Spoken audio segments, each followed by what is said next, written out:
guys talk. What the frick is good, y'all? What is good? Open that up.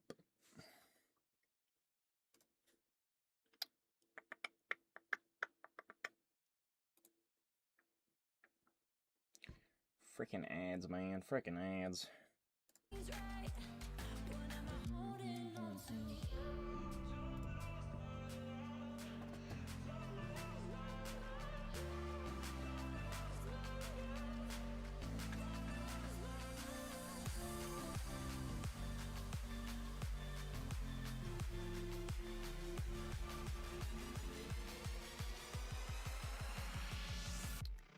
Come on, why isn't my stream popping up, bro?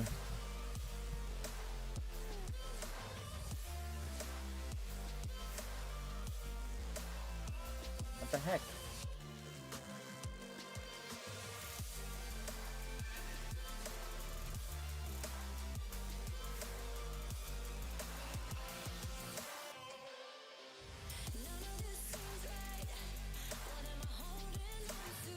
I don't know why it was doing that, but whatever. As long as the stream is up and it's working. Actually, how's the audio sounding? I want to make sure you guys can hear me pretty well.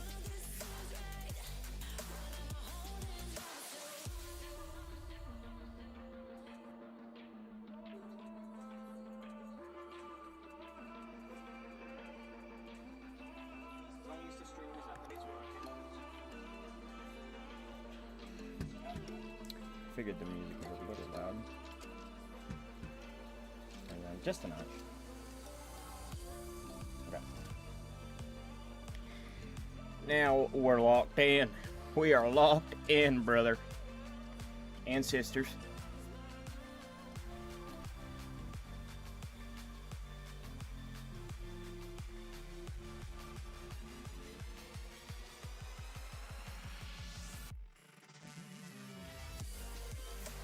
So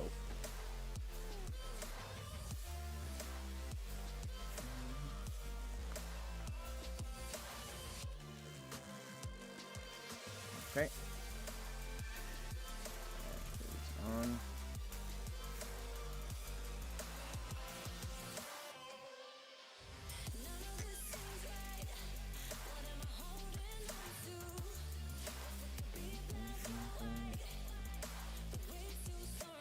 I don't know why that's not. Usually, the thing that I'm having an issue with is like my stream's not popping up on my home page, which, like on my channel, which usually it does. I don't. The only difference is I have to click on the live tab and then click the stream. Oh my gosh. So it's not that big of a deal. It's just interesting that it's doing that all of a sudden because I've like never had that issue anymore. But whatever. Alright, there we go. Chat is pulled up. We're good to go there. This is good. Let's get our stories up and then we indulge into the Rocket League. Wow, my camera needs to be turned off. There we go.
Now, I wasn't expecting them to start this early. I was expecting them to start about an hour later, which means maybe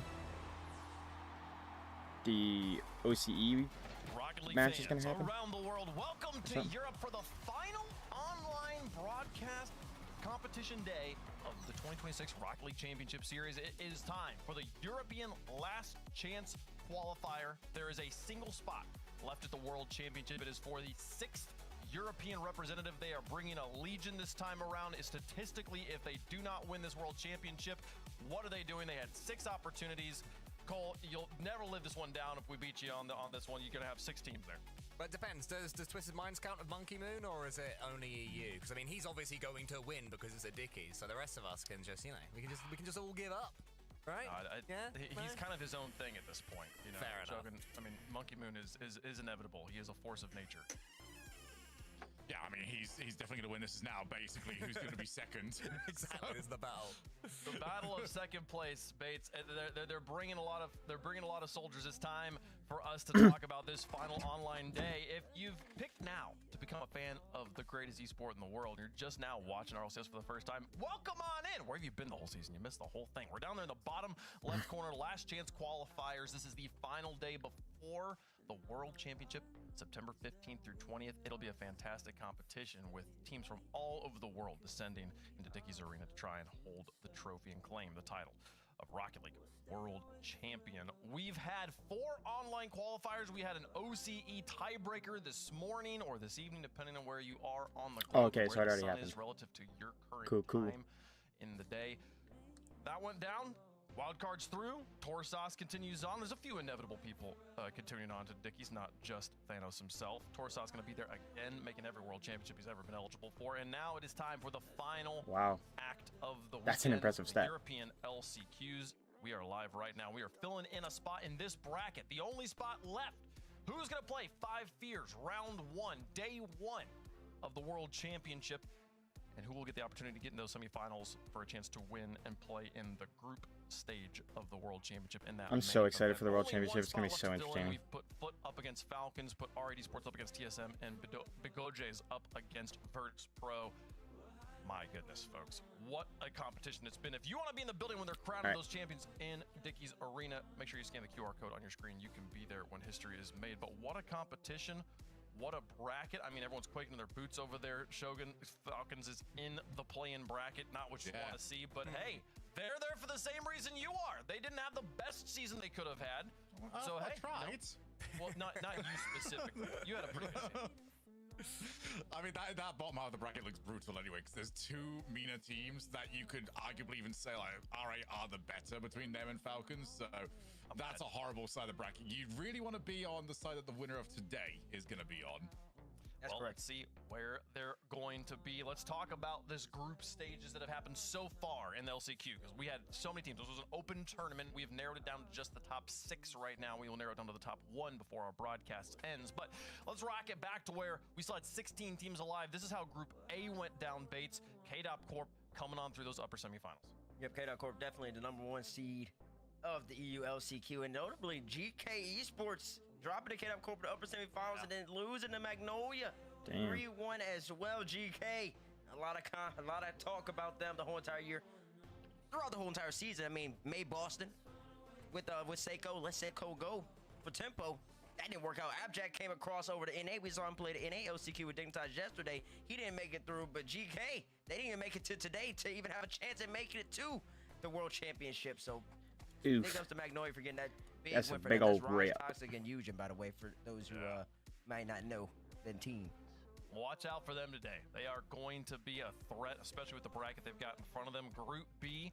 Hey, what's good, Enoch? How we doing, bro? A few names here a little bit less familiar, Cole, to our viewers at home, but still with just as many hopes of making that World Championship. No balls, just chase. Yeah, we've got no balls, just chase. You can see they won 3-2 against TTT Eneos, who then dropped in the lower semis. And no balls, just chase have got a 15-year-old called Prosy, which is interesting, so keep an eye on him. One of those up-and-coming wonder kids, no doubt.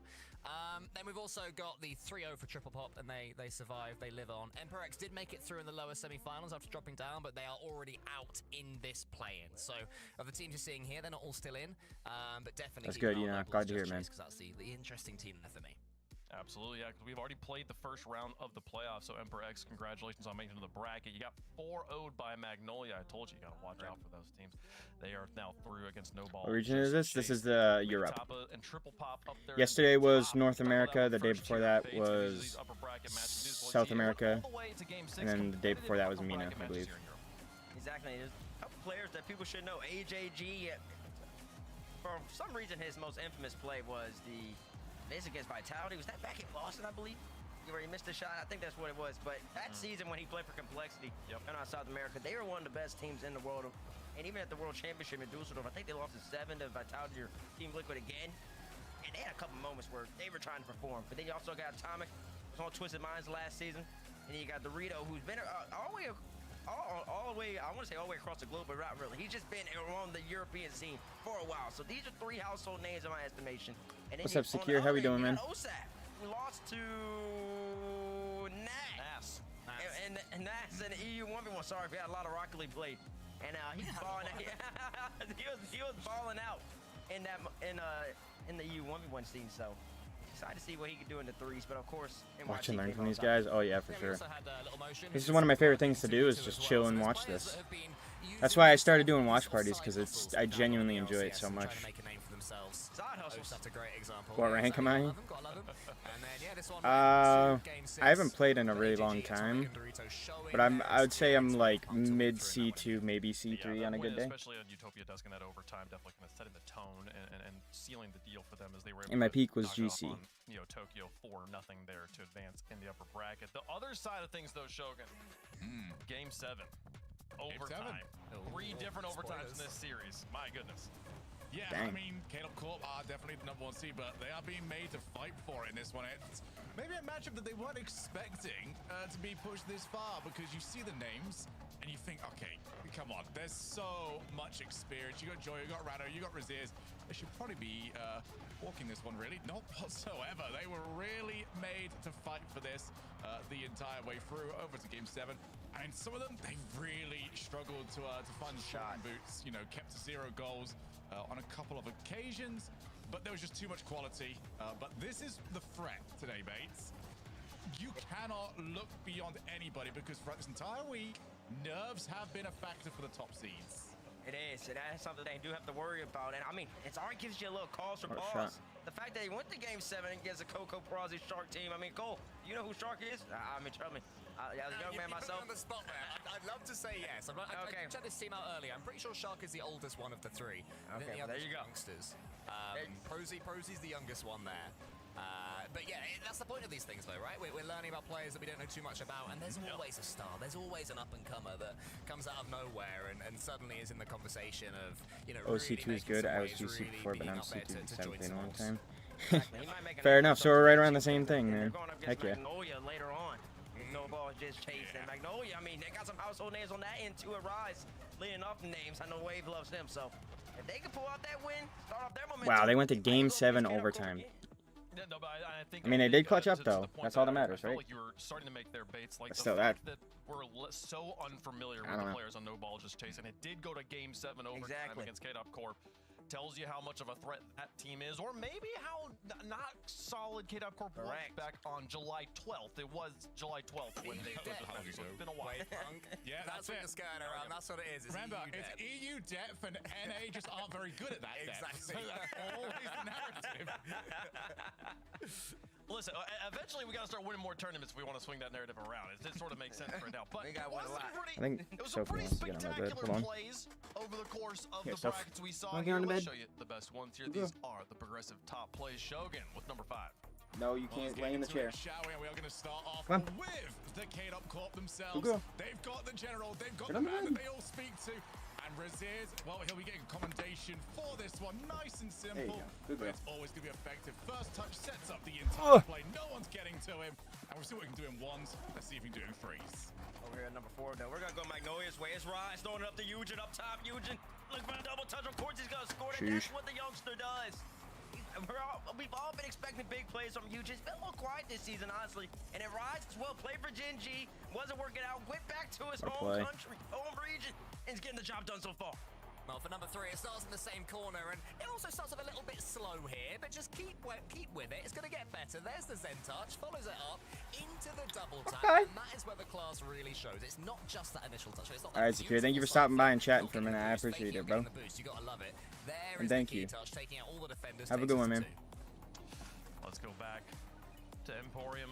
Magnolia here, Rise off the back. This is at 0 seconds into the goal to finish it off in game 1. Didn't need this one. They were already up 4-0, but still pretty. The buzzer beater off the backboard, clean as you like. That's what's got them as one of the favorites in this tournament.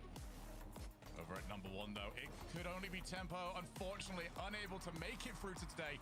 But if he's going to leave us off for the season, Oh, that's he's gonna leave clean. it off with a bang.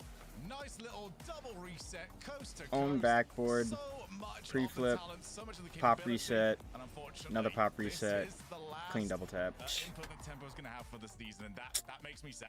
That was.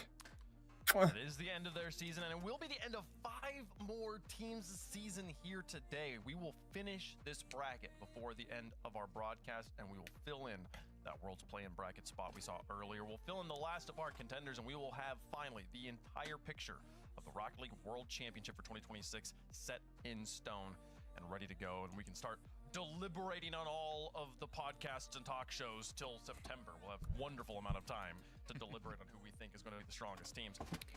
But folks, let's talk about the strongest teams today, okay? Because 2 teams, as you just saw in that bracket, are already through to the semifinals. The only thing that matters here, Shogun, is making top 1. There's no points, there's no prize money. The only thing that matters is getting to that top spot. These 2 teams already have a leg up on the other 4. Are they the favorites, though? Are Made Itapa or Made Itapas and We're gonna have to lock that in. 2 strongest teams? We're going to have to lock that in, but absolutely, I think they are at the moment. I mean, Kettle Corp have got Rado, who seems to just always thrive in this situation. There is, however, I want to point out here, one potential problem for Matey Watapa. We're going to have to really lock that in at some point. You see, last time they played, which was 2 weeks ago, and they've got an Argentinian and 2 Spanish people. Now, Cole, was there something that happened between the last time these guys played? Look, I mean, this is an E for everyone broadcast, and we will not talk about the end of the World Cup final because things were pretty unfriendly on the pitch there. Thankfully, this is Rocket League Esports, Shogun, where there's none of that Rocket League, nonsense. I agree. Hey, he said the thing. Hey, you're But so yeah, I'm right. sure they're all pals still. I'm sure they're all pals. That's a very good point, though. I didn't even think about that. Why are they playing on the same team? I don't think they were expecting it, mate, to be honest. Yeah, This is true. that final a while back. Let's hope they fair didn't watch play it to together. them. I'm pretty confident. Like my Spanish is a little bit like not great, but I do think their name translates to friends and food effectively. Like That's a friends and nice tapas. Let's name. go and have a good time. Right? There's friendly vibes here between this It's a team. great name, I just can't say it.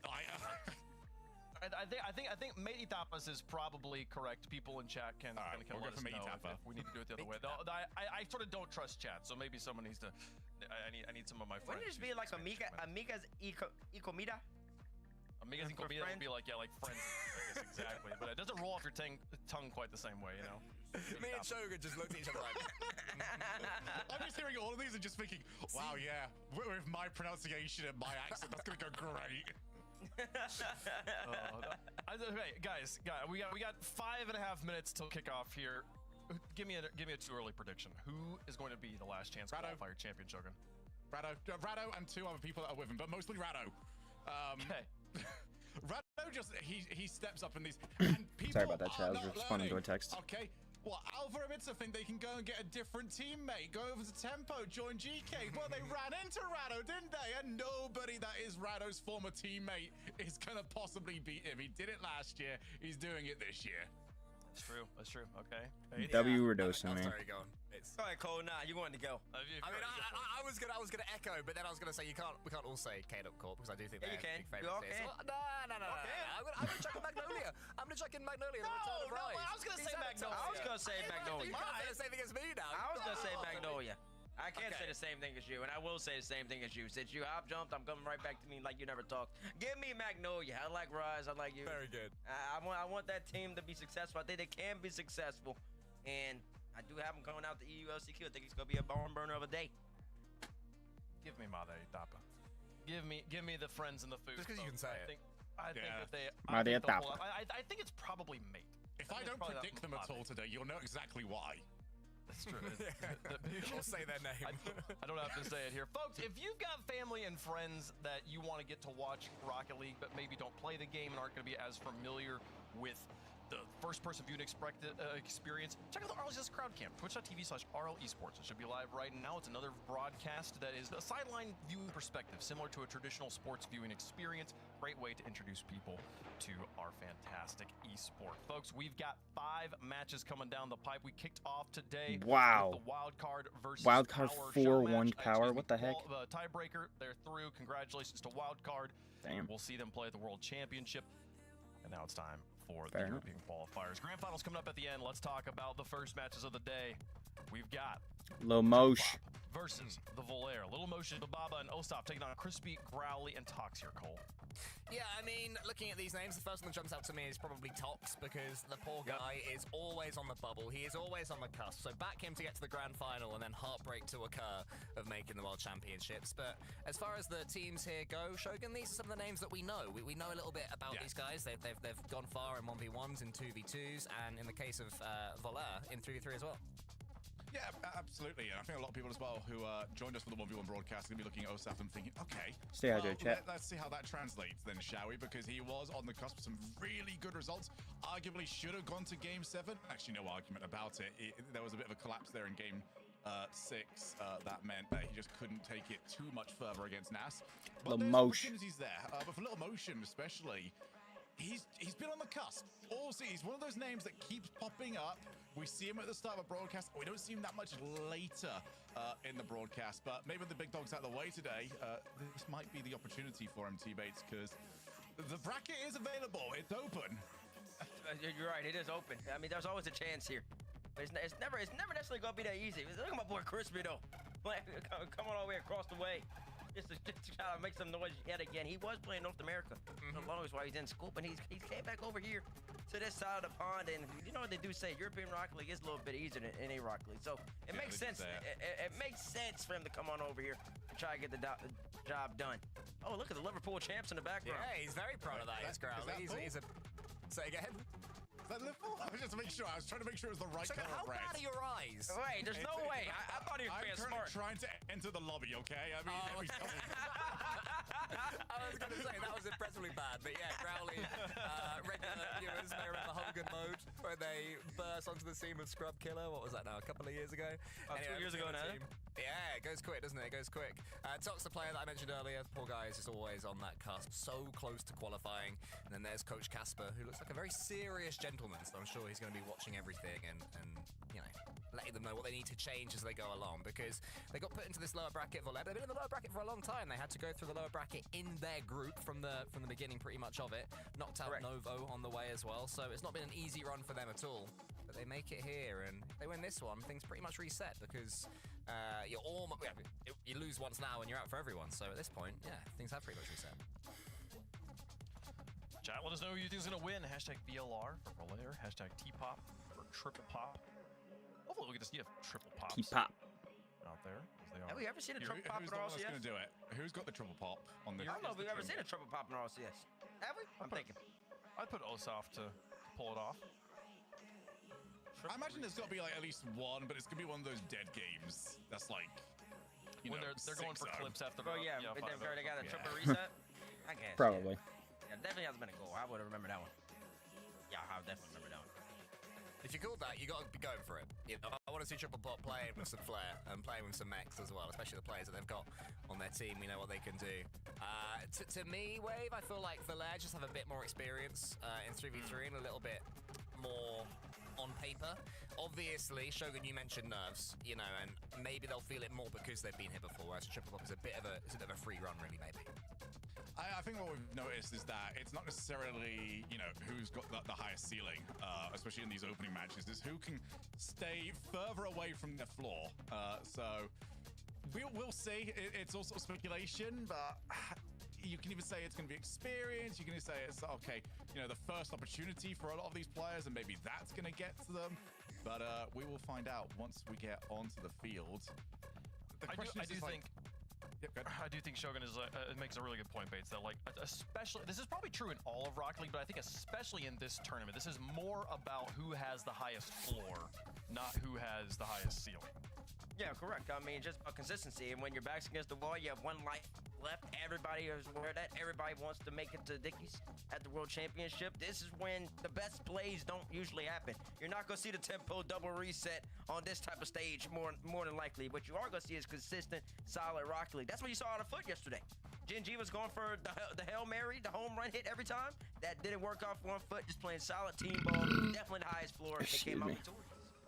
Well, chat, let us know who you think's going to win. We'll make our picks on the desk. Shogi, Triple Pop, or Blair, who you got?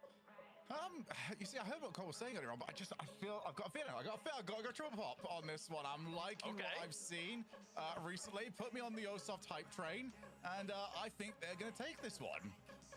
Okay, Bates. Is it Valer Valari? I would say Valer, but I'm not really wrong, so go Valari. I'm going to go Valer.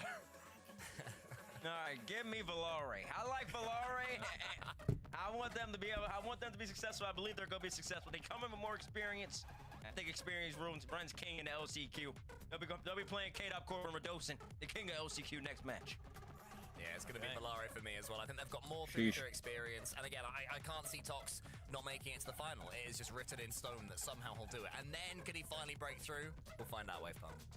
We'll find out indeed, but I think there's something special about this Triple Pop roster. And maybe it's just that Osoft, like, won my heart in that 1v1 tournament. I want to see him pop off. We talked about him in that 1v1 being like, hey, yo, like this is going to raise his 3v3 stakes. We're going to see him on a 3v3 roster. And we didn't have to yeah, because I think he took out Zen, I believe. I would love to see that one pop off. Motion Bababa, can they get through on this one as well? Triple Pop going to be the fan favorites as well. By a decent little margin there. Can they prove the fans right? Can they win more affection here? We're pretty split the desk, though, and I'm excited to see which story wins out. Is it the new... part of it, I said that it's a tournament about the lowest, who's got the highest floor. Then I do feel like Triple Pop, this prediction is... No, I think they're going to be on their ceiling, though. I don't think... Exactly. You contradicted yourself. I'm glad you pointed it out. Also, I just want to point out that, listen, it might be 60-40, but me and Cole, we have synergy with our microphones right now that gets a plus 22% in the vote prediction, so that means that it's really favoring us. Thank you. Wow. The new strats. 10 years of RLCS, didn't know that mic placement affected the popularity contest here. I'm really excited to get into it, folks. It's going to be a great day of Rocket League. The final online broadcast of the 2026 Rocket League Championship Series, and we're kicking it off with Valer versus Triple Pop.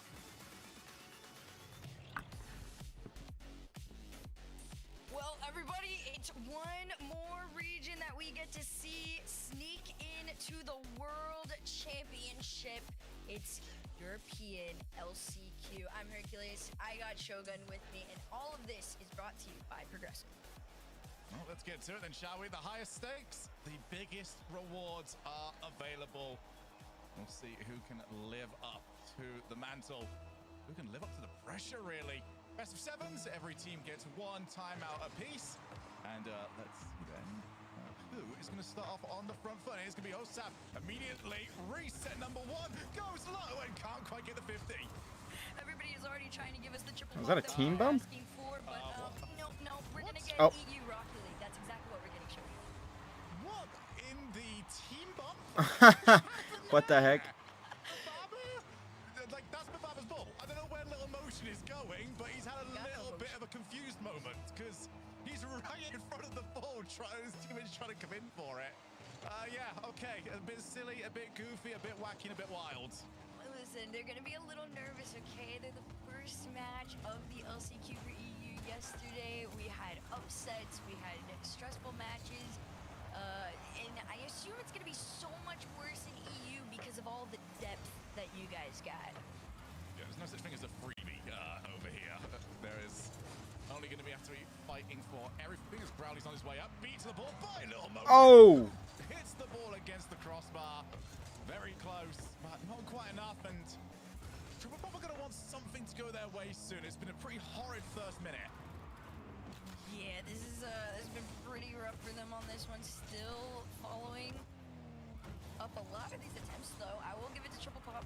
Heavy pressure, low motion. You saw that first attempt. We'll see if it follows. Otherwise, it's going to be the same story as before. A crispy 50. Jeez, dude, some of the names that I'm saying out on this one, I'm sitting here and I'm like, what year is it? Yeah, they've certainly been trying for quite some time. Obviously, Tox been around forever. But Rowley is a name that feels like he's been trying for the longest time and just has not had the success that maybe he would have wanted. That's just what it's like on the BU bubble. It's just constantly find the next teammates, go again. This will be the one as Bababa gonna try and pass it over. Now that could have been a little bit more, but that has just been the story of the opening for Triple Pop. They are close. I think they look like the better team, but they have not got the goal just yet, and that's gonna be frustrating. Infield put off the backboard. There's gonna be no immediate follow. The demo should help. Osaf slows it up, goes to the air. Crispy's got him red.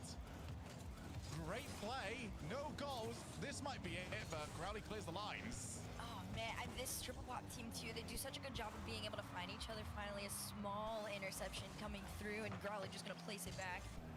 Easy save as it was coming in fairly slow, but I'm right on the same page as you. I think Triple Pop playing a lot more connected, able to spot each other. It's just about getting that third follow-up in a little bit quicker. That might be the catch-off that could tie things up here in this game one. Nice leave. Unfortunately, 2 people were left for it. As Growly strains the Papamosa. What a first touch. Tries to go low on the follow, but Growly's the first to it. Osaf's going to try and play some defense here. As Crispy back order. 2 players needed to stop. Little motion against the block. Opportunity to break away, not quite available. That is exactly what Triple Pop needs to be very worried about, because they are leaving these little angles. And it seems like even off the smallest opportunity, Valer can score off them. Full motion, 2 resets and a shot. Oh, what a play. I love this bump. Oh. Okay, Triple Pop, I like what I'm seeing right now. Little motion just communicates it so quickly. Clean play, clean play. If we're going to criticize anything on Triple Pop, it is not a lack of commitment. Double commits, double the players trying to attack the ball, but it's working out just fine, and they are back to 1 each as we get another double commit. And thank goodness they made contact. Man, I mean, chill on the double commits. You're more than capable. You've got the experience to be able to go against this right now. T-Pop's motion actually does feel kind of insane, though. They're just having fun with it right now, spotting each other, just trying to get this ball sent forward. Should be a little takeaway here, and it is, even on no boosts. A very decent counter. Starts some pressure off here for Triple Pop. Rotation, but Fox is a teeny tiny amount of time. Stuff goes to meet him. Just over a minute left. Still 1 goal apiece. Bababa was watching the ball. Back to himself. Reasonably quiet so far as Bababa, but tries to make something. Little motion called off. Very low boost overall here for Triple Pop as Growly goes backwards. Fox is going to have to try and go for the challenge at some point. Left it for quite a while.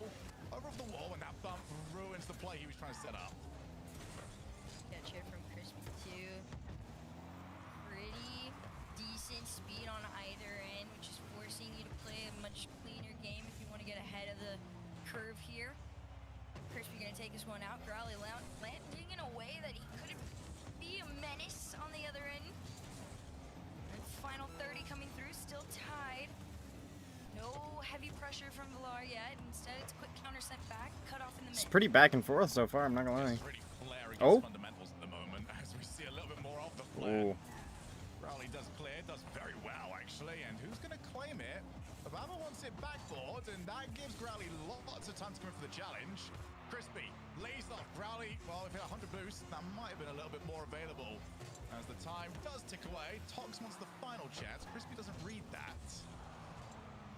As Tox backboard, and we have overtime. We'll see what we get off the kickoff here. Last time was a pretty decent amount of pressure from T-Pop. Demo off the front, Bababa up. I like this from Growly, just cut him off. The worst part, though, for Valer is how ready T-Pop is to spot each other. Bababa playing further back on this, has a boost, a lot of power. What a touch. To send this one back onto the other end. Yeah, Triple Pop are playing vibe-based Rocket League at the moment. If they are communicating to each other, it's not much. They just seem to go, and we'll figure it out later. Crispy's on his way. This is awkward. As Osaf bails out just in case his teammate was going to get bumped. Tox keeping that pressure on. Crispy might be a passing option, and he's now going to move his way on in, but Osaf gets there first. They're still taking that pressure on. Triple Pop does a really good job of cutting it off too, but Valer's doing a much better job of holding on to position. What a save. Great shot, almost got the dunk on it. They keep playing out to this pocket here, which is where Triple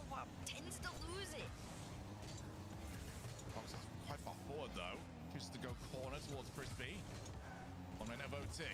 Booming clear from Tox to Crispy. Gave himself a lot of work to do, but happy to try and do it. But Baba booms the ball long. There's Tox. Awkward first touch, but keeps it reasonable. That bumped, and this is what I really like from Valera at the moment, is they're always getting a little bit of the car. Every single time anybody from Triple Pop wants to go for a slow play, wants to go for the outplay, Crispy might have has to fake that and get the 50. Full motion, straight to Baba, backboard, double door. Oh my, what a save. Hit the crossbar instead. Such a clean save too. Quick counter, a little bit awkward on this one, no follow-ups. It's gonna be very quickly rescinded all the way to the other end here. Everybody just playing this one back and forth to the side. Nobody quite holding on to it. That's what I want to see, though. Somebody hold on to this ball a little longer. Finally, Triple Pop does it, and they're able to get a shot off of it. Out in the corner again, they take it on back. I feel like this is the most EU thing ever, starting the day off with a 2-minute overtime already. Like, pfft. In the mid there, but on low boost. They play the patient game. See if it pays off. Everyone's trying to go for the outright beats at the moment, rather than a 50 at the end, so doesn't quite work, as we see What the heck? Ostaf's going to try and recover this for his team. It's a bit of a workplace hazard, as little motion. Wait, he's unguarded! Oh. He's targeted in! This team It went from a team bump to a counter. Like, what? How does that work? The amount of times we've caught this kid upfield just Fair looking play. and waiting twice now pays off, and in the Alright, hold up, best I'm gonna respond to the moment text. possible, Triple Pop gonna be the ones to open up the series. I've just noticed, by the way, Triple Pop have all got the exact same car. And I'm not talking like they have got the Fennec. I am talking down to every single detail.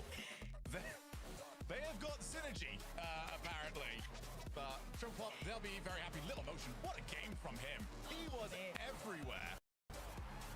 I think he's just genuinely so much fun to watch. He is not afraid of anybody. Look at this, the way he bobs and weaves around everybody. I will hand it to Bababa though.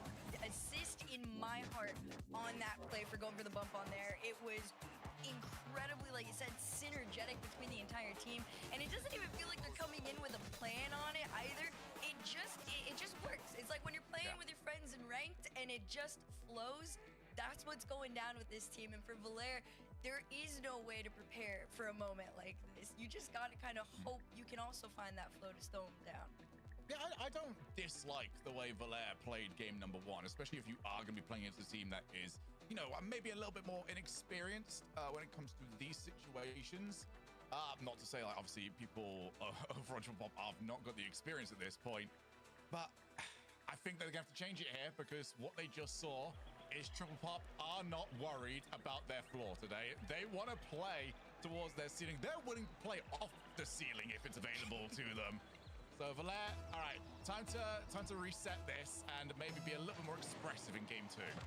Yeah, I want to see, you know, that old school version of all three players on Valère, right? They are capable of playing like I think this is the old school version of Tox, to be fair. I was gonna say we're well, yeah, Tox, it's a little different of a story on it, but definitely there is a world where somebody like Growly and Crispy could step up, especially Growly. Growly's the one I'm looking at to do anything to really just cause a shift in the play style. I believe that they've got this synergy down, by the way, even to the supersonic trail. I hope so. I've never seen synchronized supersonic trails before in my life, but hey, today's a first. I feel like anyone could take this series, honestly. Like that. Well, I mean, granted, the first game is a feeler game usually, but they seemed wicked close, like skill-wise. Right now for Triple Pop is that if Valère decide, oh, demo on third man, that could be a big problem.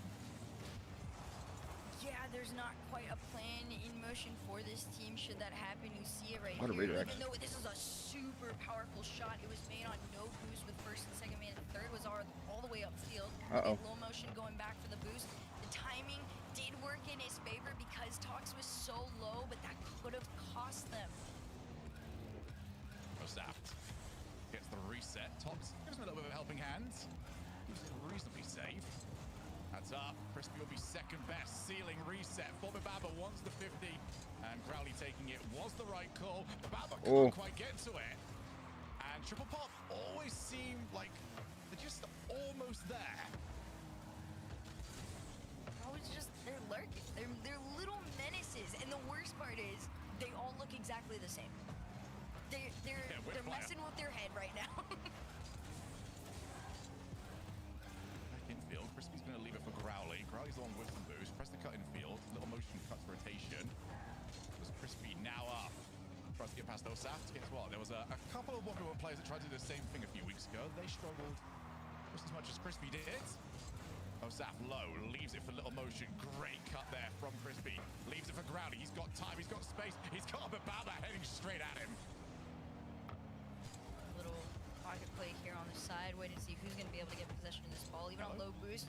Roll one between the two, but if you break it, that means it's not your fault.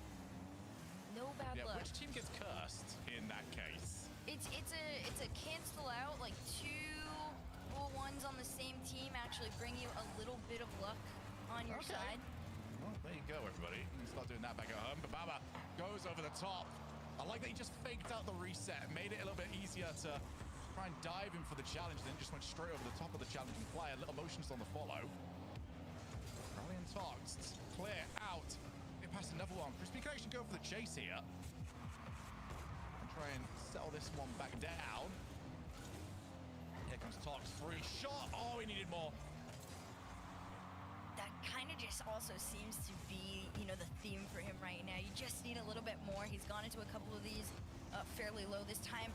Full take a boost to work with, but the team bomb still manages to get the ball out of the way on this one. I don't think he meant to do that. Ball here could be a counter. Growly will get up to it first. That low boost, though, really hindering Valer from having some proper threatening attempts. Wow, these teams are so back and forth so far. Like, what the heck? Getting it taken away. It's the frustrating part about Triple Pop is they just, like you said, they seem to just always be there and ready to go. They are, but they're not getting the goals for it at the moment. As Growly goes over the top of Bababa. Motion with the stop. Pops can't get too far forward. Oh, he handed it over to Osaf. And Tox That's a good realized save. quickly. Great job not fully committing to what was a bad initial play from him. Although these boost totals not looking too tasty. Osaf straight into the path of Little Motion. No backboard. Best opportunity here for Valer, but they didn't commit anybody to it. Instead, they waited, and Tox's touch again, not quite good enough. A little bump off the play here. Growly going to be back. We'll see if anybody from Triple Pop's able to get back in motion in time. Both sitting there, but the shot almost finds its way through. And I got to hand it to Valer. As time's going on, they are getting a little bit better about pre-jumping these challenges and these attempted clears from Triple Pop. Little bunched up in the corner here, going for the center. Oh! Wide. Yeah, the best real Triple Pop I've had in a while. Valer have had a couple of chances where you'd think that they should have finished it. We are heading towards a 0-0 overtime. Growly backboard. Oh, it's a horrible bounce. You want that one going downwards rather than up. There's Little Motion into the path. Osaf reset. Just puts it down. We've got a second overtime. We're going straight into OT here. We'll see Another OT back to back. What the heck? A little battle out mid in the stealing. Tox again, another challenge on no boost up to Chris. Oh, what a save. He still manages to find the placement. Not a third attempt, but pressure still on with Triple Pop. This one could be handed off. Want to go for the fake. Leaves it just enough space. But Growly almost could have caught him out. They just got off. That was risky by OSF there. Yeah, I think he had Bababa back, but it didn't look like it for a second. Low boost for Bababa, so expect to just want to take the 50. Does exactly that. Osaf called in, but he's not going to get there. It's over the top. Growly comes in. Bababa wants to get in the way, but What? Best opportunity so far. It's one of those moments too where it's like How did they not score off that? closing it out, but somehow Triple Pop is just rolling around you enough to make you awkward on these shots. It's another catch and attempt. We'll see if Growly can get to it here. One up, Tox shot, Little Motion out. They want that demo now. They are really starting to hunt for that third man. Baba, unchallenged actually. Osaf's going to have a little bit of time on the turn, but well, that's what a little bit of time in Rocket League looks like, everybody. It's not much whatsoever. Baba, huge challenge from him. Does get rid. This is crucial for both these teams. Little Motion actually took it away from Osaf, who wanted it. For the first time, we've seen that from Triple Pop. Growly's a little bit too far forward, so Can't get the purchase on that shot that he wanted. Look at Osaf in the back. Just hitting. Double demo. Demoed maybe the wrong person in that moment there. If you hit one more, it could have been open, but they're still going.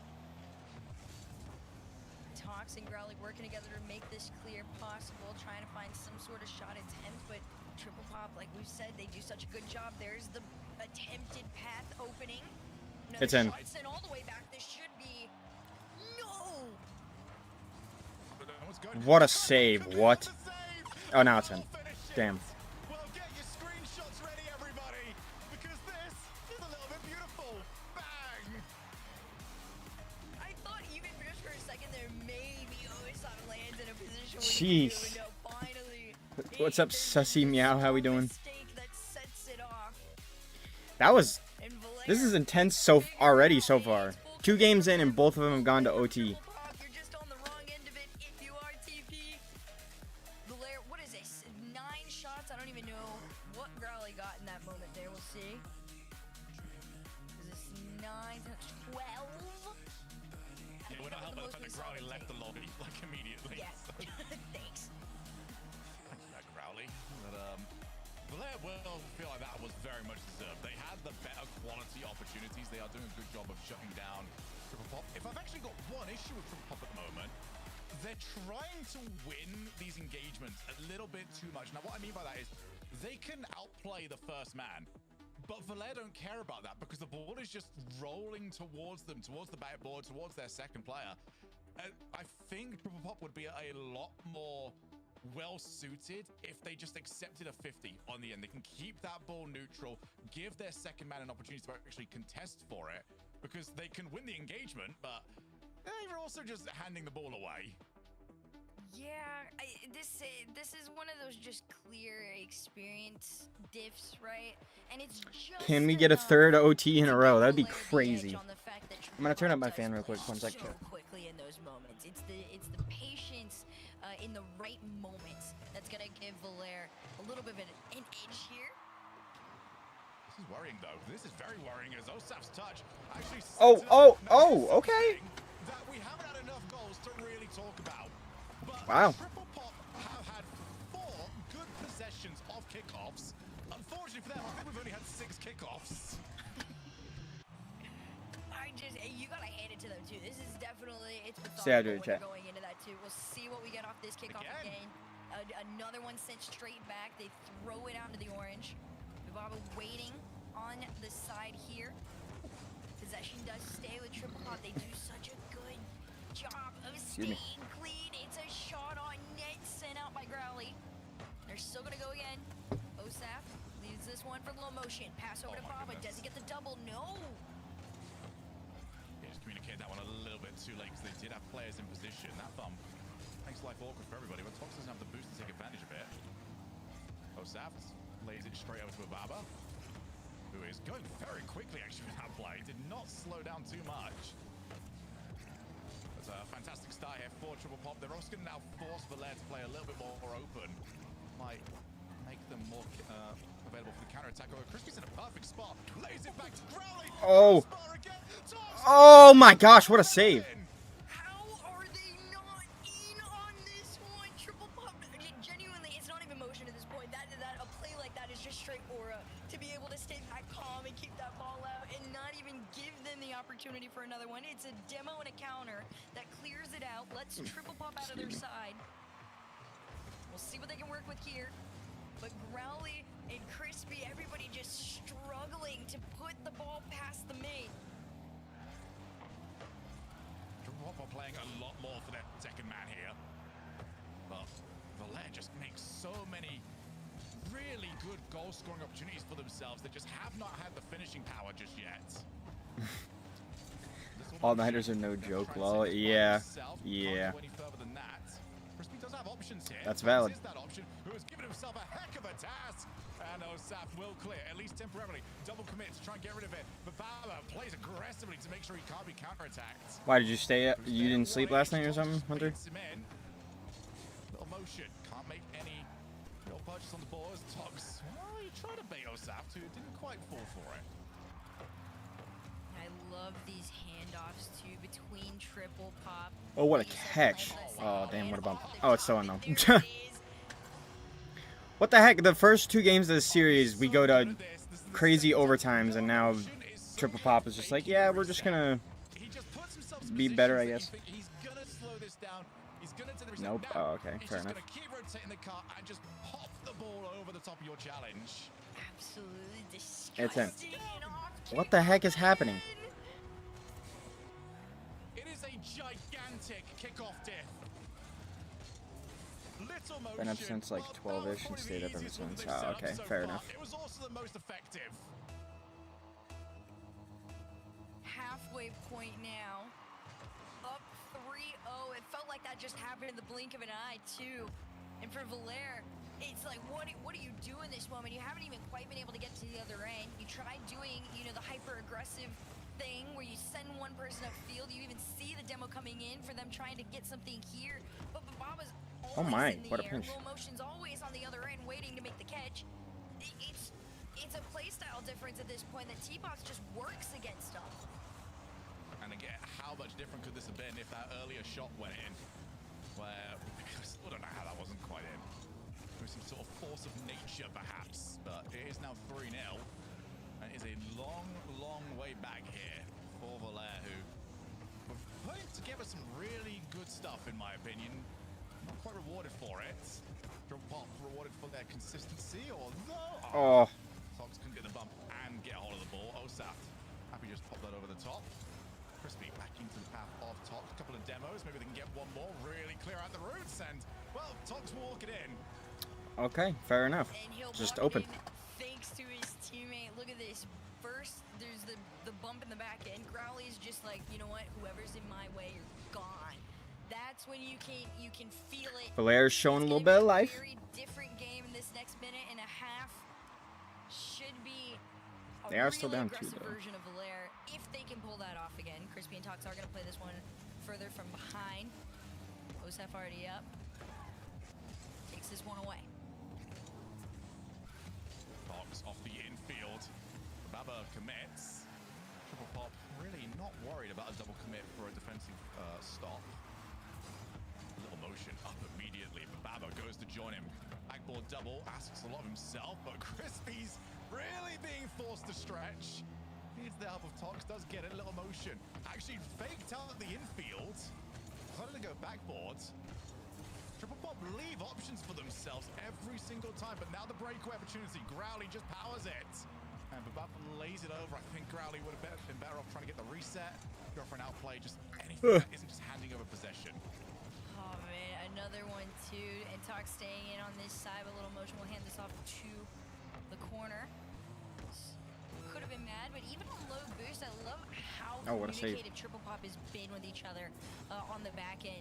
Being able to hand this off and have the quick follow. That's one of the more rare mistakes, but Ooh. Crispy's gonna try and take advantage of it here. Tox and them working together. Only 15 seconds left on the clock, so they gotta score here with some time to give them some sort of a chance. They might be able to do so here, but a save and a follow from Tox. Can he do it again? Oh. Not quite. Triple Pop held on so well. Oh, okay. Right, Valère, if you have There's a got chance. kickoff plan, now is the time to see it, because they've been dominated on that side of the field. They've got 2 seconds, and they had a heck of a boost advantage for about 30 seconds. Well, Baba almost had that too. Almost. It's going to be lose. Nope, they that's it. tried to fake Damn. it.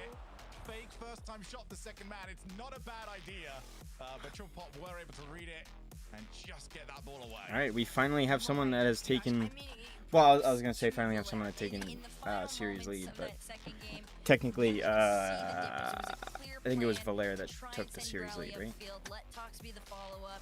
Crispy did I an don't know. incredible job of being just a solid overall third man, and honestly just slotting in wherever needed. But look at this, the Growly pass up, that was the one that you're just kind of sitting there like, how Whoa. on earth did that not go in? But don't worry. Where did There's that just a little go? bit of a snowball effect to this. Valère, no stranger to playing the long haul game. Their last series was the game 7 all the way against BSK, which I would argue is a pretty decent warm up to a team like Triple Pop. Valère now down 2-1. Quick reminder for everybody that this is the LCQ, the last chance qualifier for Europe. You lose this, season's over. We'll see you next year. Win it, you're heading over to Dallas. You're heading over to Dickies for a chance to fight for the World Championship. Valère have not got a timeout, obviously. The World Heading straight into Championship. game number 4 over at Utopia Coliseum. And Valère, I think, have got a couple of hints towards what they can do, because when they can find a small boost advantage, they are very good at playing the pace. As we've got another kickoff play. I really like this from Triple Pop. I love it too because they're very aware that that's going to be one of the few times they're coming into a situation even, right? Against whoever, whether it's Valère, anybody in the LCQ or further on. It's pretty decent planning, but they're still managing to hold that pressure down. Talks with an incredible save to slow them up just a little bit here. It's not going to force them back all the way though. Should be another pop-up. Osaf trying to beat Talks on it, just not this time. Yeah, Osaf pulled for the pass. Not quite the one that he had in mind when he started that pre-jump. Ooh, bad challenge, and Rowley's going to have to try and slow play this. He's not done amazingly well either. This is working out somehow, some way for Valère. Back out into the midfield, little motion. Just delays his rotations back so nicely. Pushes the ball over to the corner. Rowley wants to keep this one dangerous, and Crispy has the reset. Oh! To make it 1-0. Holy clip on this one. Welcome in, Crispy. We haven't seen you quite yet. I like this handoff over to him too, but that was clean. Double that high. That was really He gets so much control of that first touch too, because he came flying at that. Just solid placement all the way around. That opening lead to Valère. We'll see how long it lasts. This one goes out mid. It's triple pop now. Finally, they're playing from behind. The level feel like they've got the momentum at the moment. They've scored the last 3 goals. A few of them were, I don't want to say garbage time actually, because they did make a game of it, but maybe from a position where they might not have expected to win. Good bump. The one issue that Triple Pop have had is that they've got good plays. They just don't communicate them. Maybe sometimes they just don't expect them to actually work. So suffering from success on occasion, but still down by 1. But Baba's taking a bit of time. Had to go early, otherwise he was going to get demoed. Crushing the second 50. Growly is swarmed by blue cars, and he's got no way out. Okay. This is the kind of play too that can only, be formed by a team like Triple Pop. It's got to be you and your friends just down to a full send on something like this. And I feel for Growly in that moment. You look down, it's just straight sea of blue. Crispy with the pop-up. 1H. Yeah, Growly's going to look at that last play and just go, Tox, weren't you challenging a moment ago? Why is this through so easily on me? And that challenge game not quite good enough. The shooting game on what a shot. And is perfectly fine. Not too bad on this one with Baba. It was a nice touch onto the side there. Unfortunately for him, Tox was already lurking and waiting to go, and the demo on the back didn't help their case whatsoever. Valère eventually is going to get a little bit more calculated and menacing with some of these plays. That's our first glimpse of it. Trying to dish it back. Getting a kickoff play for themselves. That previous goal. Tox is on nothing. He does have a reset. That's what I do love about the update is that there's not many more resets. I never thought I actually had. Osaf gets a demo on 1. There's 2 more hits to the Hydra. Rowley wants to try and get a player. Tox straight into the path of the Baba. Gets another bit of contact. Straight out. Crispy. Does he commit? That's a massive dive in. Tox will be by himself. If he needs Growly to try to help him, he won't get there in time. They will just full send in any opportunity. You can't have low boost. Tox, you can also just see him kind of going back and forth on the thought process here. He knew he had collected 1 pad in that moment, which I think you should have just full sent on the 12, right? Just keep going and hope for the best. Don't go out of your way to maybe get 1 more in that moment, because Triple Pop's going to commit every single time. Maybe just you want to try and keep the angles open to make sure the demo's not available. I think he's going to be looking at that one and thinking, Crispy, why did you dive? Why have I now got to defend against this one? Because Crispy was outright beat to it a little bit too easily. Again, it's just that maybe lack of respect for the pace that Triple Pop have got. We will see. Growly can out. Crispy's a little bit deeper this time. Not happy to have that mistake happen again, as we've just got under 2 minutes. And yet again, we've got a tight game.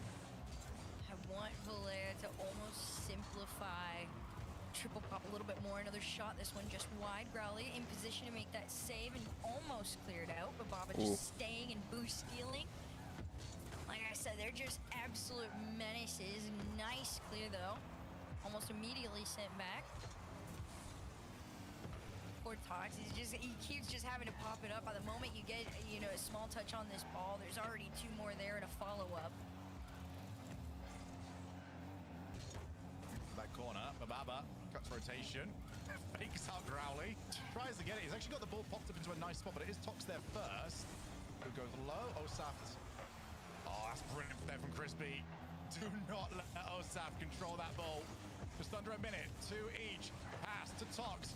Lays it up. Little Motion's going to leave it for Bababa. Well, let's get a nice little hold on them. Oh, wait. Never mind. Osaf against Tox. Goes up high. Can he get it back down? No, Crispy again. Big ups on Crispy for there too. They're letting them out of the way. They get a demo on him, slow him back just a bit, but it's still a center for Growly. Oh, what a save. Baba is just the all-knowing on being able to time these shots from Valère. Still a tight game into the final 22. We'll see. 50 out into the side. It's anyone's game to try and claim. Tox is gonna make that clear. Oh, Little Motion read the miss. Well, that's quite impressive, because you usually want to try and play the player. But Baba, can he find a 50? Again, he just delays it, gets that extra touch, gives a bump onto Growly. It's going to be hard to create too much offensively from here, as everybody has gone in from Valère. Do we have our third overtime? Yes, Another overtime. The crazy thing too is What the heck? Is no stranger to an OT on Triple Pops, and we'll see if they can force okay. anything. But nope, it is a Growly shot straight off the rip. Everybody's separating themselves just a little bit more here. Little Motion under 1. Can he take the 50 on 2? No. Growly's standing a little bit stronger and taller than he was in those opening games. Tox takes his flip. A lot of power on it. See if they can set themselves up. Reset. Growly can maybe get there. Oh. He just went a little bit too early, but that It's in. Dang. And Valère have got this series at 2 each. This is the version Sheesh. of Valère I was waiting to see. The one that's extremely This series impressive. is friggin' crazy for a first series of the day. Dang. Against this line of defense, and they finally are able to execute it there. So clean. And this is that experience that we were talking about too, right? They go almost toe for toe Excuse me. shots for the game overall, but what they needed more than anything was just a true plan of action when it came to those follow-ups. I mean, the nice thing about when you go 3-0 down in like they did in game number 3 is that you can just do whatever at that point. You can try things out, you can throw the kitchen sink at it. And I think Valère have sort of spotted, hey, triple pop. Their boost management especially, not amazing. There is a lot of times where we've got 3 players putting 4 boosts or lower than even that. And we had yet another one for this final goal. Triple pop, they do panic in defense. It's worked. It's been a cute quirk for a little while, but now it's turning into a problem. Yeah, at first it was like, okay, we can forgive it a little bit because of the amount of times you were out shooting and out scoring them. But at this point in time, it's something that Valère is taking note of, and they're taking advantage of, you know, that crack in the line of defense. And I like to mention too about the boost. It's something I've been saying on the back end a lot. When Triple Pop's nervous, they fall into, you know, this rough pattern of opting for the 100 boosts only. They tweak a little bit about trying to just go and find the small pads. Granted, Valère's going out of their way to take them from them and force, you know, a rough rotation from Triple Pop, which has been a little bit new on this one. But we will get a pause here. Different from yesterday. This one's not going to have too big of an effect on the series. Yeah, look, it's Osaft, who's a couple of issues, so he'll get that sorted. Then we'll get ourselves back into it. But yeah, maybe glad that not comparable to yesterday. That did not look any fun whatsoever. Well, not fun for them. Fun for us. Yeah, true. I mean, there's nothing I love more than coming in with a competitive ruling. The rule for that is you always say exactly what the referee wrote down verbatim. You do not change whatsoever. But I think OSAF looks fine, so we shouldn't have to worry too much about this. We'll see. Let's see what comes of this. All right, we are. Oh no, we're gonna be restarting the last 3 seconds. Yeah, we missed a lot. That's We missed a so big much. competitive advantage dropped off of Valère. I don't know if they'll be able to handle this. Oh, let's go. You know what? I want our predictions in here, Herc. Oh god. We're halfway through. Who have you got here? Because I put Triple Pop in earlier.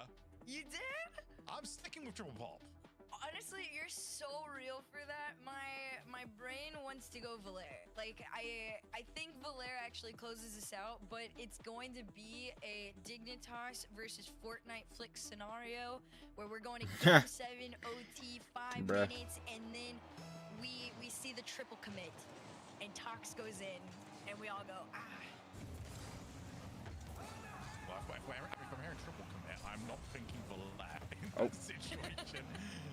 I'm thinking Triple Pop. We've already seen one of them on the goal line. Hosaft passes it straight out to Baba. Game 5 is back underway, and there has been so little to separate these two teams. As little motion again, that extra touch. But this is my problem. They get those outplays. Great. What's next? They just don't seem to actually believe that it's going to work. And that's the thing. There's got to be a level of Oh, damn. version to this. Dang. Got it, though. Okay. Valère has it. They're full sent into this. Tox, no boost, straight dreaming of getting that second touch, and he gets it. Dang, they both had like no boost. Fair play. Right now, Valère just a little bit more disciplined, a little bit more prepared with that second man to push forward in offense. As they've got a great kickoff position, Growly against OSAF. Oh, what a shot. There. Growly makes it 2. The most classic, old school kickoff. You flip into it, you balance Dang. it on your head. Those are the ones you score when you first Up started. 2-0 already, dang. And when you see it Alright. in like high level Rocket League, you gotta kind of sit for a second with yourself, and you go. Now it's on Triple Pop. You're trailing by 2. They haven't been in this position in quite some time. We'll see if it stays. It does. Low boost all the way around for everybody on the field. Valère have really looked like the better team ever since they went 3 goals down, which is certainly an interesting time to figure out how you want to play this series. Ever since then, you've looked very good indeed. That one's going to be a bit wide. Growly realizes it. Maybe an opportunity here as well for Triple to do the exact same thing. They are down by 2. They can afford to get aggressive. Got a bit of time, but not too much. Was that a pinch attempt from those two? I'm not entirely sure. Little motions all the way back. OSAF looking to try and help him as he wants to talk to Scar. He's not going to find it. Little motion forced to save. It's a good save. Very clean save from it too. Double commit, but honestly, you know what? At this point in time, it works. You gotta be able to full send do that triple pop defense. You're making them question themselves here. They haven't been able to find each other again and make those counters like they were before. Instead, it's very, very invasive version of Growly. Triple Pop getting each other's way a little bit as well. As OSAF into the corner, Baba does get the boost. Little motion once. Want the ball. Didn't quite get it. Triple Pop not looking for each other as much. This is surely in. Dang, okay. My goodness, I was gonna say you talked about them, kind of getting in each other's way a little bit, and they were almost lining up from the back end, and that's one of those like you deer in the headlight moments. You just go full send. They do cut that lead in half. Entering the second half of the game there, we'll see what they can work with. It's been quite some time. Kickoffs were the stronger point for Triple Pop entering into these games. Another catch here to Bababa. No stuff. Trying to keep it going. Just feels a little bit different, a little bit slower. Yeah, it's the later part of the series now where the mistakes mean a little bit more. You've not quite got the luxury of, it can go wrong here. We've got next game. It goes wrong here. You go next game. You're looking at being eliminated from the tournament. so well since the halfway point of this series. That's back down. Another challenge there from Growly. Crispy now is one up. Down again, but that's awkward here actually. But Baba doesn't have the boosting for backboard, so instead wanted the block, couldn't get it. And everybody's trying to find each other here, but Triple Pop, they haven't been given the same amount of space. They finally get a little bit. Oh. Pay off. Okay. Dang. Just loses a sight of that third man fully committing, and of course it's going to be Little Motion. Little Mosh. Rowley saw the potential for a backboard play, and it just was not that. What a pass that was. So the 2-goal lead has disappeared. Growly goes for the outplay straight into Little Motion. 50 from Osaft. Key moment in this series. Who is going to double match point, and who is going to have to be fighting for their tournament lives? Osaft wants the 50, doesn't quite win it. Straight back out to Little Motion. Growly clears long. Little Motion will leave it actually for Bababa. They take the first time shot though. Growly will, well, I thought he was going to control that off the backboards. Instead we've got the path. Osaft is there, but so is Crispy. This is the version of Triple Pop that we were getting in those games 1 and 2, just a little bit quicker with spotting each other and being just a little bit more down to full send on some of these plays. Valère respecting it too, not quite going as intensely as they were before, although Crispy Oh, what a shot. A shot. The one that's really been able to kick things off here for this team gives them that lead. Of course, see this again from Bababa's POV. Oh, he did not need to turn his car like that. He has a good angle on it, and he just, I don't know, turns the front of the car away. It gave a lot more space for the striking angle. And that is now a 1-goal lead for Valère. Less than a minute left in game 5. They really are on that comeback right now. Growly here to catch a nice pop over Little Motion. Oh. Almost has the angle on it. It's a slow follow there from Crispy, but he's 51 at a time. You see Tox in the back, already up on the challenge here. Final 30 seconds for Valère to hold on to their lead or extend, but Triple Pop is going to have something to say of it. Reset, no touch means possession has been handed back to Valère. That's going to have to be an outplay. Valère are not going to overcommit on this. They're just going to keep taking these challenges. Crispy, next one up. Straight to the path of Growly. Growly looking for Tox, delays it, goes off the ceiling. Valère are playing this so beautifully at the moment. Are they going to have to deal with one more play? Is anyone going to dare go for that shot? Growly didn't like it. Tox didn't like it. All right. But they're going to like the result. Fair enough. Double match point. That was also just such a clean final Double match 30 point. from Valère. That's that experience that we were talking about where, you know, Tox, Growly, and Crispy. Will we get a game 7 though? We want to play this one. I feel like There is the no series reason definitely has to the potential to go to a game going 7 for sure. against This team, they're aware Triple Pop is gonna do something desperate in those final moments. Big ups on them for holding their own. Valère, they see match point, and they're 1 win away from a semifinal in the EU LCQ. Valère just playing brilliantly at the moment. I think that was Crispy's best game of the series, and you saw the difference that he was able to make. Just such good decision making. They are finding opportunities, they're taking them, and this is what we were sort of talking about in the pre-show. I do believe Triple Pop started this series as the team with a higher ceiling, and they were executing well enough that it meant something. Over the last 2 games, though, they have lost 2 things. One, the kickoff diff doesn't exist anymore. You could even argue Valère have had better opportunities from the kickoffs. 2, the outplays don't exist at all. So they are now into a foundational, fundamental game of Rocket League against Valère, against Growly, Tox, and Crispy, and They were I there don't when it like was that. written. Growly, Tox, and Crispy were there when the fundamentals were written. It is a tough team to go against when you are forced into a much slower, methodical version of Rocket League, and you don't get to go for the crazy full send style that Triple Pop, at the beginning of the series, it worked in their favor, like you said, right? but it's only going to work for so long. You either got to shut it out as soon as you get into that series. Otherwise, it's going to be like this every time. Valera is going to have, you know, the time and space to learn about you and figure out your quirks, aka, you know, the defensive little cracks and the double and triple commits that were happening a little bit too consistently. And now Valera, they're like, oh, this isn't as, you know, out of the blue or questionable or surprising as it felt in games 1 and 2. This is a lot more predictable as time goes on. Stay hydrated, chat. Game number 6. And it is all down to this from now on.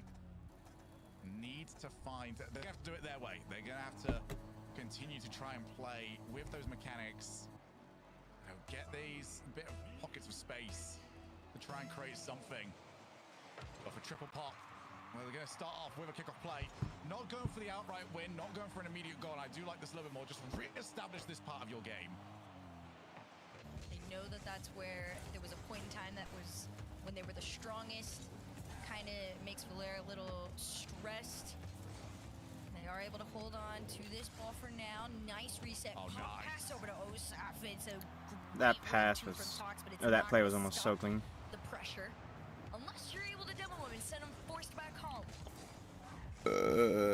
Excuse me. Little motion of Void's getting demoed.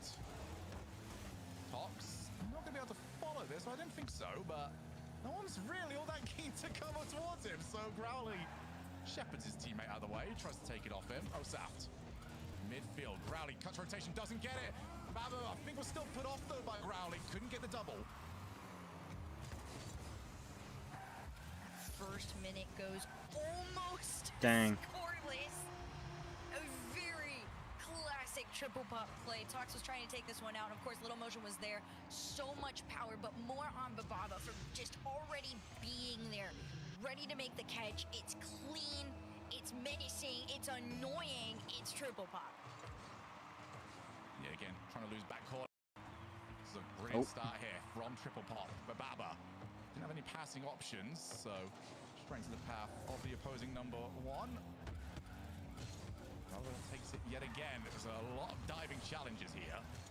Tox is the next one to it. He's not going to have any passing options. It's a very tentative approach here to the game. Crispy does get the 100 boost. He also gets bumped for his troubles. Going to have to try and leave that for Tox. But they've got Crispy looking for demos. And find a way through. It's almost on its way. Growly doesn't try and take that bait. Crispy and Tox just throwing themselves back a little bit, playing a little bit more patient game, willing to throw that ball to the other end and take these challenges as they will. Still works in their favor. Crispy already up past Osaf, gonna play this one off the ceiling. To commit though from Valera, and if Baba's quick enough, he might be able to beat out Tox, but nope. Tox just, he's got shield protection or something on his side right now. It's the 1v1, slow it down. Oh, dang, okay. The follows are so good at the moment. Tox caught off by Growly. Just follow behind me, and you'll find the chance. Jeez. Tox gets exactly that. 1 each. And it was just taking the 50, trusting the second man. Triple pop are back under the microscope. If I remember correctly, I do believe these two played off against each other in the group stage. It was actually a win for triple pop. So, in theory, Valera has seen them enough to learn and approach this a little bit differently. We'll see what they do on this. A tight game, reset forward, goes for the 1v1 challenge. Tox is next, leaves this one for Crispy. And even Tox is like, I gotta play this one a little bit slower here. Yeah.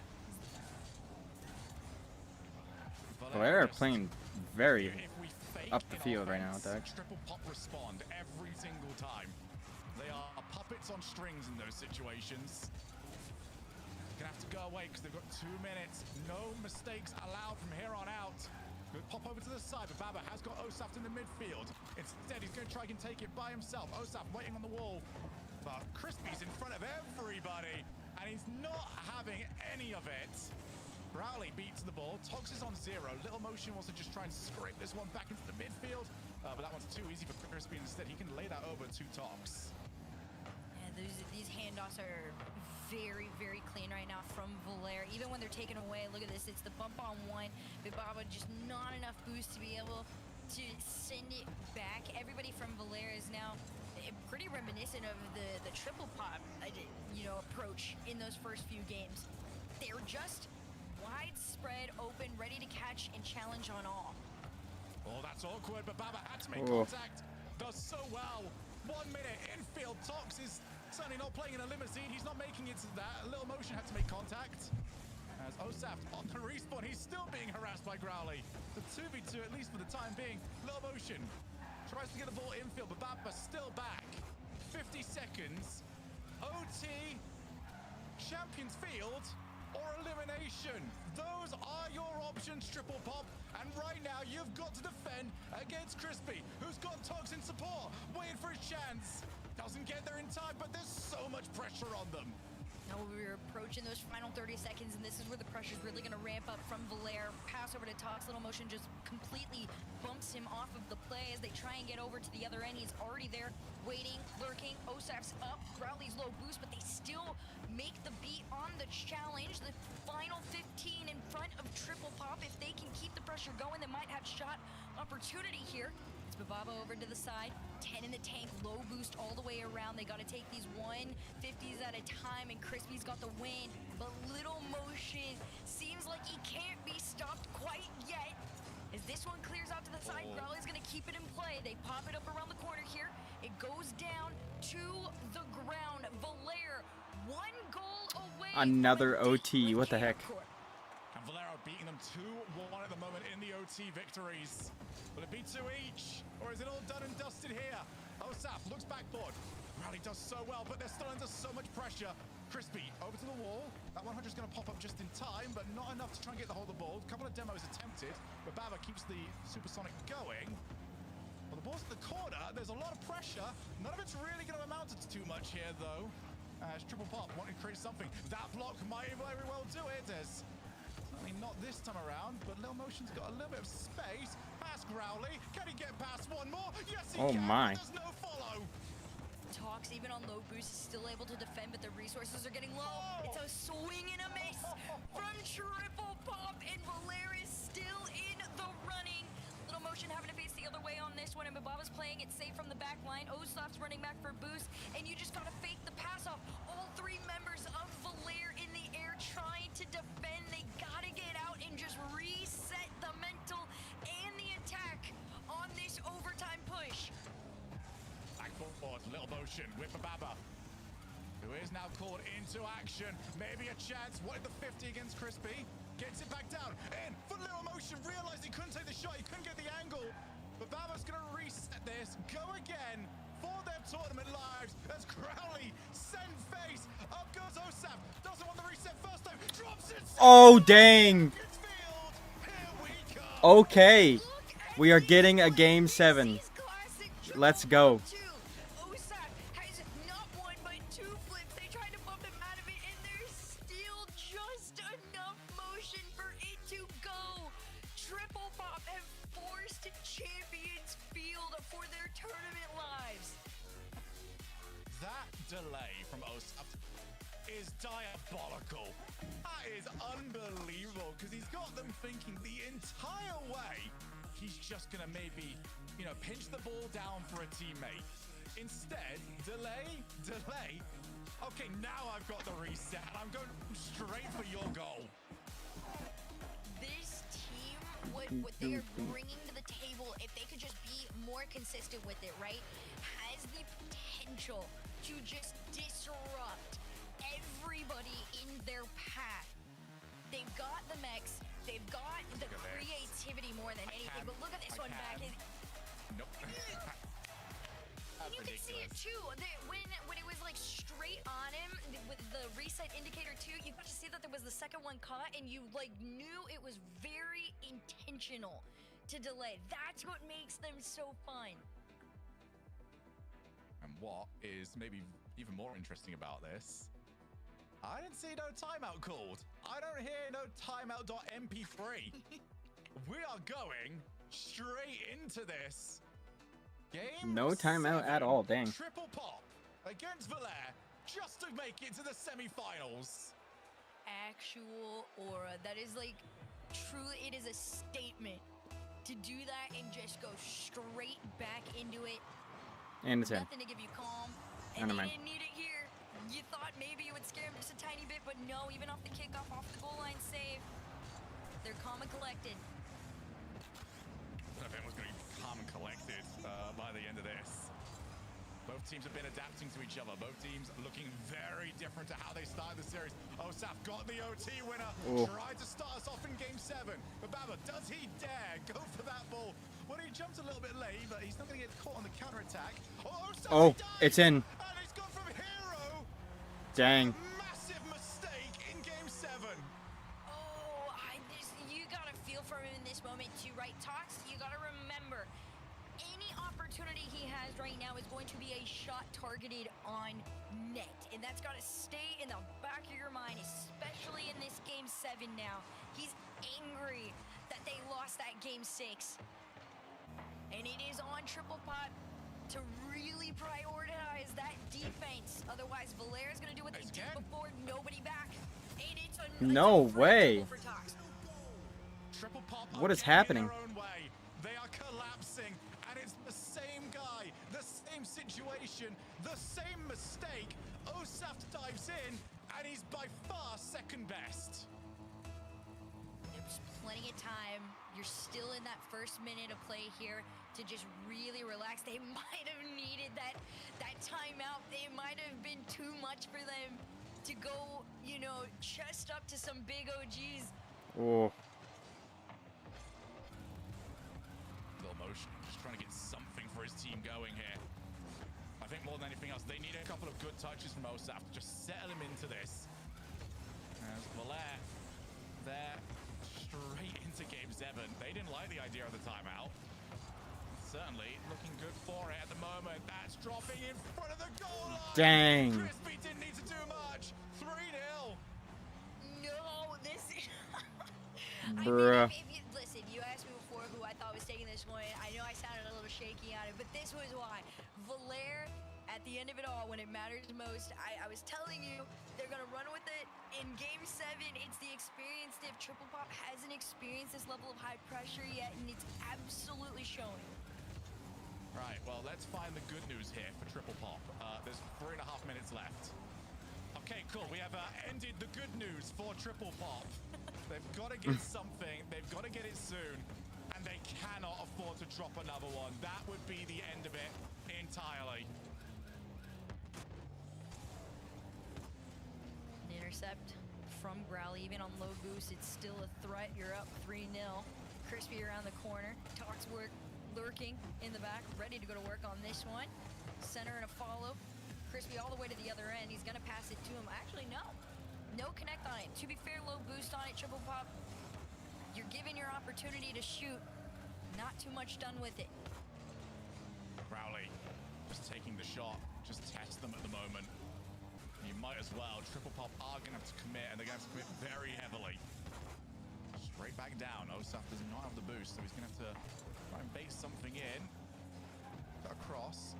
Those boost totals do not look pretty at all. Little motion a little bit better, doesn't get there in time. Tox wants to try and put this one away. Quite around. Crowley, slow, steady. A Oh. little bit wide. You can still run with it too here, right? Crispy's already ready on the next one, so nobody had the time really to gather any boost except Bibamba, and he does. He's able to carry it away, but used everything in the tank. He forced it cheat up, but the demo might not be enough. It actually does work in their favor a small bit, but time is getting away from Triple Pop. Those final 2 minutes sitting in front of them, and they're still trailing by 3. Dang, okay. For long. All right. Of course, it's going to be the craziest jinx ever. They finally, they have a little bit in the tank to work with. One sent up field to go for the demo on the bump, and it's just a nice low roller on it. They've got the time, and they might need a couple of kickoff magic. What are they going to try for? They wanted to go for the big win, let Bababa pounce on through. Backboard. Crowley didn't get it. Oh, it's a complete whiff from Bababa, and he had a little motion behind him. That was the chance. they're definitely going to be thinking about that one a little bit. The hesitation could cost him. Growly double off the side, trying to get over to Crispy here. They just opt for the bump. Fox still going for it. Quick cuts on this, but a clear could make the difference. And fortunately for Triple Pop, everything wastes the time that they need to get to the other end. Osaf gets the beat on one. They want to try to hit Growly somehow. Osaf's got another reset, but Crispy's now back in time. 1 minute and 2 goals required. Just to send it to OT, little motion. Hands it over to Bababa, who wasn't informed of it. Oh, Pass, oh, it's there. okay. 2-1. All right. What on earth is going on? Look, he baits the first. Crispy full coming in on the second, and he Oh, what a bounces bump. the third. You're sitting there. That bump is crazy. Triple Pop in chat, thanking Little Motion in that moment. Just full steam ahead. You've got the time to find the catch-up goal here. And they find themselves in the other end of the field. Baba's up next. No bumps or path opening from Little Motion, but he can go down. Almost finds it into the final 45. There's still the chance that they get caught out, but Bababa, couple of good blocks. When do they send for this? When do they take that risk? 30 seconds. They've all gone.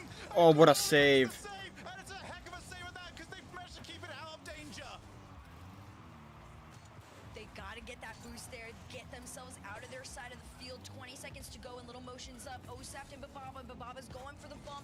Crispy waiting for the nosedive, and he catches it. Right now, all Valair need to do is play time, but possession falls with Triple Pop. One pop, one shot, no goal, but it's still in play. If anybody could do it, it could be them, but this one, if Bababa can keep it up, this could be the one. Pop to the center. Little Motion is there. Osaf is waiting for the call, but all they can do is hope and pray that this Oh, stays, damn. and it won't. They Fair took play it to from Valair. us. What a series, though. Oh, my. Next. Everybody, welcome to European LCQ.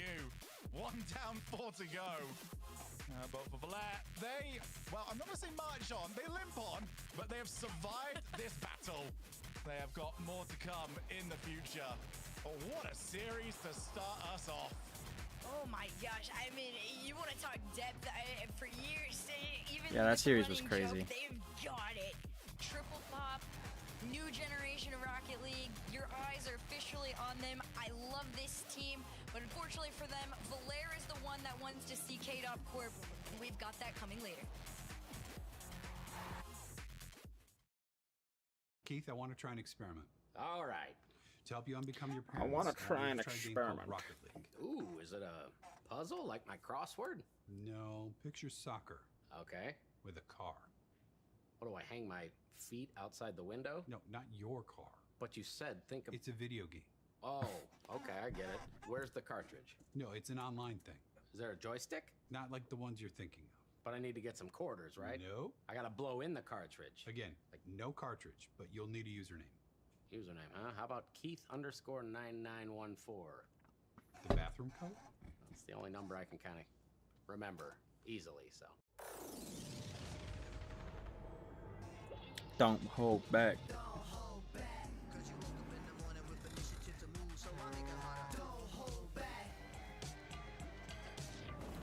Galvanize.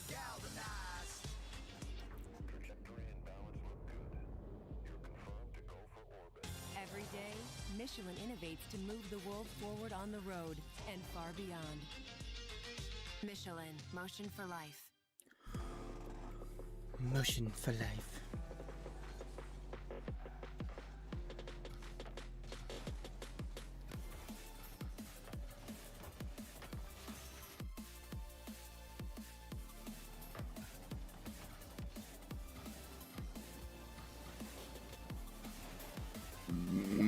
Excuse me.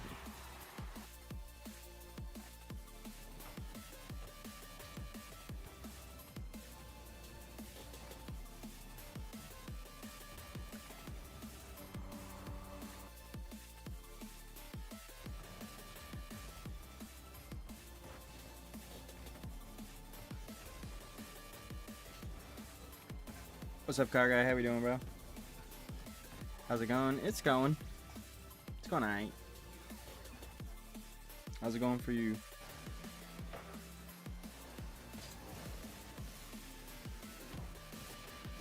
Peach.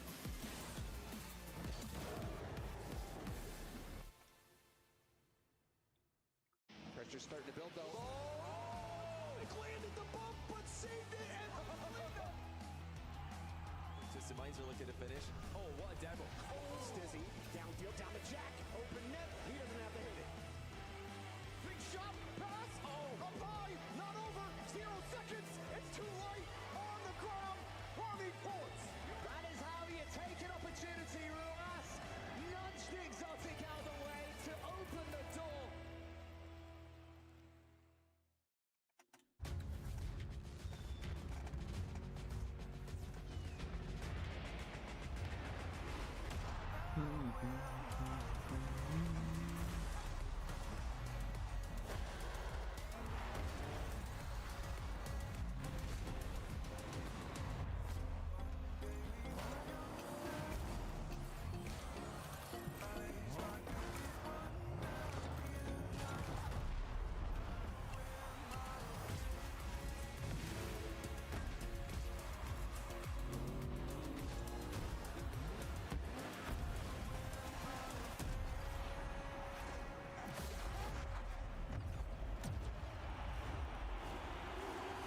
Part of the magic of Rocket League is the stories you could tell about it. The 0-second buzzer beaters, the epic saves, the underdog victories. It's all there. As we return to this legendary arena, we'll witness Rocket League's story unfold together. Who will hang their team's banners in the rafters of Champions Field? It's time to find out.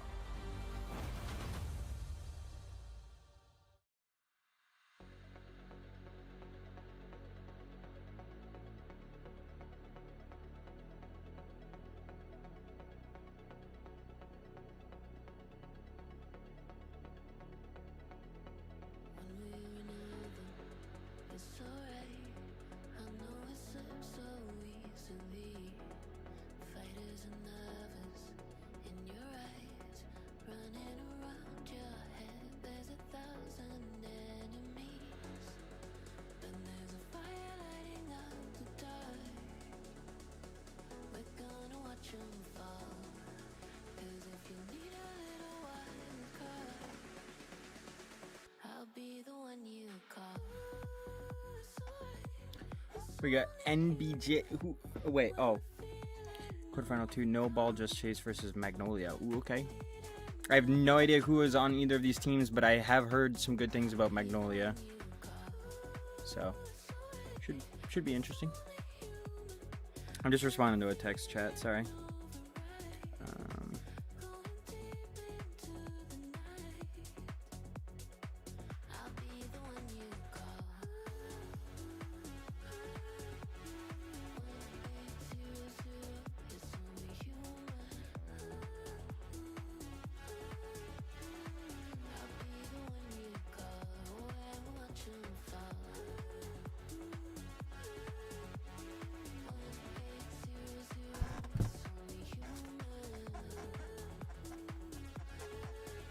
Alright, I'm gonna take this opportunity to go to the bathroom and refill my water real quick. I will be right back.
here before.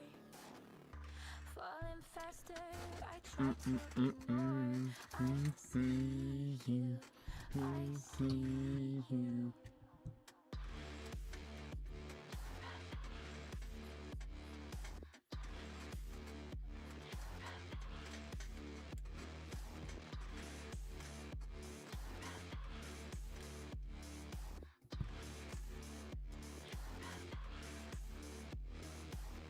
I'll let you drag me to hell if you hold my hand.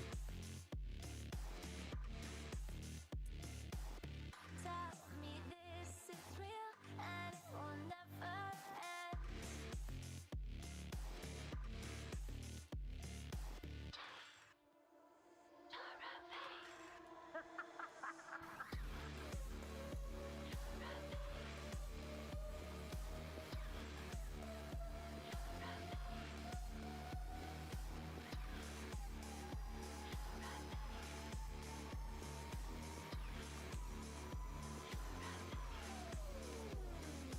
This is not what I came here to find. Memories show that I'm out of time. See it. A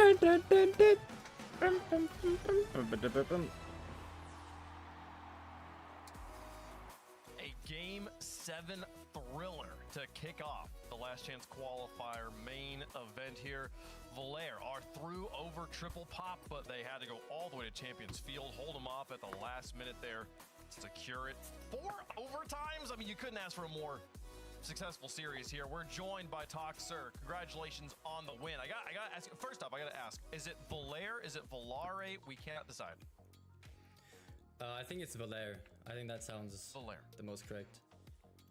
Okay, we'll go with Valair then. Here, talk to me about that series though, man. Game 7, having to hold them off at the last second rally. What was the hardest part about playing against triple pop? Oh man, I think the hardest part is honestly they're just so mechanical, all 3 of them. So you just constantly are under pressure. There's always a threat to like they have to watch out to. So I think it's probably their mechanics. They're just their individual level. And I think they also make it work really well as a team. So it's just that combination just throws you off so hard. So you kind of have to take a different approach than like what you would normally do with a solid team. You have to go for more demos. You have to challenge them earlier than usual. But at the end of it, we figured them out in the game 7. We were up 3-0. We made it a bit hard for ourselves, but in the end, we did manage to get the W. Yeah, no, you made it a little easy for yourself too at the beginning of that game. Get those 3 goals pretty fast there, so you secured them up there. KDOP Corp's coming up next. Many are calling them the favorites. What do you make of KDOP Corp? I do agree, especially since GK is out now. They are definitely favorites on paper. Team-wise, they're also really good, to be fair. They're also boot camping, so they have a... I don't know if that's an advantage. Usually is a boot camp buff. But I think we're prepared. We've screwed them a couple times. It's been very even. But obviously under pressure, they're a whole different beast. You have like a major champ, a world champ, another major champ, and you have Rez that is one of the best ones players in the world. So we're definitely going to group together and try to figure out how to beat them. Well, you figured it out against Triple Pop. I bet you can figure it out against KDOP Corp as well. And I'm excited to watch that match coming up here in a second. If you get through that one, you'll have one more match to play in the grand finals. And if you win that, you're going to the World Championship. Few players in the scene have been around as long as you have competing at this level. I feel like it's a throwaway question for some people. I don't think it's a throwaway question for you, Tox. What would it mean to play at the World Championship? Oh man, I think I've gotten this question a lot of times, and it never gets old. Like, I still haven't managed to call for LAN, like for major LAN, since the COVID RLCS doesn't count.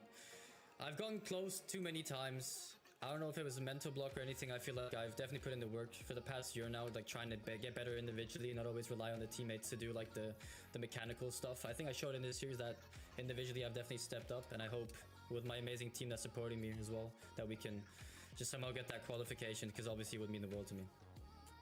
What a story it would be if you made it there, sir. We're rooting for you. Good luck against KDOP Corp. We'll see you out there. Thank you. All right, Tox with a Game 7 winner. Gonna push through and make it to the semifinals. Top 4 secured here on the weekend, Shogun, but top 4 doesn't mean anything. You gotta be top 1 today. Absolutely correct, but he'll be pretty thankful that he was the best player on the field, in my opinion. Whilst everybody else had better individual games, if you take all of that series together, Tox was the person that was constantly stepping up at the right times. He's going to need more and more of that, because arguably the biggest test is going to be that semi-final. He'll think if we can get past that, then we can beat anybody. But it's going to be quite the difficult task. Yeah, if I'm honest though, to be fair, I think Triple Pop threw enough challenges at Valère that they could adapt to almost anything in real time at this point, and you need something like that, right? You need to be in that mindset, especially if you're going up against K-Dop Corp, because K-Dop Corp realistically is almost just like a more refined version of Triple Pop, so they are set up for success. It's just a matter of being able to pull it off. I mean, Shogun, we talked in the pre-match that this was going to be about, you know, a tournament of who has the lowest floor, and then we said, we're going to pick Triple Pop because we think they're actually going to play at their ceiling. And I'll say it felt like they were through a lot of that, which is such a statement for Valère that they were able to actually win with a peaking Triple Pop on the other side of the pitch. Valère, I think managing to take game 2 was the key. You know, getting that second overtime to go their way was such a difference maker for their series because they were able to calm Valère, Triple Pop down just a little bit. We saw Triple Pop, you know, especially towards the middle, the latter part of that series, they really stepped off from what was working so nicely. So just that one result so early, it's almost an hour ago now, but I really think if you go back to that game 2 overtime, that's what won it for them. It's actually incredible too. Like, they traded, there were 4 overtimes, each team won 2. Every game was won by a single goal, which I believe means they scored the same amount of goals here. Like I said, Valère would have scored 1 more goal in the series. I haven't actually counted them all up, but such an even series. One of those matches where just one team had to win. Ultimately, Valère on Champions Field gets it done, and they've advanced into the semifinals against K-Dop Corp. So let's hop to the top side of the bracket now. A few more matches to play on the day before we're into our decisive grand finals. We had our first quarterfinal match down. It's time to switch gears and get Magnolia on the pitch. Up against No Balls, Just Chase. Another team that probably need to tell you the name of the players for you to have any idea who this team is. This is Prazi, Koku, and Shark, who we have talked about a little bit in the pre-show. A successful run from them so far. Will they run into it here? This is the final matchup for one of these teams as they will be going home. I'm excited to get them on the pitch. Yeah, plenty of experience. These are players that have been trying for these qualifiers ever since obviously we went to the open format. I mean, I had a little look earlier on, and what I love when you get players like Prazi, Shark, and Cuckoo is like how many teams they have been on. That you go to their history and you just keep scrolling from every single team. You've got maybe some names that you might recognize. You know, WIP Esports. That's definitely a team I've heard of before. But then you get to the Burrito Boys. You get Bulgarian Pookies. You get all of the fun names like that one. But the only name that matters to them today is No Balls, Just Chase, and sending themselves to the World Championship. My gosh, some of the most creative names I feel like happen because of LCQs or just like the first like day of Rocket League. This is a new one for me. I can't lie. I mean, the only player that we do need to point out, obviously, that is different on this is Prazi, who is 15. He's 15. He's not got those long team lists to himself. He's got 3. And this is his best opportunity. I mean, what a statement that is, though. 15 years old, and you are this close to a world championship. I think the Pro stands for prodigy in Prazi. Ooh, I like Young that. age. We'll see if he can live up to the hype here. 2 players also trying to make that full run, and on the other side of things, though, so much experience, so much world champion power, especially when you look at Rise, a world champions grand finalist in 2023, I believe, when Vitality won their first championship. He was on BDS on the other side of things, or when Zen won his first championship, excuse me, and Vitality won their second. I was gonna say, Rise is a veteran, like veteran. Back to Europe, joins up with Tox and Eugen. Eugen, one of the big stories of the year as well, popping off. And they formed this team for this last chance qualifier. Absolutely a threat to make it to the grand finals. I'd maybe even say like that's the team I'm expecting to make it to the grand finals, given the quality that they've got there. But I mean, yeah, Rise has been an interesting story because he was on top of the world, and it feels like everything's been a little bit of a step back, given that the quality and the talent that he has. It has been a disappointing few years. Obviously struggled over in MENA, struggled in North America. He's now on his way back to home turf, to an old stomping ground.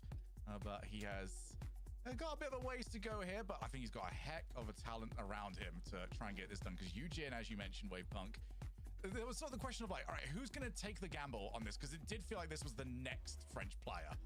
And, well, it's landed over here on Magnolia.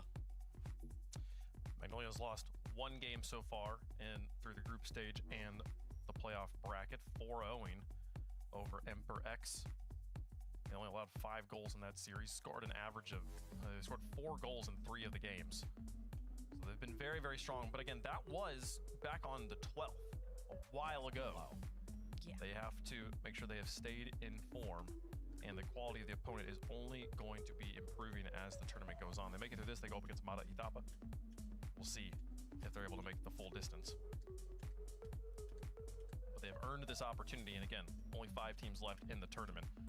We're going to send another one home right here, right now. I'm curious how game 1 goes, Herc, because I feel like a lot of times they are the way it sets the tone, especially when you have an experienced roster versus sort of a new challenger. Crispy Talks, excuse me, that was the last team with Magnolia here. Rise, Toxic, and Eugen. The Tox is carrying over there. How many times have they played against Prazi, Koku, and Shark? This is while Prazi, Koku, and Shark have watched Rise, Toxic, and Eugen play all season. There is sort of a tactical advantage for the newcomers. There is that advantage of like you've seen them for a while. You have a vague, you know, from a distance idea of what to expect, right? But you actually never really know until you get into it for the first time. I think that game 1, I anticipate No Balls Just Chase to just let them play their game, you know? Introduce yourselves, and we'll see what we get, and then they go full send into that. Well, folks, let us know who you think is going to win. Do you feel like Herc's right? Do you feel like it's some other way? Tell us in chat. Herc, who do you think is going to win? Oh, man, listen, there's times where you root for like the triple pops of these situations and the Magnolias. Rise loses sometimes, but he doesn't lose these, all right? We haven't entered Rise losing territory in the LCQ quite yet, so I've got them. Okay, Shogun? Yeah, I mean, it's a fantastic run to get to this point. I mean, you know, Shark has been playing in Belfast lands over for Rocket League Island, but this is a step up. You're going from Belfast land to a World Championship Grand Finalist. It's a step too far for me. I've got Magnolia. I also have Magnolia on this one. Anytime I get the chance to pick Rise comfortably, I'm going to pick Rise comfortably here. But Toxic and Eugen are a fantastic way to round out that roster. It's not just the Rise show. I think Rise could even have a bad series here, and they can still pull off the win here if Toxic and Eugen are firing on all cylinders there. They're the favorites on the desk. They're the favorites in chat as well. Uphill battle for No Balls Just Chase, absolutely here. But what an opportunity to have earned this competition. Will they be able to climb the mountain here? One of these teams going home. I'm excited about it. All my eyes here are going to be on Prazi, though. Yeah, I mean, I think they're going to be watching this back as well quite a few times because this is a big step up. But can they do it? This is it, folks. Can they do it? One team advancing forward. Matitapa waiting in the semifinals for the results of this matchup. We'll get into it. No Balls Just Chase taking on Magnolia to advance in the European Last Chance Qualifier. I'm curious to see how the No Balls Just Chase team plays. Because I've seen a lot of Eugen and Rise play. I've seen a little bit of Toxic play as well. I mean, it makes sense though, doesn't it? I mean, Rise, major champion, been to so many major grand finals. He's even been to a World Championship grand final. Definitely comes in with the most experience. Eugen, talked about for the longest amount of time. He hasn't really panned out, at least in this season so far. And of course you got Toxic. He's been playing for a long time again. I mean, Shogun described them as journeymen because they play for so many teams, but in terms of just the level of experience and respect that they've garnered this ball chase team, they don't have that same level of cachet. Absolutely not. They're going to have to fight against a huge uphill battle here as Rise is up for this one. Shark on the backboard has made it top 16. I believe is the only in EU RLCS, and I believe is the only player of the 3 to have done so. As expected, they're doing a lot of defending early doors. We're going to see this a lot. We're going to see Magnolia Diving all around them, jumping all about the place. Having a lot of ball control, a lot of boost control. But upsets can happen, especially here, especially in these events. We saw it with K.Corp earlier on, where they went to a Game 7 against a relatively unknown team. Can they do the same here? Are they able to do so? Here is Shark on the ball. He's got Prosy inside, but Rise. I mean, you say he's such a storied career, but he's not been in the best of form over the last about year and a half now. It's been a long time since he was in the best of Rise. But see, that's just the narrative still, Cole. Because the form's been fine. It hasn't been what in terms of making grand finals every single time, but you gotta think about it. I was on Twisted Minds last year. That Nobu had Atomic. They had comm issues. They couldn't all speak the same language, basically. And remember, they had their reverse sweep in Raleigh against Carmine Corp, the favorite of that tournament. I think they finished top 6 in that. And then, listen, on Gen G, it didn't pan out, but already he's over here in EU. And he's right back in his comfort zone. So I do expect big things out of Rise. I think people kind of started sleeping on him a little bit. And a player this great in the open era, he makes plays happen just like this. And you just gonna finish. Oh, okay, I was about to say, dang. But it starts with the talisman. It starts with Finley. It starts with Rise. It starts with Rise slamming the crossbar on the open net, and then Eugen and talked to the two of them are like, fix it, quick, we can fix this. Well, they did, and it all worked out. I'm almost disappointed that's got him, because that was too perfect when you were raving about Rise, and he slams that one, cannons it into the crossbar, but it is 1-0. It sure is. It would have been, he would have just made me look very, very smart if he put that in right there, but it doesn't matter. The result's still nonetheless the same. 1 goal in favor of Magnolia. And if you're looking at this no balls just chase team, I mean, you talked about it already, Cole. I mean, they won Game 7 with K.Corp. Yep. The team that is the #1 seed coming in it is a team that beat GK handily. So, yeah, really for these young guns. For these young guns especially, I mean, as Eugen has won another Dang, top okay. play, I think they have a lot to prove in this. If you go Game 7 with them, surely you can push Magnolia to the brink. Yeah, I mean, there's more pressure on this one now. They're here on the main stream. They've got their cameras on. You know, there's a lot that's new here for them. So I'm not too surprised to see Magnolia pretty much, you know, smashing them over the first half of this game. I'm praying, I'm hoping against hope that they grow into this series and we start to see Prosy, Koku, and Shark are all about. Koku has the ball here, but Eugen beats him all ends up. We're going to see a little bit more pace here. Did say on the desk that she expects to see Noble just chase sort of give the time of day to Magnolia in Game 1 just to fill their way, and that's definitely what's happening, Bates. Exactly. Toxic, great air roll. And Shark just says, well, I can't get back to them. I don't know why he stopped boosting. He should at least put a hand and give himself a chance. Maybe just maybe a pre-flip might get him through. You know, we could stop that ball from going, oh, don't tell me it's a 4th off the kickoff. It's not. Toxic does get the boost, though. And just Magnolia just seems so comfortable in this match so far, Cole. And they keep playing like this, it might get ugly. Yeah, and that's what we don't want to see, really. We don't want to see 5, 6, 7 nils in every single game, but it's looking like we could be going that way as Shark makes another big save. Eugen's coming in. Magnolia, though, you know, for them, it's all about Magnolia. They're going to be wanting to make a statement. They will be well aware that this team, as you say, just took K.Corp to Game 7, so if they can really put them to the sword, they'll be saying, look, we're the team to beat here. We're the ones who have major experience. We're the ones who've pretty much done it all between us in the game of Rocket League. Eugen, don't forget as well, was last season's Wonder Kid, burst into the scene with Gentle Mates and good shot right there. Semi-finals, but Dang, here okay. comes the Shark. He was lingering, and he takes a nice bite there out of Magnolia. That's right, it's in open waters, and you gotta have your head on a swivel. Prosy, good bounce. It's a nice little pass, kind of. It gets the momentum off of Rise's bump, and his Shark's just waiting, just lurking. I'm not gonna lie, I mean, Cole, you should know about this. I saw a team during the World Cup, they were up 3-0. They were comfortable. They played another team, and the other team started scoring a lot. So, I mean... you're talking about the third place playoff. Oh, snap. Here we go. Here goes Koku. I don't know. It just gives me... It makes me think about a certain World Cup match with a certain 2 countries. I think you'll know about one of them. Yes, I do. I mean, I'd also think about the 2-0 when we were up against Mexico, which turned into the toughest evening of my life when we won that one. So, okay, suddenly it is 2-3. Mbappe has woken up here over for Noble just chase. And let's see what we got. 1 minute and 20 seconds left. This also happened in Game 7 of the last series too. Prosy bangs it forwards. Shark has been lingering, as we said. He's taken out there by Eugen. It can slow it all down, go end to end. And suddenly everyone just leans forward in their chairs. This one's seeming a little bit more alive. Are we going to see Just Chase continue what they've started here, mates? Prosy's got a lot of space. Decent first touch. Koku gets up, Toxic there. Prosy tries to get a 50. And Shark, I've been staying on his player camera. I like the way he positions. He really is staying in opportunistic positions Get himself a chance. Might have one right here. Flicks it off the crossbar. But no balls just chase. They're starting to cook. Yeah, they are. That was a lovely effort there, the catch. Delaying that dodge. I don't think that Magnolia realized that he had it. 40 seconds left. Here comes Koku. The Spaniard. Congratulations on winning the World Cup. Really happy for you. Very cool. Over to Prodigy. He booms it long. Toxic into the air. Here is Shark. Into the mid. Oh! It's the pass, though. It's between both teammates. That was a brilliant idea, though. Koku didn't see it coming. It was the perfect thing. The Shark had the net. It would have been an easy block. He opted for the pass. It was middle. Koku gets a bump off screen.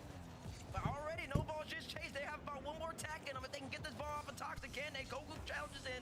Rise throws it all the way up high. Here comes Shark with a clear. Eugen does eliminate Koku. That's going to take away the outlet, man. Rosie gets a demo on Eugen, but it's not going to be enough. Maybe just one more chance where no ball just chased. We hit the 0-second mark. Out to Eugen. Eugen gets a nice little touch right there. Gets a reset, too. Can he get another one? No flip. Koku pops it up. Rise is there to be equal to it. Right hits it right back to the ground, and he will. Fair enough. That was a good fight back by No Ball Just Chase, though. Yeah. They hold out in the end to Magnolia and Rise, showing off the drop shot skills there to kill. Stay hydrated, chat. Just Chase. Okay, fair enough. I mean, when Shark got their goal, it was their first shot of the game, and Magnolia had 15 shots.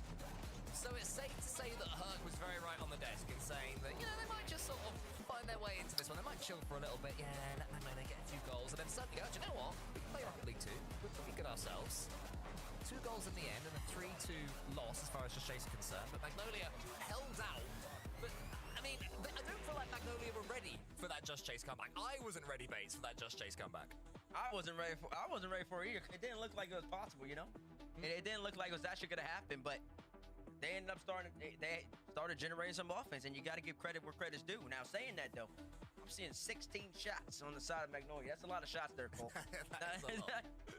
It's going to be hard to beat that. 16 opportunities, and they're just going to keep on coming. And it just felt like Magnolia was more than comfortable just letting Just Chase have their opportunities. As long as they knew that they locked in a couple big clears, a little bit more time wasted on the back end of the game, they were going to come out victorious. It never really felt like they were worried. It never felt rushed. And that bodes well for Magnolia, but it also shows Just Chase. You need to do a little bit more to make this Magnolia team uncomfortable. Well, let's hope they can start game number 2 better, because first half was an absolute write-off there for Just Chase. To survive the first few seconds, Magnolia are going to have to stamp their authority back on this one, because they certainly lost it to the end of that one. You said they had 16 shots, but I counted 15 halfway through, so the second half, they really have to do some defending. They were relatively confident after that second goal, but yeah, ought to be conceding a couple. What a play! Oh, dang, okay. Rise, you are a bully, young man. It's just a play from him. Look at him on the off ball. It's all Eugen up top, and watch Rise. He's looking for Koku the whole entire way. What a bump. If Eugen got too much of a pop on that flip reset, Rise would have jumped for it. But since it was just enough to get by the initial challenger, Rise just immediately opts for the bump on Koku. And that's the heads-up play you get from a veteran of his caliber. Great play from him. Here comes Koku down the other end, though. Tries to stand that one forward. So it was a nice kickoff here from No Balls. They faked out Magnolia for a second there. So they're showing they've got some tricks up their sleeves as well. Koku gets one over to the corner. Sealing that one goes. Anyone helping him out? I think he's going to be a little bit slow. No, and then he does get a touch on it. Toxic is able to catch it and go to the side. And in comes Prosy. What are we going to see from this young player? Just 15, don't forget. Real chance for Prosy to make a statement here, Base. More than any other player in this lobby.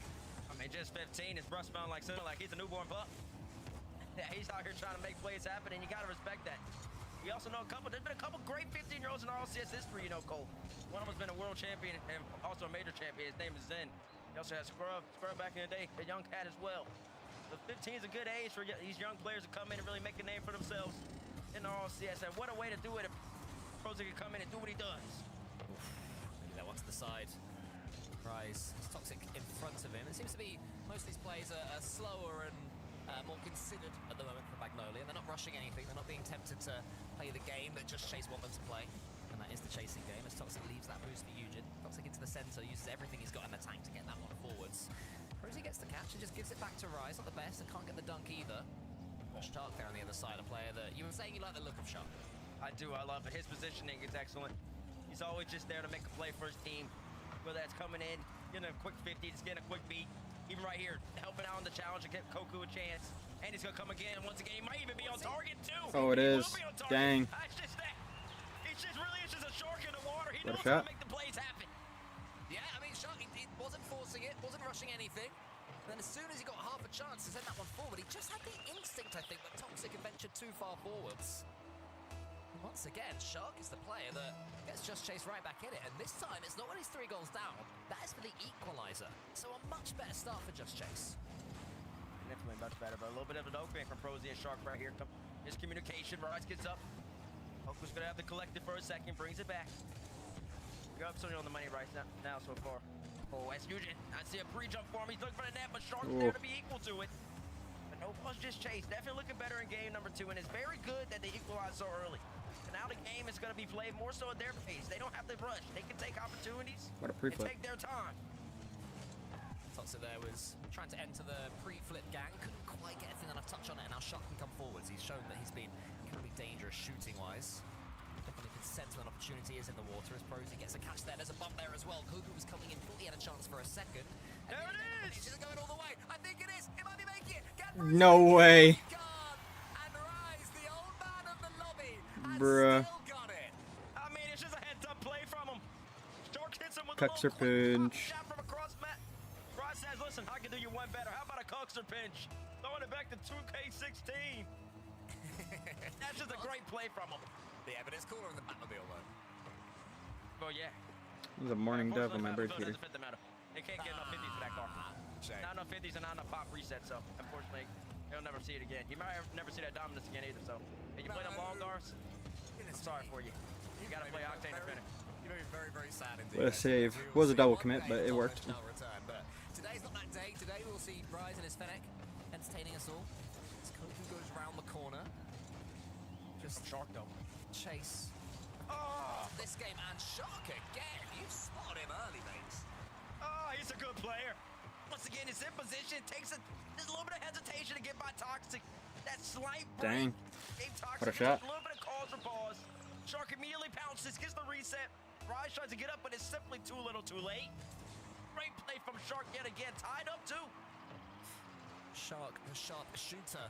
Gets the team right back in it again. Shark, here he is. Wants to avoid getting dunked by Rise and does so. Eugen's coming in. Had a bit of a quiet game. Gets the dunk. What a there. dunk. Koku, who's the top scorer on his team, despite Shark getting 2 goals. Is there again, showing that Koku is definitely the player that has the most impact with the nitty-gritty of the game. He's not getting those highlight moments as Toxic comes in. Koku catches, moves it forward, just takes some pressure off his team. Eugen is there with the catch. Shark's coming in fearlessly. Wants to steal this boost or get a bump. Doesn't quite get Rise. Rise wriggles away. Now Toxic can send that one long. Koku, great positioning from him into the center towards Shark. That is so risky because Eugen can get the catch. Rise underneath. This is how their first goal came in. But this time Shark's able to defend from the front. Toxic playing very far back though. I think Rise, when he popped it off the wall, just off the corner, he thought Toxic would be in for the finish. Toxic tried to play a little bit more passively. Doesn't want to risk it too much. And listen, that might be the What a play. flip reset. Rise What the gonna hell? pop the Eugen looking for the double touch. And so far, I'm seeing the Magnolia positioning. Eugen and Rise kind of push up. Toxic plays more of a third man, waiting for his opportunities to come. It's boding well for him so far, but with 15 seconds left in game number 2. Both these teams tied up. I know you're trying to make the last play. Well, it was Toxic. Don't forget who's the player that got lobbed as third man earlier on. So maybe he's learned his lesson, but maybe he's over changing things. We'll see though. Prosy wants to get that touch to the corner, doesn't quite do it. Koku can't get the doink either, mate. Don't worry, I'll teach you how to doink. Pretty simple. I'll teach you the timing. But we do go to overtime here, and it's brilliant play from Just Chase. Oh, I didn't realize you were the doink specialist. Maybe I need to go to your classes. I'll send you some clips. I will send you some clips, all right? Okay, okay, well check out the cold doinks. Right now, here it goes. Game The number 2, cold Ryan tries to get a doinks. beat though. Toxic taking his time. Eugen should be on there on the side. Well, he does opts not to go for it though. Let's get a demo. I think just Shark expected Eugen to be there about 2 seconds earlier than he was. Just that expectation for Shark to push back and be late to that ball, and it ended up costing him a little bit on their attack. But so far in this overtime, both teams still trying to fill each other out. Yeah, no team really making too many statements early on. That's a good dodge there from Shark, but then he's dunked by Toxic. Rosy's having to help him out. Rosy can wait beneath this one. Shows a good composure, the young man. Which licks the corner. Who's going to be there? Is Koku. Koku shoots! And the Spaniard gets it in! Bruh. And Just Chase have their game! Wow. He They try to have the game. It's a great bot by Prosy, and immediately trips up Eugen. Nice. Forces him up to go up the back wall, which it takes away his ability to challenge. So then Toxic has to come in from the other side of the net, but he's simply too far away. Good play from them. All starts with a young 15-year-old in Prosy. Big flick, and then not only just a flick, it was the follow-up immediately after. Tripped up Eugen, forced him to the back wall. Made all the difference right there. This time around, the shots are much more even.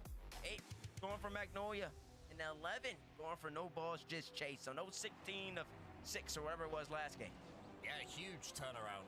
Not just in the goals, of course, but the general play, the general demeanor, the feel of that game. It didn't feel like Just Chase were going to be punished anytime Magnolia felt like it. It felt like an even game between two teams who both beginning to play towards their ceiling now. We're starting to see, or maybe not, I mean, we don't even know Just Chase's ceiling, but certainly they've stepped up from their floor, which I think is what we saw in that first game, the first half of it. And that is credit to them. Credit to them for holding their nerve and to their coach as well for talking them through what must have been an absolute nightmare of a start in game 1 to turn it around like I'm not gonna lie, chat. I think I'm biased in this matchup. I kind of want Rise and... They pushed. I'm mostly rooting for Rise just because I enjoyed watching him so much back in the day. They had to beat him. KW had to beat this But team in overtime. He's young, I feel like I'm sleeping on the no ball just chase team. If they took KDOP Corp, which is like Radosin, yeah, it's Shark that made I believe. I don't know. They're a really good team though. And they took them to Game 7, then this team is definitely pretty good. Plus, it's 1-1 in the series now too. So. That's pretty old. Don't know how well I was spelling. Jeez, I was wondering. Were you really? No, I knew what you were saying. I mean, if you say EU, I'm thinking of the word depth, so you could say any letters and my brain well, there you go. There you go. Look, the propaganda, it works well for y'all. But I say this, you're just trying to get a goal right here. A little bit off. So far, Magnolia, they turned up the heat just a little bit on DFH. Trying to generate a little more pressure. I think they would much rather have a game where they, once again, outshoot the other team by about 10 shots. They don't want to be outshot by 3. They don't even want the shots to be close. But to do that, they're going to have to start taking more pop shots, start getting more demos, start taking more possession. Yeah, get it. We're talking about a statement win for Magnolia, but that is seeming a long way away now. I think they'll take it over the line. Oh, dang. Way they can, especially when Shark keeps popping up and putting them to the sword. And it's Toxic again. Toxic. Ooh. He's doing a 3-point turn for some reason. Just go back to that, buddy. You're beat because Shark, he's waiting for you to make a mistake. This guy's keeping it simple. He's keeping it clean. It's traditional rock from him, man. He's no arrow, no nonsense. Just get up.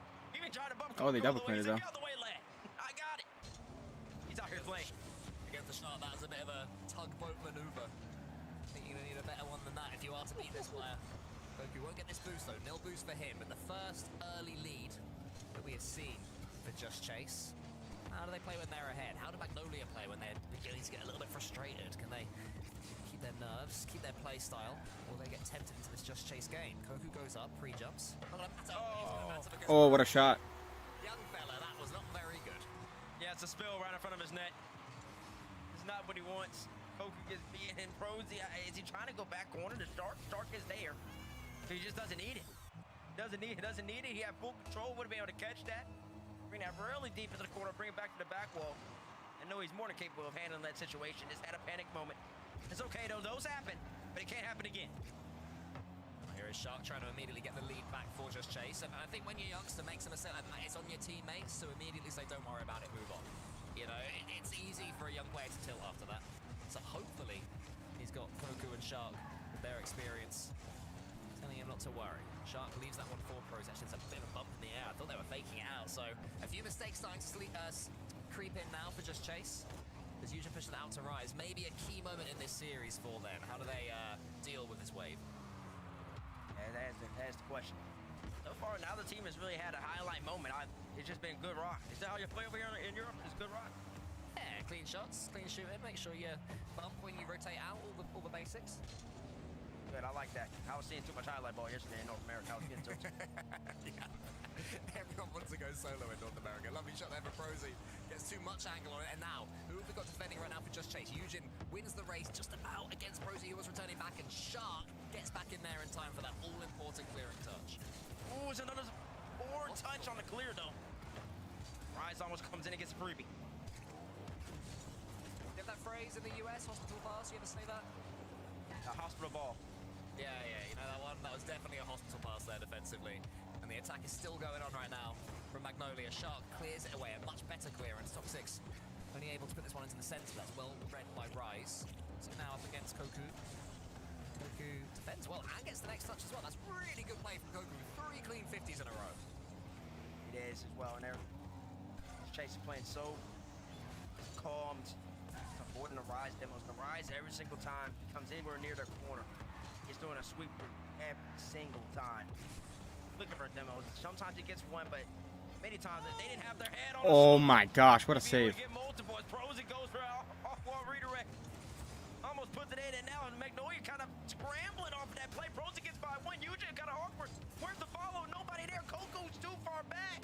Yeah, I think Koku underestimated how quick Prosy was. Prosy got 2 or 3 touches from an angle, and then the second one as well. I think that's the one Koku didn't back. Now Rise comes forward from the ceiling. This time's his dodge, easy to do. Toxic up against Shark. Can he break through him? Koku can find all good 50-50s. The challenge game from Just Chase, that's the thing that's impressing me the most. You know, often you see these teams, these players come through and they're great mechanically, but as soon as it becomes the challenge game, they're always losing out. That is not happening right now with the team in blue. Comfortable too. Look at him.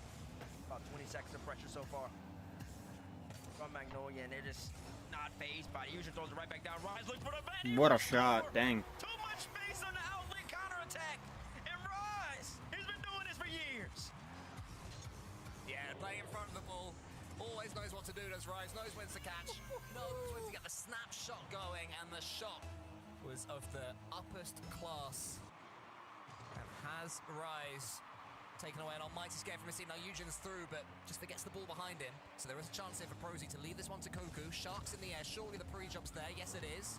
Shark to the ceiling. Wants to get the second touch against Eugen, but I think it was Toxic that got all the all-important touch. Then Rise helps him out as well, and it's cleared to the side. Dangerous times right now. Demo's flying in everywhere. Prosy gets a couple. Shark fakes it out. Dang. 2-2, and that's brilliant.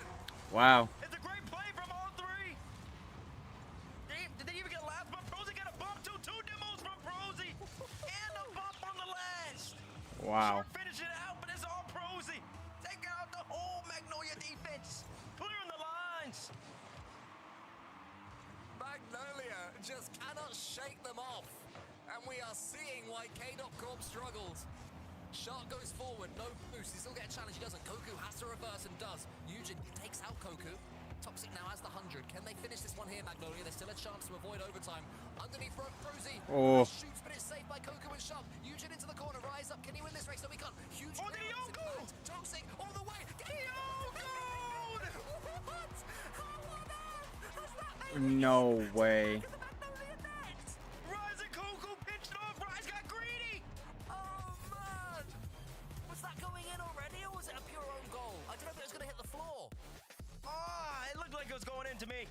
Was it already going in? I think it was going in already. Crazy. I can't believe what I've just seen. Rise That's got rough. greedy. He didn't need to go for that. That's one of those moments you just gotta let the ball go in overtime. He pinches it. He tried to get up. To just be a pass, try to give his team another opportunity, but he didn't have the boost. He didn't have the positioning. And then so when he goes up, Koku goes for the clear and he smashes the ball to him. And it just has too much pace going back the other way. Understandably, there's an immediate timeout called by Magnolia. I think if they were 3-0 up in the series and that made it 3-1, you call a timeout after that. Let alone when it puts you behind in the series. I need to see, you know, the RL moments, what is it, shortly before disaster? Twitter account, I need to see that screenshot of Rise going for the ball, and then next thing you know, it's in their net at 0 seconds. I'm actually shocked. We watch, we cast a lot of Rocket League, mate. It's rare that you see a goal that just completely flummoxes you, right? That one has thrown me for a loop, and I'm not playing in this series right now.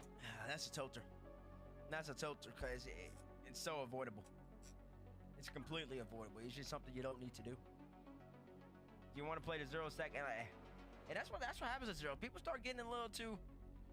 Their eyes get a little bit too big. They get too excited and they start trying to make plays happen when you don't need to. Just go into the OT. Just go into the OT. Keep playing ball. But instead, he's got too greedy and it ended up biting him. Man, if you're a Just Chase fan, you say, "Oh wow, we'll take that one." will take down for free. That is a game still and a half. If that comes back in this series, that might be the one that makes all the difference. If we go 7, that might be it. This might be the difference maker if Just Chase wins the set. That was a happy coach right there. That was a coach with a smile on his face. Like, oh man. Just a crazy moment right there. And we're going to head on to Utopia Coliseum in 35 seconds or so. And it is going to be, for anyone just tuning in, Magnolia 1, Just Chase 2 after that. After Magnolia went 3 goals up in the first 2 minutes. I remember you saying this could get ugly, and it was getting ugly. And yet somehow, Just Chase have rallied. They've shown quality, but they've also shown, I'd say, opportunism. You know, they've nipped in at the last second and done it so well. Yeah, and now been a youngster we're gonna have too. a Just Chase lead in this series, which is just wild to me. He's a youngster. You talked about him, 15 years of age. 2 big plays to OT play in game number 2 where he flicks by and then trips up Eugen, forces to the back wall. Big play here when they're down 2-1 on DFH. 2 demos and a bump. Took out the whole entire Magnolia back line by himself. Oh, that was brilliant, yeah. All by himself. Sharp got the goal, but it was all Prosy. Those type of plays make all the difference when you're at this stage of any RLCS competition. Prosy's going to want to continue to make those if his team's going to end up winning. Yeah, on the Sharks team do need to say to him, why are you using a red car when you're on the blue team? But that's a fight I'll have another day, and I'll keep having that fight until the day I die as an RLCS caster. Not a fan of that. But anyway, here comes Rise using a red car on the orange team, which is totally fair. Sees up Toxic. Eugen's already up for this one. Used the ceiling well. Can he get the reset? Does he need the reset? Oh my. What a shot. From the Frenchman. And I was going to say, he's been kind of quiet. We haven't said his name too much. This type of plays that Eugen hit the scene with last year. Off the ceiling, puts right to the backboard. A quick 3 touches, and he's through. That's all you need to do if you're Eugen, and that's what you kind of want to see out of him. I do expect this Magnolia team to put him in more positions to be successful, allow him to utilize his mechanics and set up more opportunities for Rise and Toxic. I'll come with confidence as they go along as well, and theirs will surely be at ground zero right now. But a couple of goals, quick fired will certainly change that, and Eugen has started that process. Lovely pass back to him, big save there from Prosy, good for him. Who's going to be following up? Is it going to be Rise? I don't think so. I think he'd retreated. Maybe didn't have the boost in order to follow that one up. So Just Chase having to step back up themselves because Magnolia have definitely gone through the gears in this 4th game. Sure happened. Eugen's getting way more ball touches at the moment. He might even get a bump on Koku right here. Can't get it through, but here comes Shark. Him and Prosy have been nothing short of sensational so far in this series. Shark just making quick plays happen. Prosy being opportunistic, just like you were talking about. Koku just filling in the gaps. Shark looking for a double touch, kind of put down even above the net just to make it a threat. Here goes Prosy. Rise is there to be equal to it. Koku comes in to collect. This Chase kind of trying to start squeezing Magnolia into the corner. Rise says no. Gets a little bit of time, gets by Shark too. Lovely pass there from Prosy to Shark, and Shark has a shot. He fakes it out to Prosy. Oh, the shot's not quite there. Cool. What a goal that could have been. More creativity from Just Chase. Koku slows it down yet again. Flick resets between them. Rise have read it. Rise who's having a game right here defensively, gets the flick nearly over the top of Prosy. Eugen's coming in, has to win this race and does so. It's the corner, Toxic half a touch there. Toxic has been a little bit suspect as third man a couple of times so far this series. Is much better on that occasion, but it leads to yet more pressure against his team. Exactly, he's gonna have a couple mistakes. Every third man does. And this team in particular, it really does look like they're letting Rise and Eugen just go to work on offense, and Toxic has to make all the plays happen as third. And it's a huge burden on the player in these type of moments, but he's done well so far. Here comes Rise, gets the flip reset, won't use it because Shark did that very well. Stayed the same height as the ball the entire time. There was no chance of the ball going underneath his car, which is the main thing you want from your first man in that position. Rise gets the dunk forward up against Koku. Maybe a bit faster ball, we could have thought about the Psycho there, but instead it's passed to the corner. End-to-end stuff right now, so I think Just Chase are happy enough to slow this one down after conceding that goal and having a few chances for Magnolia. This isn't too bad. 1-0's about par for them right now. The question is, when did Just Chase step back up in their pace? And now they're just waiting for the moment. It doesn't take much out of them, too. I remember, even in the overtime winner in game 2, it kind of came off the counterattack. There was a simple pop flick by Prosy, and all of a sudden, they were scoring. They don't need lengthy bouts of offense from this Just Chase team. They can do it in just little spurts. They played a lot of defense so far in this series, and I think they're comfortable in staying in that way. Certainly getting their defensive Brexit in this one. Oh, Damn. This guy. It's over the top of the defender, though. Yeah, no, it's the same two duo. Shark has been the better on Toxic this whole set. Toxic!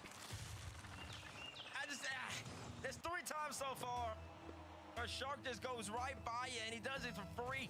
It's just a simple coming in with speed, no arrow, no bump, no nothing. Simply too easy, and then Oh my. Damn. and all of a sudden, go, this is what I'm talking about. They don't need much time on offense. They just strike. And in the blink of an eye, they're up by 1. Yeah, once again, Toxic left isolated. Cannot deal with the pressure against him. The pincer attack, the bump was coming in as well against Toxic, which I didn't realize that time. And Just Chase remained completely on the same wavelength. It's a good touch, though, from Eugen as far as Prosy, but Prosy has 100 boost. Charged down well by Rise. Shark catches this one. And Just Chase, they are going to start getting jumpy. When you're winning series like this, the pressure changes. It feels nice to be winning, but suddenly you start to think, are we going to be able to do this? Are we going to get the upset? Especially with that Game 7 loss they had against the favourites in the tournament last time around. Some emotion will be going through their heads right now, but for Magnolia, they just have to keep playing Rocket League. They keep having to believe in themselves, use that experience, use that pace, and use their mechanics, because you said yourself, we haven't seen it enough. We haven't seen enough, especially from Eugen, but also Toxic is, yeah, he has to give his teammates a little bit of comfortability to go for those type of plays, come confidence. Yeah, if he just continues to get beat by Shark on very simple kind of routine, rotational plays, Eugen's not going to want to go for that, because he's going to be thinking in his mind, I have to get back, I have to help him out. Foxy takes one on net, Prosy, he's there to follow, Shark gets up quickly. Magnolia, 24 seconds left to try to tie up this game, otherwise they go down 3-1 in the series. Eugen, a little psycho-like attempt. That's a scary one, no boost, slow ball just over your goal. It's everything you don't want to do, and you Damn. can tell that it has left them in dire straits. Prosy comes in, another simple finish, and that will surely be Just Chase going within a game of making it through to the last chance semi-finals. Eugen with the poor clear, goes right to Prosy. He says, don't mind if I do yet again. Easy goal for the youngster. 2 so far in game 4. Magnolia tried to pull up a fake kickoff right here. Eugen, the reset. Nobody's up just yet. Rise comes in, blocked out by Shark. 2 seconds left and this game is all over. Just Chase. Match Wow. point. 3 straight games for Triple them. match Even coming point off by the No Ball Magnolia Just Chase. timeout, it just simply isn't enough. Different sorts of games as well. Games that they've not had things all their own way. It's not like they've been, you know, blowing up and popping off and scoring crazy goals that they can't replicate. These are replicable games. Shark got 702 points there, and it wasn't flashy. It's rarely flashy. It's pace. It's lack of air roll. You know, it's Stumpy Goblin Ball, but played to absolute perfection at the top level. So we continue to be impressed by this player. I'm You know, so often like players when they burst into the scene, it's because they're doing next and scoring cool goals, and that's great, right? But I do like when you see someone who knows when not even to dodge into the ball, because the double jump is enough for the shot into the top corner, you know? And that's what Shark's showing me. Exactly, and he's really been well picking his spots. A couple times he's got Toxic doing a 3-point turn, but a couple times he has Toxic coming in a little too late, or Toxic's hesitating. It's really been the battle. That's been the difference in this set. Shark versus Toxic. I know everybody's playing what Prosy made his plays. We've already talked ad nauseum about that. But the big plays in the games, the momentum changes, the momentum shifts. Game number 2, Shark just beats out Toxic. Game number 4, Shark beats out Toxic. Game number 3, Shark beats out Toxic again. These are cross-map goals too. There's not like he's beating him out right in front of the net. He's beating him from 3 quarters out. It seems if Magnolia are to get back into this series, Eugen is their way through. He's been the one who's scoring the key goals. So now maybe in Parc de Paris, we will see the best from him. I feel like Magnolia's playing too like aggressive in a way. They keep leaving Toxic back by himself. I feel like that's not a good way to. This Just Chase and pace, I don't know. not been doing so at all this I ain't no series after coach. Game 1, even halfway through game 1, you look back at that. Just state and my even opinion. That is sort of swung retrospectively. You know the way you feel about that first game. Suddenly they're holding on rather than comfortable. So Magnolia, they do have a chance here. They're definitely in this series, but we have to see them start performing base, and they haven't been for a few games now. That's correct. No offense needs to come. They have to be better in the midfield as well. Maybe even change up the rotation. Maybe Toxic's playing third's not working. Maybe Rise needs to come back in, stop being as aggressive in front of the net. there it has it. Just chases net for bumps. Maybe come back. Give Toxic some more help. That might be that little bit of adjustment you need in order to put yourself in a position to succeed. And do more pops like this. Let Eugen get his reset. Let him get by one right here. Look for a bump on Goku. Rai should be able to come and collect. Toxic is way too far up though. It's a free clear. Shark does get another touch as well. It's not threatening. Rise goes forward this time. We'll get the reset here. That's a lovely play from Rise. Prosy. It's an interesting touch back towards Shark. I don't think Shark was expecting it. I don't think, to be honest, that Prosy wanted to do precisely that. But it does just about work out yet again for Just Chase. When you have your tails up, when you're winning, these things seem to work out for you. Here comes Prosy. Great dunk. Shark and he get in each other's way. Again, it works out for them. Over the top of one more. Shark then gets the ball. Oh, there's the row. From this. That Damn. is outrageous. How has that worked? There's this through and Rise is way off the play. It's just all three of them. Eugen's left back. Rise is too far up. He has so much faith in his teammates, but he didn't realize that all three from Just Chase. They say, you can go take our corner boost. We're pushing. It's 3v2 on the other end of the field. And now, Just Chase. They open up the scoring in game number 5, just like they did in game 4. And the onus is right back on Magnolia. What can they do? Oh, they can score. Ooh, okay. I mean, that's a goal we've seen a few times right now from Magnolia. Rise in front of the ball is when he does his best work.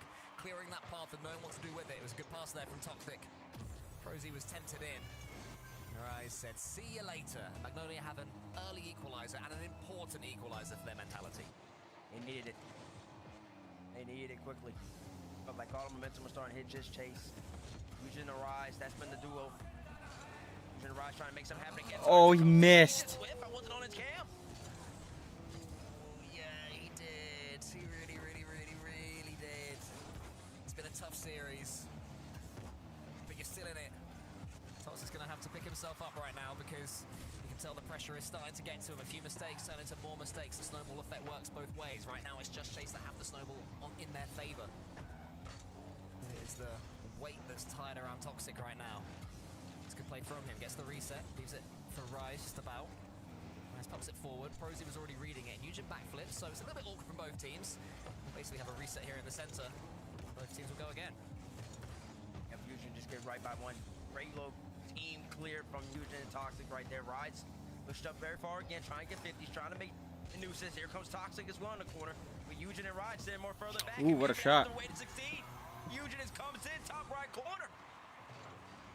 Yeah, good play there from Toxic, good bumps. And then stopping Goku getting back into it as well. Eugen was aware and alert. Got that finish into that top corner. Magnolia do have their lead. I can't even think the last time they had a lead in this series. It has been a long time since they were scoring regular goals. It'll be a tonic for them. I think they scored the first one actually after their timeout, and then after that, Just Chase were doing all sorts against them. So can Magnolia hold on? Can they keep going and build upon what they've started here? Shark's trying to stop that happening, but we'll get this next touch. Eugen's already up for it. And with 2 minutes left, Bates, Magnolia have a nervy lead, a toppleable lead. They do. They have a good lead though. The game has slowed down a little bit for them. I think that's more, that bodes more well for them. It gives Toxic more chance, ability to read the play, take his time, look for a double touch. He will score. What a shot. And now the game, once again, moving at Magnolia's pace. Prosy, a poor touch right there. Oh, got a couple of those, but then Toxic just does so well with it. Brings it all the way back down to Hammer. That'll feel good as well, because that is a stunning goal. But you've been having a tough series. Scoring one like that reminds you internally what you're capable of. And 3-1 daylight right now between Magnolia and Just Chase. It's definitely the first time we've seen that since game number 1, where Magnolia raced prompt to a 3-0 lead, and it was seeming like it was going to be a series that you were going to struggle to find things to talk about in phase when a team's winning 4-0, 5 on every game. They're the toughest ones to do, right? But it never turned out that way. Skips like the most likely to. Rise will get in there as well. Could that be 4-1? Eugen should be able to redirect this one. Oh, just she's in. And Just Chase. We're going to have to step Okay, right okay. up if they're to even have a hint of winning this game. Oh, Lord, I've already seen the script. No, Johnny always says, Johnny always says, 1's are so scripted. No, 3's are scripted. You can see it coming from a mile away. This is going game 7. It's just obvious. It's apparent to me. It's apparent to me. Gibbs wrote it all where y'all have noticed. Nobody's seen Gibbs the whole entire LCQ. Everybody, have y'all peeped that? No Gibbs on the Sam, no Gibbs on the Mina. No. Wait, what's Gibbs on the Mina? I don't think it was. I don't think Gibbs was on the Mina. Wasn't on NA, wasn't on the EU. That's because he's been out here writing the script. What's nothing but game 7s? You He's know, been out here writing the Europe has script. been a Europe Sunday for a reason, because it's gonna be the most about game 7s. I think Gibbs to be fair was on the first one because he did. Was he? He was on Mina? Yeah, because he did the final series, the R8 series of shogi. So he did do that one. He stepped in. Well, there you After go. after that, he then retreated to his basement and has been writing these scripts furiously since then. I really thought part of the script was that ball going in the back of the net, but that didn't happen. But anyway, this game is going to belong to Magnolia. Still not playing their best. It's still been pretty dodgy, Bates. But all you can do is win games, and one game certainly leads to another. Yeah. I think I like this more out of him. It does feel like Toxic was more involved in the offense this time around. Maybe Okay. playing a little further back. Rise in general is still I think they playing definitely super solidified this game. aggressive. It's going to work out for him in this game. But there's still some cause for some concern. Because when Toxic is left one-on-one with Shark especially, he has been losing that matchup almost every single time. And as we get further to the series, I mean, those are just going to be true backbreakers. It's really going to be heartbreaking. Shark just comes across the map and it simply does a, what do you call that, a stumpy goblin call? Where he just drives at it and hits it with speed. Yeah, no. So Stumpy's got this way of playing, right? Where he hasn't put on directional air roll yet. So he drives the ball, and then once he's already pretty much there, he will then hold L1 and turn his car backwards, and that's his usage of air roll. It's quite impressive. I'm almost charmed by it. I've not seen anything like it since about 2015. And Shark gives me that energy. And weirdly, I mean that as a compliment. Interesting. Timeout, just chase. They say they don't want to hold this thing. They want to be done on Neo Tokyo. They must not know about the script. They want to stifle all momentum. They say they're gonna write something new. It's a wrinkle in the multiverse. They said to try to get out of here in Neo Tokyo. Oh, it's a question. What rank is Stumpy? Stumpy, in twos, he and I normally hover around 1500 if we're playing seriously. There you go, not bad. Not bad at all. Yeah, no, better than he should be, better than he has any right to be. Oh, well. I wasn't going to take it that far. A man with the thumbs of a 50-year-old is still able to use them to occasionally score open goals in a Fennec. Okay, listen, there you go. That's good. Wow. That's good. We do love to see that. This Chase looking at the timeout, though, coming out of a game where they lost 5-1. Huge is scoring 2. Toxic getting his 1. Rise has 2 as well. Football's just Chase, just trying to figure things out. Coach is doing a lot of yapping, a lot of talking. Yeah, I mean, I think this is mainly a momentum check, right, for Just Chase. What we don't want to see is them completely change their playstyle. That game got away from them. It happens. They took the lead. It felt like it was all going their way. And then suddenly you concede 1. Toxic comes back to life, scores a banger, and the game gets away from you. Just Chase, though, they have to, in my opinion, stick with everything they were doing. You know, that 60 seconds is just a cooldown period. It's just a chance to stop Magnolia really running away with it themselves, as opposed to tweaking anything. Maybe you can see something I can't base, but to me, the playstyle from Just Chase is working. Yeah, it's perfectly fine. They do hit you in the mouth just really quick. There's a quick 1-2 counter hit, and it. Stay hydrated, chat. On doing that. In saying that, though, some of them do come because Toxic has been not as good as he should be in his third man positioning at times. So do you kind of bank on that? Or are you hoping that Toxic's gonna be out of position? So far, he has been out of position more games in the series that he has not. So odds are that he is gonna be out of position again, and that's what you're waiting for. And once that happens, the floodgates open up. Magnolia really starts trying to overcompensate, and that's when Just Chase starts getting their 1v1s with pros. He starts getting his flicks. Shark gets some more easy goals. Koku starts hitting some flip resets, and they start looking really successful. So it'll be interesting to see how they approach this Neo Tokyo.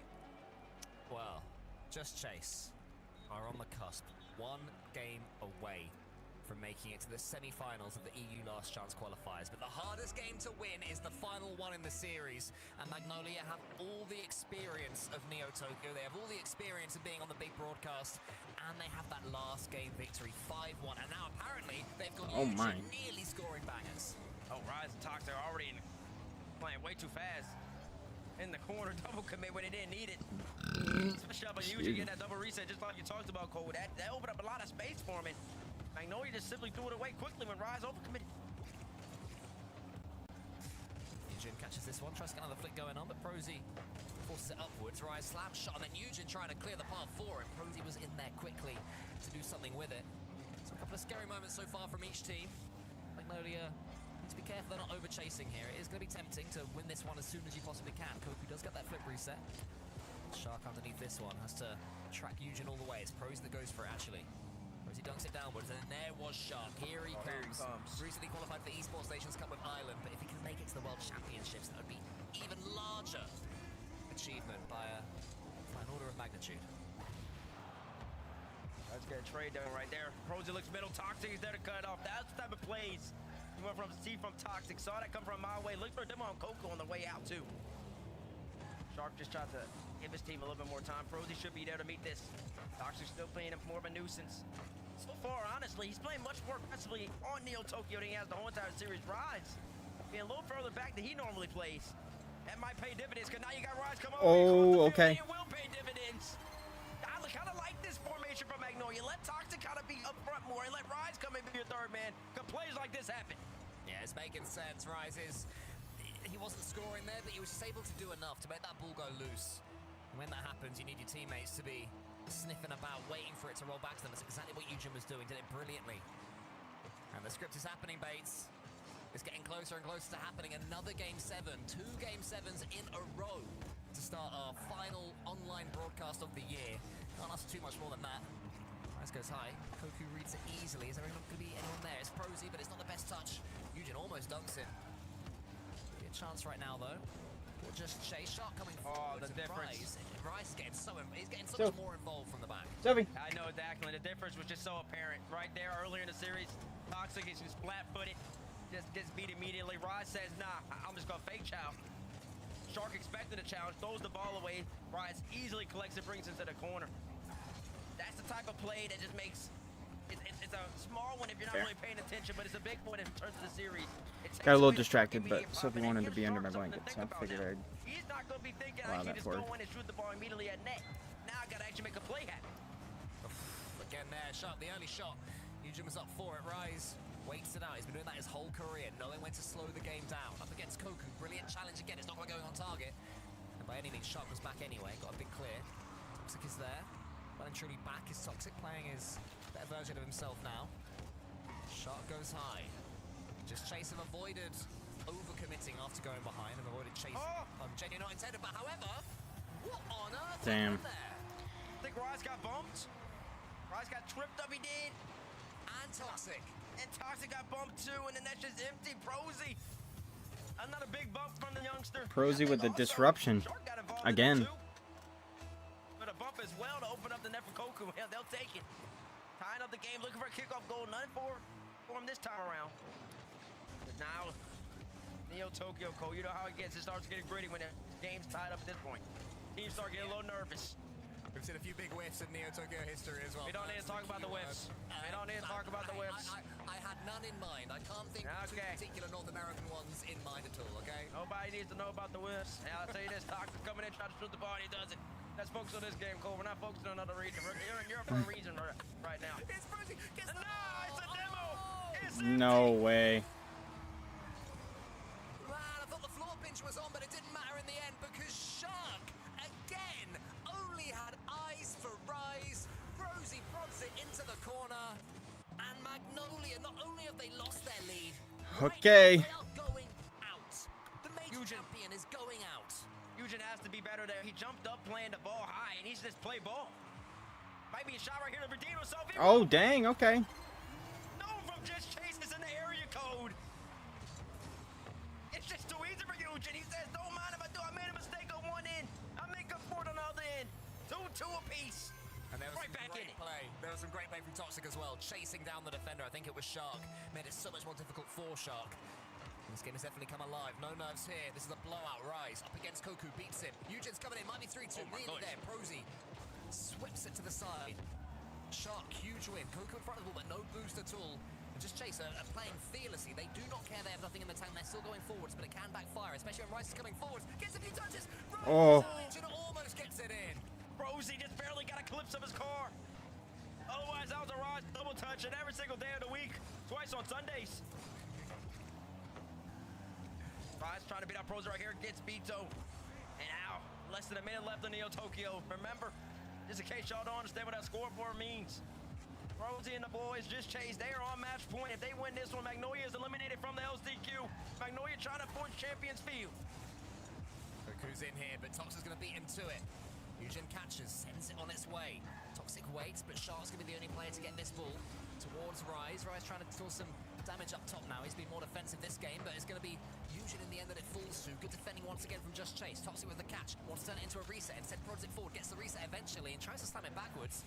Rise wasn't expecting it, and Eugen had to be alert there with 15 left. This Prosy with boost at the moment. Hoku's pushing up.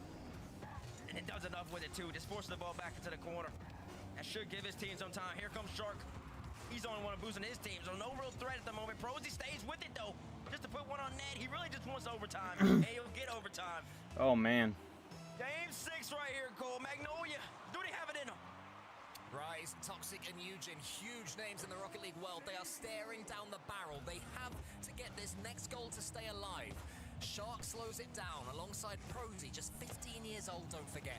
Goku's coming in. He wants to angle this one around the corner. Gets a touch that I don't think Shark wanted, and that attack will go to nothing. Here we go. Rise with space with boost. Gets by 1. Can he get by 2? No, Oh. he can't. Prosy. Another save for the youngster. Toxic, poor touch. Goku's coming in quickly. Toxic, no, it's a goal for Shark. It's Chase. They come out victorious on Neo Tokyo. Wow. And that will be that for Magnolia. That is the end of their season, but Just Chase, show us what they are capable of. Fair play to them. GG's. Goku, Prosy, and Shark. I'm kind of sad that Rise doesn't get to go to the World Championship, but Top 16. And yet here they are in the semi-finals of the winner-takes-all tournament to make the World Championships in the year 2026, T-Base. This is what the Last Chance Qualifier is all about. And these three players have fought for each other this entire series. They sure have. And they've relied on each other. They know the plays are going to happen. We talked about it before the match. Toxic, he's made a couple mistakes in the series. And the odds are that he's going to make another mistake. And in the biggest moment, the game-winning play, Toxic throws the ball off his own corner. We're going to see it in the highlights. It's something you just don't want to see either. It's inexcusable. He just gives the ball away to Goku. Fills it. Eugen can't get back in time. The Rocket League goes on. Come back. We're still in shock here. We'll see you in a few minutes. Okay, the plumber's fixing that That's burst rough. pipe. We should be all set. Good thing you're protected 24/7 with your home and auto bundle from Progressive. Oh, I'm sorry. I'm just trying to figure out the right caption to post about this. Maybe something like, I have protection, just need a lifeguard. What about that emoji with a shocked face? Or maybe flooded with emotion. That's too much. Try Tuesdays are cray. You know, technically, you don't have to post everything that happens online. Tuesdays are crazy. I totally believe you. Life is meaningless without affirmation, am I right? No copyright. No copyright here. Thank you very much.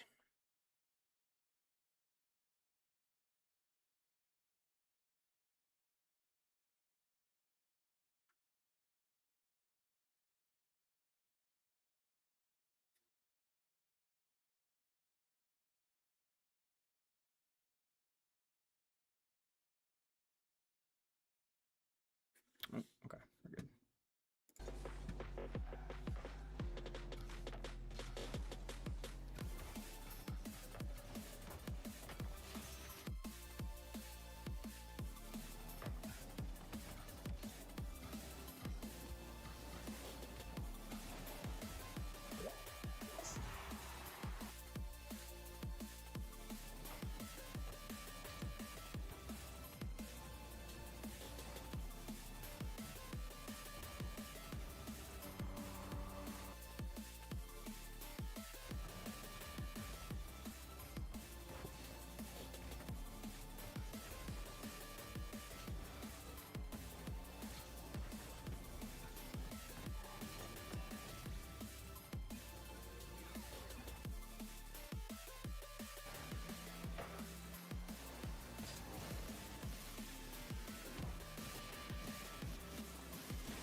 magic of Rocket League is the stories you could tell about it.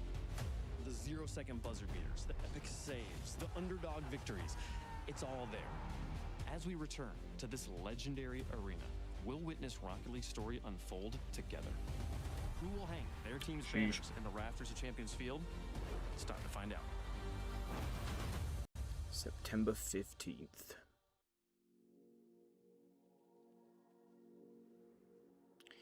K-Dop Corp versus Volair. So K-Dop Corp almost lost to the team that just won. No ball, just chase. So, and Volair beat the other team. Who did they beat?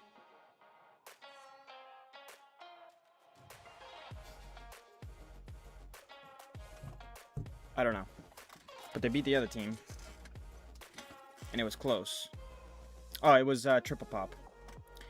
I don't know. I think this one will be pretty close, I'd assume, right? I think? I don't know. I guess we will find out.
Dang. Okay then.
Stay hydrated, chat.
Excuse me. The fireworks continue to go off for the European Last Chance qualifier. We started off with a Game 7 banger, and then we get an upset. Magnolia, favorites on the desk in the pre-show, knocked out in round number 1. No Balls Just Chase is through to the semifinals. They've got the top 4. They'll be taking on Mara Itapa after this. I'm joined by Shark. Sir, congratulations on the win. I gotta ask you, we on the pre-show, I just said it, like I asked the analysts to pick a tournament winner, and most of them picked Magnolia, including me. You just knocked them out. Were we overestimating them, or were we just underestimating you? I don't know, to be honest, because I think we're a very underestimated team in this tournament, because we've been doing a lot of scrims and we've been grinding together now for about a month now, and like during the 2-week break we've definitely improved a lot, so you could have probably been underestimating us, because I think we displayed a good level there. You absolutely did. You made a clean work of that team, and you're now through to the top 4, but you gotta make it all the way to top 1. This is a big day, a big tournament. You've got another match coming up here soon with AJ Dorito and Atomic. What are you doing for the next hour? How are you feeling this time to prepare for that match? Oh, I'm going to take a break, I'll be honest. I'm absolutely wrecked after playing that. So I'll probably just go downstairs, take a break and chill. And then like 15 minutes before the game, I'll come upstairs and get ready. Gotcha. Okay, locking in with the relaxation makes a lot of sense. I won't take any more of your time then, sir. Congratulations on the win. Good luck in the semifinals. All right. Thank you. All right. No, we need to play. Victory there, and absolutely. Yeah, we do, Hector. You're right. I agree. The better team on the pitch today. I haven't played in forever, man. Yeah, no, you gotta throw some respect on their name after that. If anybody out there's calling that fluke, it definitely wasn't. This was a very Why? When are you available next? planned out approach. You be working your ass off, bro. Right? You're going up against people that I respect that shit. insane Highly. levels of experience that you haven't even fathomed. I wish I had more yet. drive to And the fact that they were able to stay that calm and collected, make not money too like many that, I don't know. mistakes. The few ones we saw were like that one we just did, like the double commit, and them getting scored on there. But they were able to clean it up, kept their cool, and I mean that's the mentality you're gonna need headed into that next series. Yeah, you're gonna need that mentality, but my assumption is JD, Dorito, and Atomic will not be pulling off the defensive mistakes that Toxic was going in this series. I don't know if the highlight package is going to show the game 6 winner, but it was just one of many where the decision making from Toxic is in his defensive half. It's just like, what is this? Like, we gotta catch the ball right there if we want to be successful at this level. That's not what he wants. It's a very poor touch. And it really just caps off kind of how the theme of the series. Toxic glass back, he makes a mistake, and No Balls Just Chase capitalizes on top of them also making a couple big plays throughout the whole entire series. So, GG.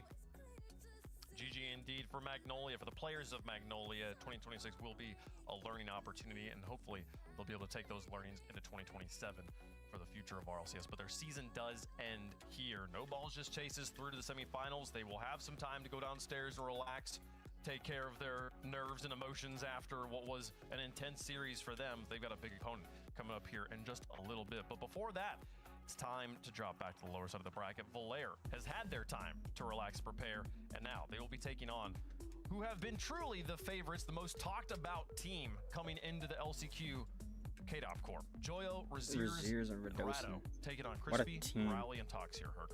Oh man, two teams, right? Everybody's been talking about KDOP Corp for so long, and I feel like if you didn't watch the beginning of the EU broadcast, Valair might be the one to give them a run for the money. This team in KDOP Corp is... This is the fan favorite, right? We're hoping to see Radosin just pop up to LAN after not playing all season and just kind of taking a little bit of a break there. But he looks into it. This might be, the new... Okay, maybe not prime Radosin, but like a new version that, in theory, would cause the most upsets around the world. It's the king of the LCQ, at least in the European region. He knows he's comfortable with this. You saw him last year with NIP, and they were balling out. He's got two good players alongside him, Raziers and Joyo. Joyo, obviously, major champion. And Raziers has been playing well the whole entire season. On the other side, though, I mean, this team in particular, Valair, is that how y'all pronunciate it? Talking about my boy Crispy. That's how Tox said to say it. That's how he said it. Okay, Valair is a good team. They just went pushed all the way to Game 7, but they can make plays happen. And they were talking about which one did you interview earlier? Wade? Was that? It was Tox. It was Tox. And Tox was saying in the scrims, they understand that KR Corp is the #1 seed here. They understand that they're the favorites. But the scrims have been going pretty decently. We've been playing them well. It's different on game day. But basically, the way I read that is he's saying if we perform how we do in scrims, we have a chance. It's going to be competitive. And that's all you want to see. That's the type of confidence and the level of respect that KW Corp commands. But that's also the confidence that this team should come in here and play with. I hope I get to interview him again. If you were to win, I don't know if Tox will be the player. We'll get to interview, but I wish I'd asked him. I forgot to ask him. I want to know what's written on his monitor here. He's got some mantra as his background there. You can see just like the left-hand words of it. I would love to know what that mantra is there. But on the other side, a team that is boot camping, which is, I mean, boot camping. We've seen a few teams boot camp over the course of these LCQs. I think none of them have been the favorites to win, but in this moment, that is the case here, Herc, and KW Corp locked in this facility, trying to make it to Worlds. Yeah, I see everybody pointing it out. We're right there with you. I think Joyo pulling up in the GK jersey, that's a statement in itself.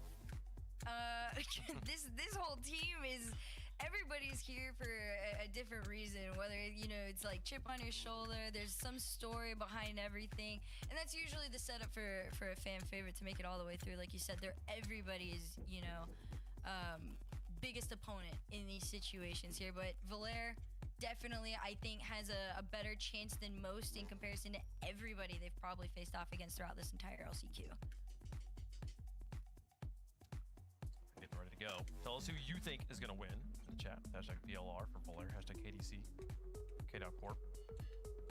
And we were just talking in the last match about Magnolia. They've got a world champion grand finalist in Rise going up against some new guns here, and No Balls Just Chase. Surely that veteran experience was going to translate. Now let's raise the stakes here, Bates. There's a world champion on the other side, taking on a team that does not have a world champ, has players that have not been to the world championship, and yet, could we see a similar upset here?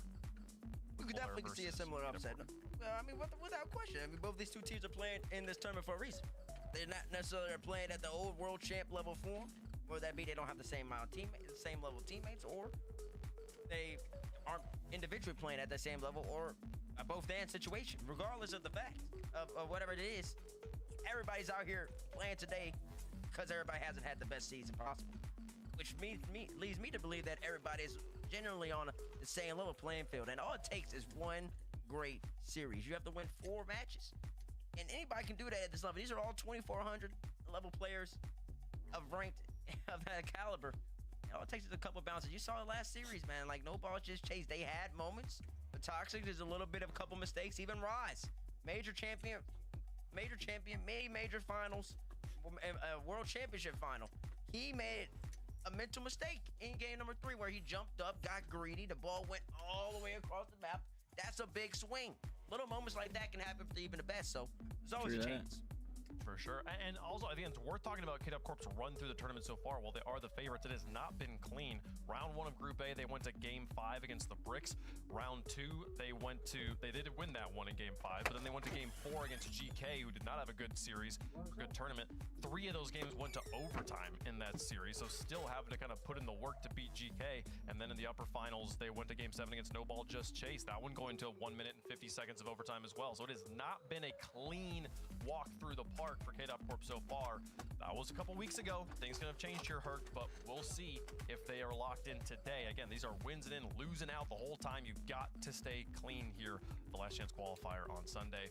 Let us know who you think is going to win. Herc, who's your pick? Oh, man, I want to call the upset so badly. I really do. But the fact that it went that far against Triple Tap pushes me closer to KW Corp. I got KW Corp closing it out. Okay, Triple Pop versus Valer did go to Game 7, Bates. Does that swing your vote?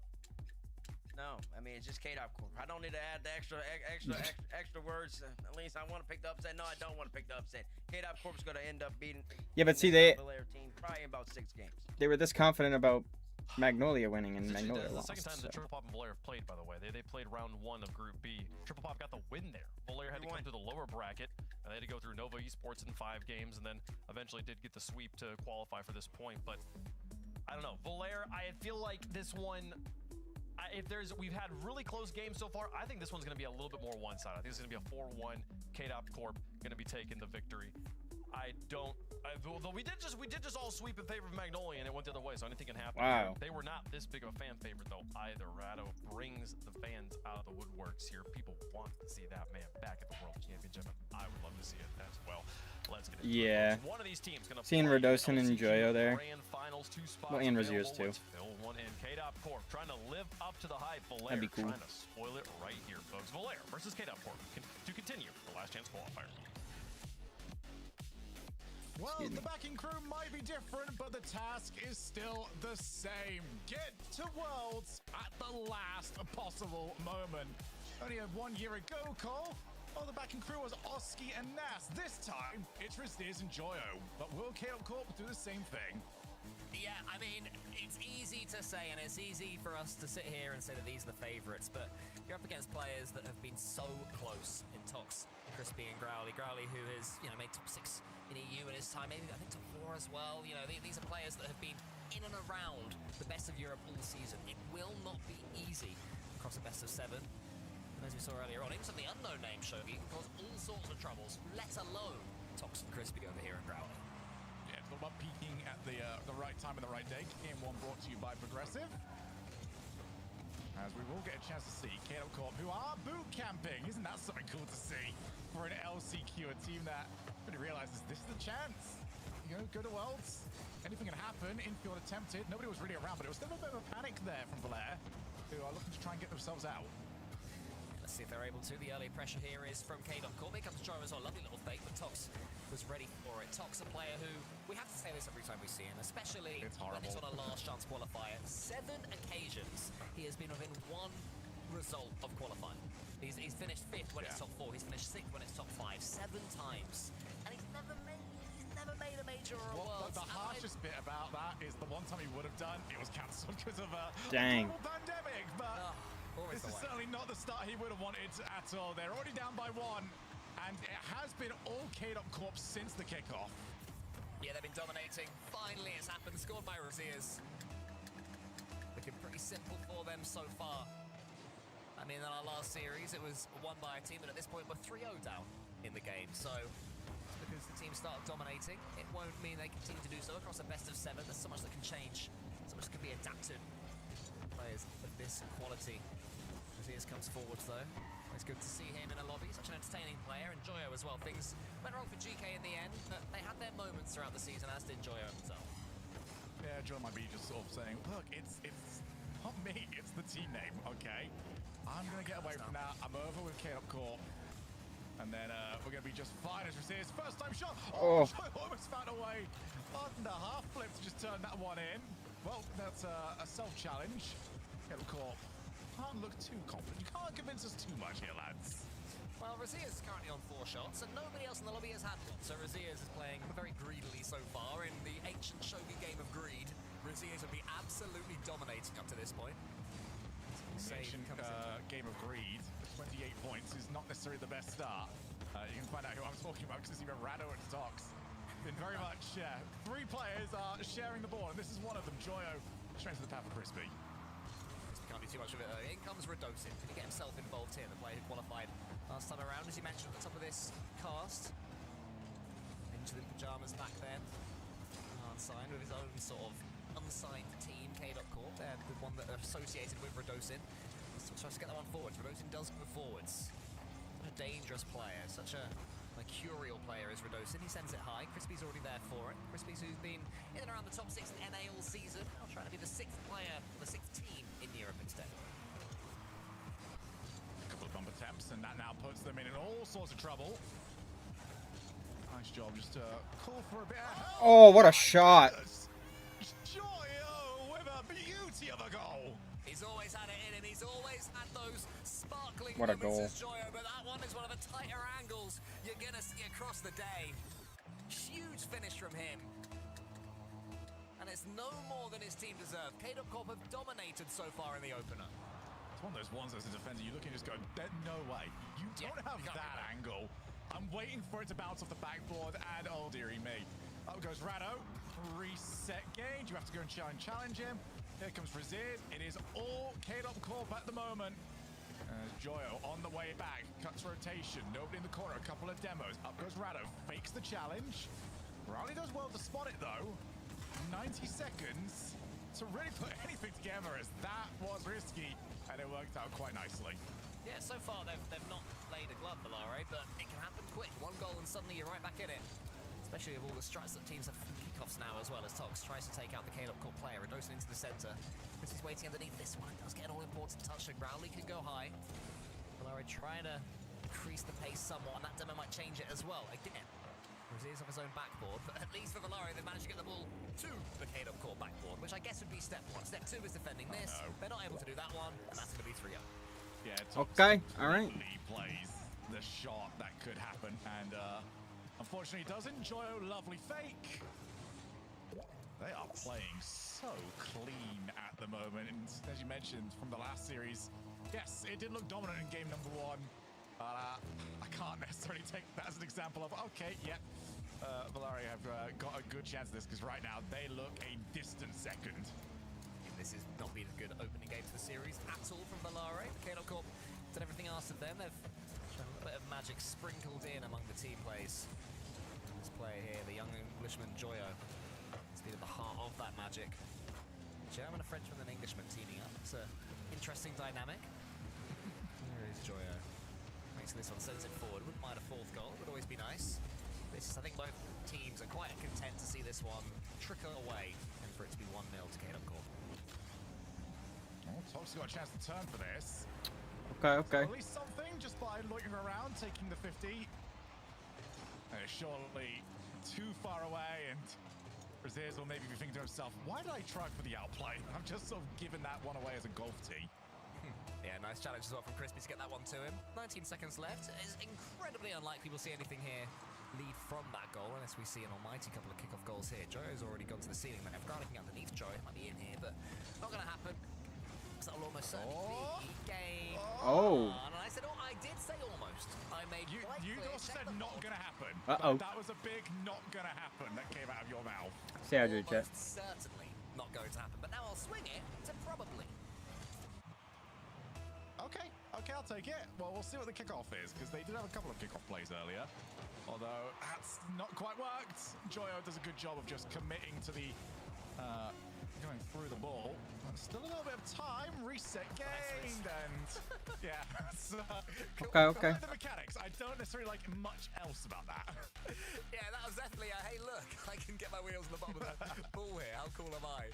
Yeah, not really what you want for a reset there and slam the ball down. It was a great jump shot move. Less so keeping the ball up because you've got 0 seconds to score an equalizer. But anyway, Valare get themselves a couple of goals, get themselves into the conversation. It was very clearly, though, K-Dot Corp's opening game, but maybe 1 or 2 question marks raised by the end of that one, because K-Dot Corp did concede a couple of silly ones.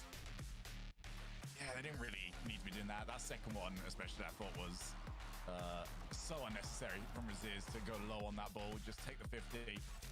But maybe a bit of positive tilt. You do get that on occasion. We'll see going into game number 2. It's just beautiful to see on the second time around as well.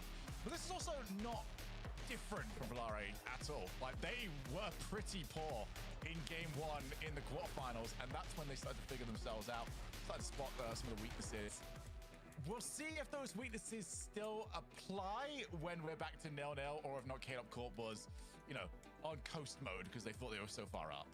Yeah, you don't want to be giving away too many game 1s in a tournament like this, but apparently Valare are able to do so and carry on going. K-Dot Corp incredibly comfortable, working well together as well. You can almost feel the fact that, Joyo has made huge, unlikely comebacks to make it into majors with GK, of course, last season, and Redosin, who made it in the last chance qualifier himself. So they're used to these situations. They've got all the experience, and they're up against players, as we mentioned, Shogi, who are used to falling at the final hurdle.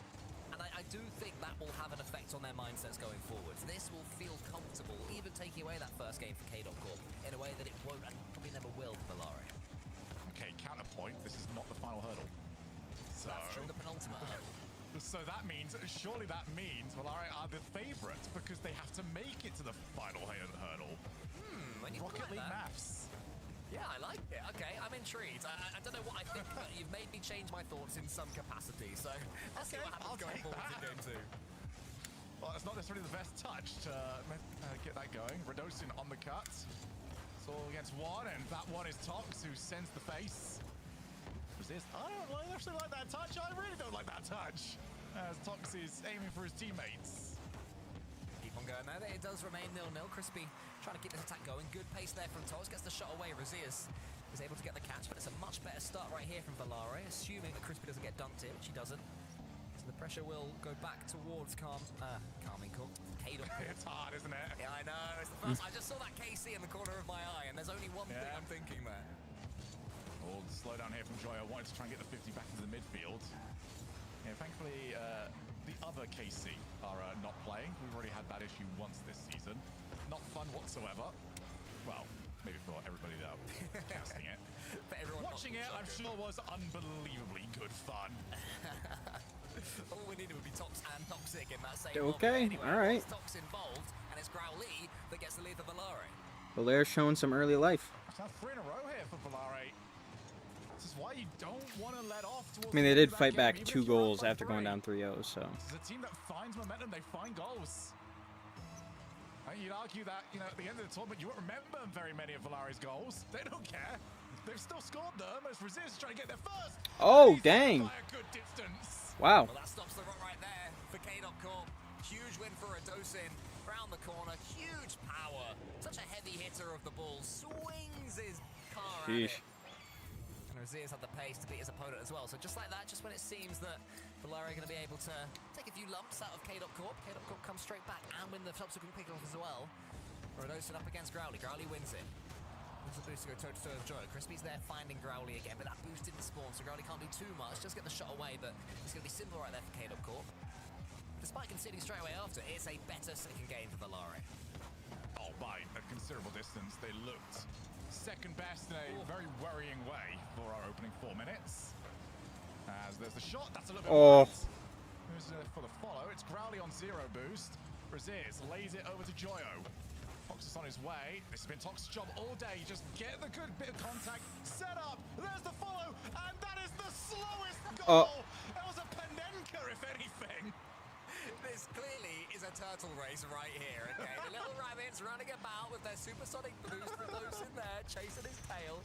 Crispy's like, all right, guys, let's just slow it down.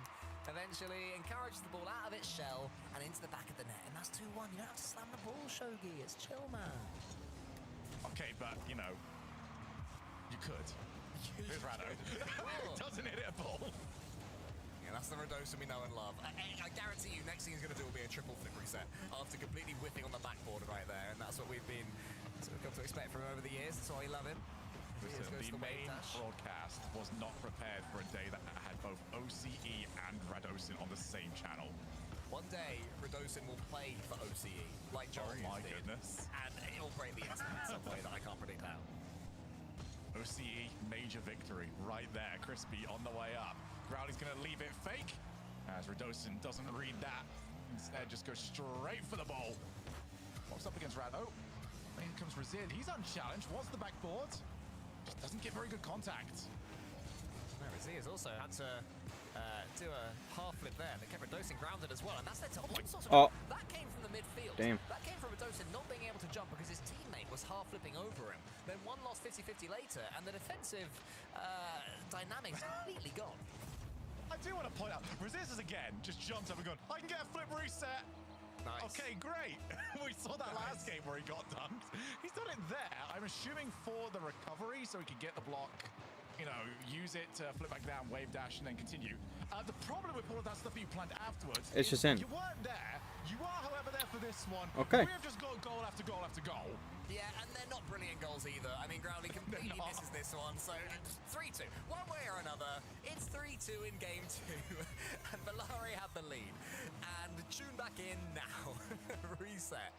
Yeah, I can't believe we're trying to do the mental reset for the players. Exactly, that's what they need. Do we get call him the timeouts as well, do we? I reckon both teams call it before game Game 7. They both say it. It's like, no, it's my timeout, it's mine. True.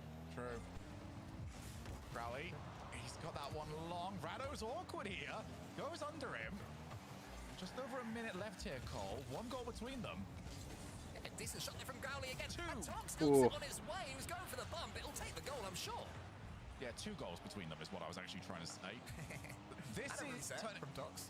Oh my goodness. Used it.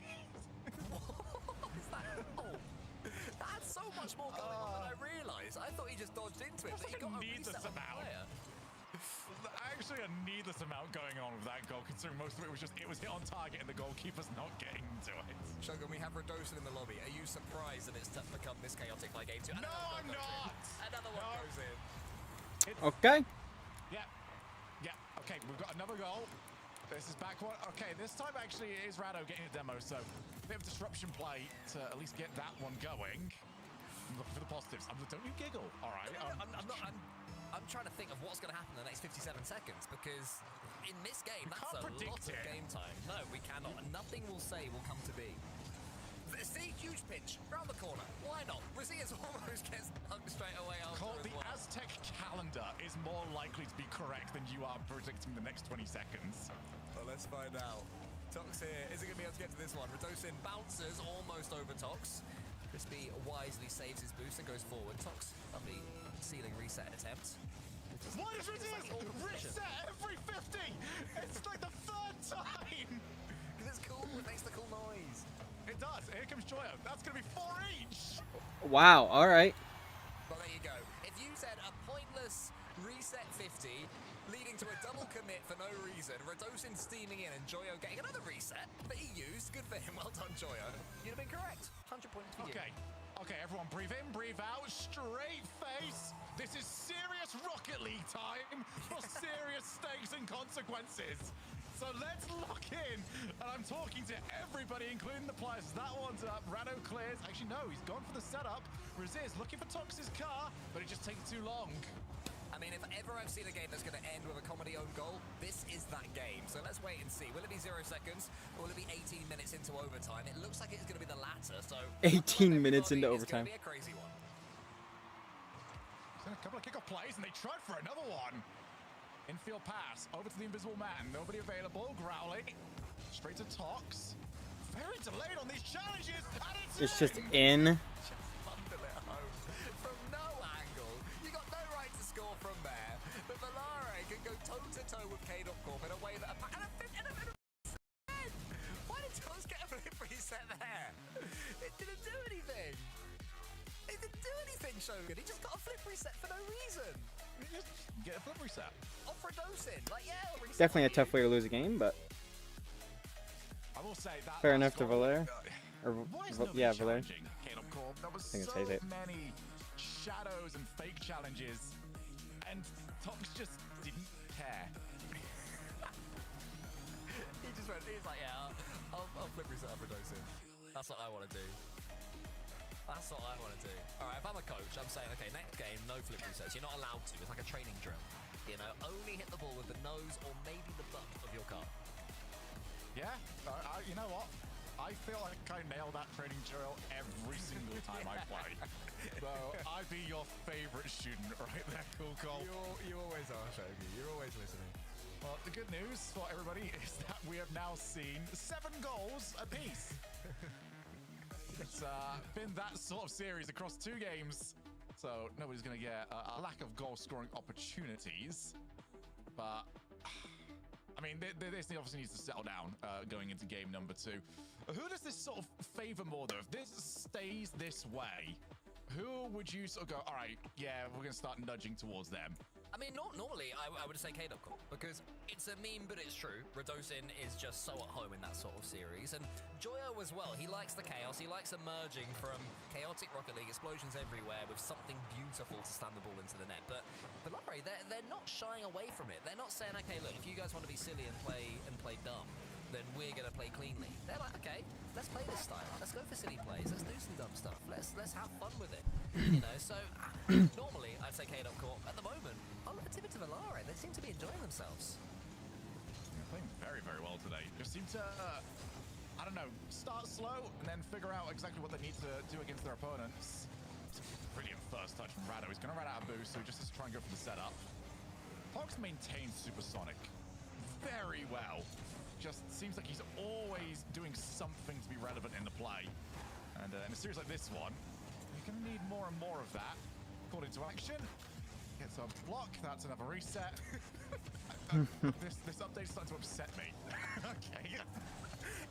Yeah, I mean, the update's been designed for the 4 million people who play Rocket League not at this level. At this level, when you're hearing every 2 seconds because they go for every 50-50, is that some meta shift that I'm not aware of? Is Johnny Boy going to be thinking, oh, actually, guys, yeah, all the players do flip resets now. Oh, dang, okay. Because sometimes flip resets lead to beauty. That's so nicely done. This is all done by that first touch. Because Growly's now got an awful angle, an awful 50 to try and figure out. Is Rado going to try and take this for the challenge, or is he just going to try and flip reset? He expected a challenge. He got it wrong, but you can't really blame him for that. And that was what I was talking about, expecting from Joyo, the thing of beauty amongst the chaos. That's great play from Growly there, who's been a little bit quiet this series so far. Tox tries to get it back to his teammates. Isn't quite able to do so. Razia sends it long. Crispy had to be aware there. Radosin in the corner. He's got time to control this ball, prods it forwards. Tox was waiting, and you were saying that Tox is a great player, staying involved in the play, and I completely agree. One of the better off-the-ball players in the RLCS, and it's why he stayed at this level all these years in the RLCS as a pro player. Crispy wanted somebody to take the 50 against him. Unfortunately, nobody was willing to dance. Yeah. Ooh, that was a clean shot. Tox! What's up? Well, everyone thought he was going backboard. They were completely wrong. Keep going. Gentle of touches, he dances with the ball. That was like the first dance at a wedding. That was beautiful. The first series of the day was fucking insane. There was 4 games that went to overtime. It was a game 7, and it was this team that's playing right now, Valair, beat the other team. The second series was Magnolia versus No Ball Just Chase. And No Ball Just Chase is a bunch of up-and-comers. They're all really young, like not very well-known players at all. And Magnolia is like Rise, which he used to play with Vatira and Joyo on Carmen Corp, or Moist Esports or whatever, which Joyo's playing right now. And everyone thought that Magnolia was going to win, but No Ball Just Chase won. And they also, before they played today, they got this K-Dop Corp team, which is the favorites in this tournament. They took them to Game 7 as well. The No Ball Just Chase people. But this series is pretty back and forth so far. I'll get your timing improved on that play. Right corner, 2 minutes remaining. Setup from Tox not great to go coast to coast, so he adapts it. Joyo leaves it. Rado already on his way up. Gets another 50. Very aerial-based offense so far from K-Dop Corp. And the demos are becoming more and more of a thing, and this is what I do love about Pro Rocket League. Once the become something, everybody now wants one. Yeah. There might be one more tournament before Worlds. I'm not sure yet, though. The ball doing nothing with it, gets the bump on Radosin instead. And as he does that, I don't know if it was comms or Tox just had the instinct that Growly was doing something that would get the ball ready for him. Tox comes in and makes it 2-1 to Valare, and they're really starting to build into this series now, Shogi. But here comes Raziers on the other side. Tox misses it. Radosin and Joyo in each other's way, and neither player was called off it. That was a moment for comms. Yeah, well, there was one of those ones where I think if you're Raziers, you think, well, I don't need to calm that. You should know I'm up next. Where else am I going to be? And they're running out of time here. 1 goal difference. Rado off the wall with Joyo midfield. Joyo unchallenged. Well, you're not going to need to challenge me if he misses the ball like that. Yeah, I've got a feeling that one of them thought they could have had a team pinch for a second. Anyway, here comes Raziers. The ceiling reset, not quite enough. Crispy read it well. Crispy then tries to take out Radosin, isn't able to do so. So Radosin is able to take control of this ball. Does he have a teammate? He wants Raziers to be coming in there. Raziers takes his time. No boost for Raziers. I don't know how he's boost starved when he's been waiting so long to come in. One way or another, though, Valare able to get it away, and they almost were able to go to their lead. Rado on the break. Wants to block past 1. Joyo can't get too far forwards. Doesn't want to see that one over the top of his head. I'll figure out who's taking this ball, though. Crispy, another reset. Joyo loses the 50. Oh my goodness, this is so awkward for them. Does Crispy want anything to do with it? He does, just very, very slowly. Yeah, no point rushing there when you're 20 seconds away from going up in the series. Crispy this time goes to the backboard. It's a good heat check. Here is Crispy. Reset double. Damn. Simple as you like. It's 3-1. And surely, Shogun, That was a clean goal. this game will be Valer's. Yeah, you know what? I'm going to agree with you this time around. What a goal. Valer, their offense, they make it count whenever they've got an opportunity. And I said earlier on that they're going to, score some goals. You're not necessarily going to remember that many of them. I take it back, especially after that Tox goal earlier on. Definitely remembering that one. Rodoson's coming forward. This one has to go in the next 0.1 seconds if there is to be a chance. And Growly ensures that will not be the case. So Valer go within a couple of games of the grand finals. And it is a deserved win. They really wrestled that game to being theirs. Playing great, and timeout K-Dot Corp. You've got to, because it is not working at the moment, and arguably ever since they went 3 goals up in game 1, they have just not looked nearly as good. And it does feel like so long ago, Cole, we were saying this looks like a bit of a mismatch in the opening minutes of the series. Ever since then, it's a completely different match. I mean, when you're playing against Tox, who, for all his good work off the ball, is able to score goals like that one, then you know you're up against a team that's starting to peak. And that was Valer approaching their ceiling. We've talked a lot about the flaws of players, and goodness me, these players have a lot of flaws, which is what's making it so entertaining. But now that they are starting to peak and starting to reach the best of themselves, it's Valer that are beginning to pull away. And K-Dot Corp, they're next to each other. They're turning to each other. They're having to talk to each other in person. And that's an important thing. When you're taking timeouts like this one, Radosin is clearly got something to say right now to his teammates, and I don't mind that at all, because they need a bit of a kicking. Yeah, Radosin's been very vocal. He was always quite vocal, even back on Vitality. But, back then he also had Farah behind him, who would also take up a bit of the airways. Rado, been very vocal across this season. Obviously, I'm allowing the coach to talk right now. But he's like, I'm the world champion. You're going to listen to me. I've got points to make. I've got goals to score. How many seasons can you say that for? I'm the world Every champion. season. Is it Every forever? season. Yes. So If you were world champion and I tried to blame you for anything, you would immediately go, should we load up Champions Field? Okay, so you do some sightseeing. You put Lechino on this team, and he's like, hey guys, I think we should go for more flip resets. You're like, yeah, all right. My season 1 go, you got this. Is that... Okay, maybe there's time. But I'm just saying, we put Marky in here, man. He'd be listening. Well, obviously, because Marky's a coach. So apparently that Marky's right and I'm wrong. We've got 6 months, apparently, difference before Marky cooks here in Greece. You're not allowed to be happy about it anymore. Yeah, we're approaching that wave where it starts to overlap, and you can no longer mention each one in 6 months chunks. Anyway, we continue. Valar have this lead for themselves, and they played very well indeed to get it. K-Dot Corp, though, our favourites, our tournament favourites. Last year, Radosin won this very tournament to qualify for Worlds and into the jump. They did well at Worlds as well. I can't remember quite where they came, but I think they did pretty well, like top 8 or something. Yeah, it was made the most. It was a very good run, actually, from NIP. Managed to get pretty deep into the tournament. Yeah, they did.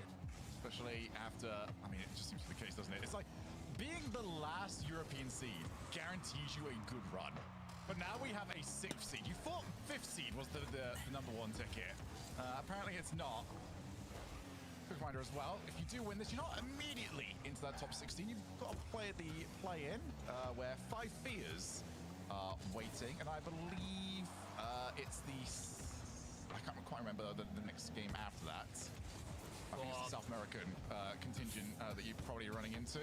I'm not the guy that would have it on the top of my head. Oh. Which is after the first one. Showing I can barely remember that one. Is that one?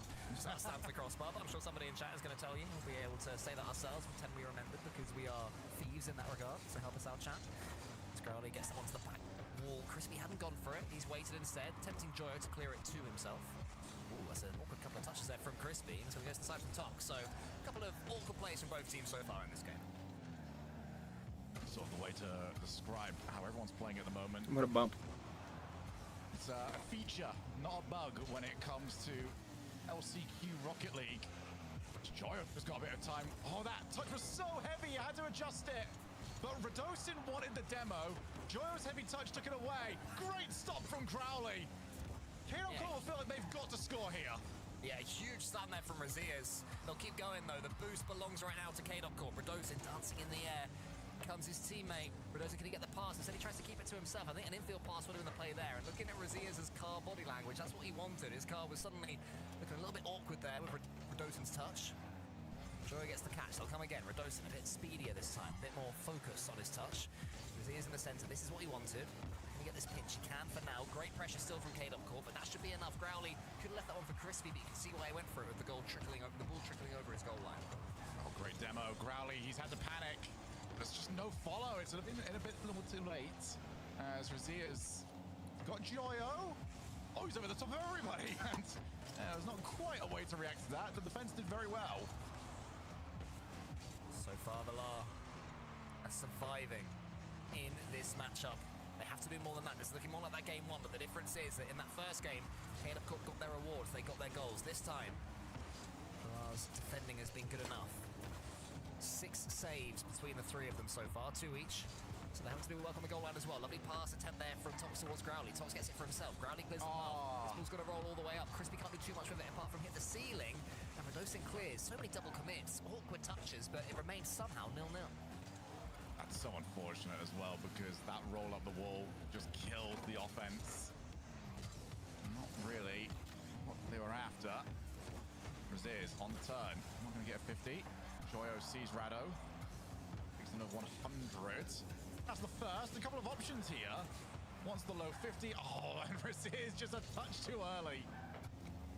Well, he has this one. He can boom it as far as he can, but that is all of his boost used. He continues to surge forwards, but really just to try and tempt Joyo to rush rather than do any damage, really. Radosin is going to be able to get this next touch as well. Is there going to be a shot at the end of this one? It's a double commit here. Can't blame them too much from Valar. They're surviving. Talks forwards. Joyo underneath this one. And they have managed to keep it at 0-0. That is the biggest praise you can give them up to now, and it might get even better depending on how this ball lands. It's ridiculous, isn't it? Because it is the exact same game mode, the exact same field type, and yet you can have one game that's a 5-4 and another one that's 0-0 heading into the final minute. Well, clearly that timeout has been just to calm things down a little bit. K-Dot Corp maybe haven't had the better opportunities, as we've almost got a double commit. Joyo will be the one to take it, but that's very open. He's handed it off. Tox has got 0 boost. He doesn't need it. Damn. If there is one man on this pitch who wants it more than anyone, it's the German. And he is showing that as well as his endeavor, he is not lacking any sort of skill to play at this level. Just the 3rd shot from Valara in this game. And will it be enough to give them 3 match points? But here comes Razias to the ceiling. Crispy gets a touch. Growly misses on the backboard. And Tox again is there to be the hero. I'll tell you what, if it's not his day, it's certainly not from a lack of trying. Tox is leveling up today. Joyo past the first, but Crowley will clear the lines. Razias hasn't got any options. Didn't like the ones that he had. Joyo's in the back corner waiting for that 100 boost. That doesn't turn up for him, so instead Radosin's got to take it. Radosin can only send it back to his teammate. Crispy won't let him. He gets it to Razias in the end, though. Growly surging forward right now again for Valara. Tox there. Perfect positioning. This is what he does. Great decision to send that one high. Joyo keeps it up well. Razias has the 100 boost. Can Joyo get it to Razias? He does. That one's going to pinch. It's going to go down, though. Damn. Tox, if he is to make it, has earned every second that he will spend in Fort Worth. He's playing unbelievable at the moment. We've been talking so long, you know, he's a steady hand. He's quick. He doesn't usually make too many mistakes. But no one turns around and goes, yeah, Tox is playing some brilliant mechanical Rocket League. And right now, Tox is playing some brilliant mechanical Rocket League. The goals he is scoring are gorgeous. Look at that reaction as well from Crispy. That is the moment they will start to believe that they're going to make it to our grand finals. There's still right such a long there. way to go. There's still such a long way to go, though, Show. You know, when that adrenaline disappears and you go back into the next game and you think, oh, we've still got one more. That last game is an absolute nightmare. Stay hydrated, chat. 3-1 at a best of 7 is not a bad position to be in. And my mind's a blur in this series. The tactical timeout's been taken as well, right? From Yes, it's as well. been So they gone. haven't even got that. That was the last one. So these 60 seconds, and Radosin is getting as many words as he possibly can in during those 60 seconds. Last chance here. Radosin, along with Oski and Nas, able to win the LCQ just 12 months ago. Might not see the grand finals. And instead, Crispy, Growly, and Tox, an unlikely trio, a trio of names that you see, and then you blink and they're out of tournaments. Yeah. Right now, you have to keep your eyes on them. Well, Joe's coming forwards. He started this matchup with a huge double tap at a ridiculous angle. Since then, though, he's been quiet. His team have been quietened by Tox, Crispy, and Growly, and they need to make sure they're not getting each other's way, though. It will get tempting. They will get jumpy. K-Dub Corp have to make the most of that lovely touch from Razias, trying to break the heart of his fellow German all over again. It just seems like it'll be Tox's day. They're surviving everything. The ball goes over the top of Radosin. Razias comes in. Growly up against him. Razias maneuver this one into the back of the net. Almost! Lovely touch there from Crispy. And Tox in the air. A perfect 50-50. And he resets it to safety. Oh, they just play for each other. I will do anything it takes to make your life easier. What is that going to take? Fake. Great read. It doesn't work. Radosin, I think, would have been much better served if he did have a little bit more boost. Just didn't have anything in the tank. Close there for Razias, the floor pinch. But again, despite all the shots, so far there's 3 shots to 0. They've all gone the way of K-Dub Corp. Valaria blocking everything. Tox again gets the perfect pinch. He's a man possessed right now, Shogun. It's like, this is the very definition of a player playing out of his skin. How much more is it going to take? Tox just trying to kill some time, get the troops back, reset off the wall. Crispy now called into action. We've spent this entire game in the orange side of the field, but not in the orange goal. Back out again, Razias, backboard, he's asked so much for himself, and that bounce down would have ruined the play anyway, but Growly's going to make sure of it. Oh, big demo there from Crispy on Joe, and Radosin can't time the doink. If any of these pros need advice, I am open to giving lessons. I don't know why pro players struggle with it so much. Check my Twitter. They're really easy. I'll teach you. Carry on, Shogun. Just annoyed with these doinks. That's okay. It'll be better. They'll get the next one. You know, they're just lining it all up. I don't know why they struggle so much. Fox takes the shot straight into the path of Radosin. Razias asked one. Next one up. Razias goes backboard. What a flick. And it's still not enough. Tox takes the 50. Joyo. Oh, that's going to drop down so awkwardly. But Growly is perfectly fine with that. How on earth has Growly read that up against Joyo as well? It seemed for all the world that Joyo had the angle. But Growly had the endeavor. Growly up against Razias. Huge 50-50 yet again. Goes all the way down the other end. Might even lead to a goal. For them. Nearly there for Malara. Tox tries to shoot him. Oh, what a save. Crispy rotates back. Has Growly, who's taking the 100. Was a little bit too patient from both of them. It was a nice little foray into the blue side of the field. Now we're back to your regular scheduled programming of the ball ricocheting, rattling, doing anything but being in the net. On any other day, that pinch goes in the back of the orange net, but today is not that day. It is seeming like it's going to be Valara's. Razias clears it. Crispy leaves it to Radosin. They're just waiting for them to boom that ball away. And lovely touch again from Growly as far as Joyo. Joyo has to be careful here. Growly got that read to perfection. Radosin's in. No boost left. They're still dangerous in the corner. One pinch. You're all the way over your goal line. Joyo tries to flap it forwards, but Growly's in the perfect position to boom it away once again. I'll tell you what, you give Valaria a challenge in the midfield, they will lose it 10 times out of 10. You give them a challenge on their goal line, they will win it 10 times out of 10. Although that was a little bit more risk than they needed. Maybe if that was on target, they would have got there. It is so close from going in the back of their net, but K-Dub Corp just can't do it. Another huge challenge from Growly. What a game he's had defensively. His reads have been fantastic. Joyo up against Crispy. Growly's coming in now, trying to go on the ascendancy. I think there was a midfield boost grab as well from a Valare player. Radosin in the corner, Tox up against him. Gets the 50-50 perfect. Here's Crispy. Oh, could he have left it for Growly? Oh, so close. Yeah, I think that maybe he even wanted to, because that was not fully committed from him. Then we got the shot that he should just take it anyway. Straight back into the orange side of the field. But now Tox looking for the break. Radosin has going to have a player behind him, so he needs to not slow up too much here.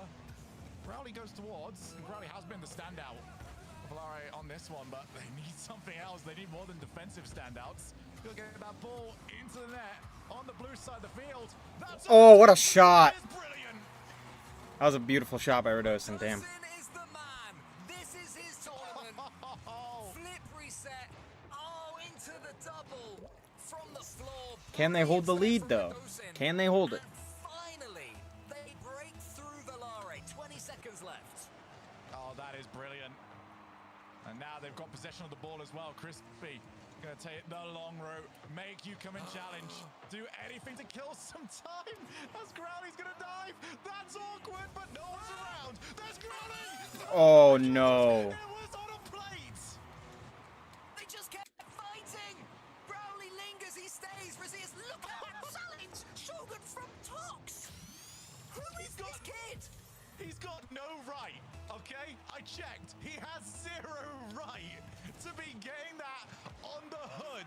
Now we got Radosin off the kickoff. Tox waiting backboard. Is there one more, or are we going to overtime? Oh no. Valare, one goal away from making it to the grand finals. That one's gonna hit the backboard. Radosin's missed it. In comes Crispy. The heat check's magnificent. Crispy up against Radosin. Radosin's clear as long. And guess what? That's the difference right now. In scrims, that's easy. With a world championship spot on the line, the heat check becomes everything that you don't want to see because there's no winning from it. There's just surviving. Resist wiped off the face of the map.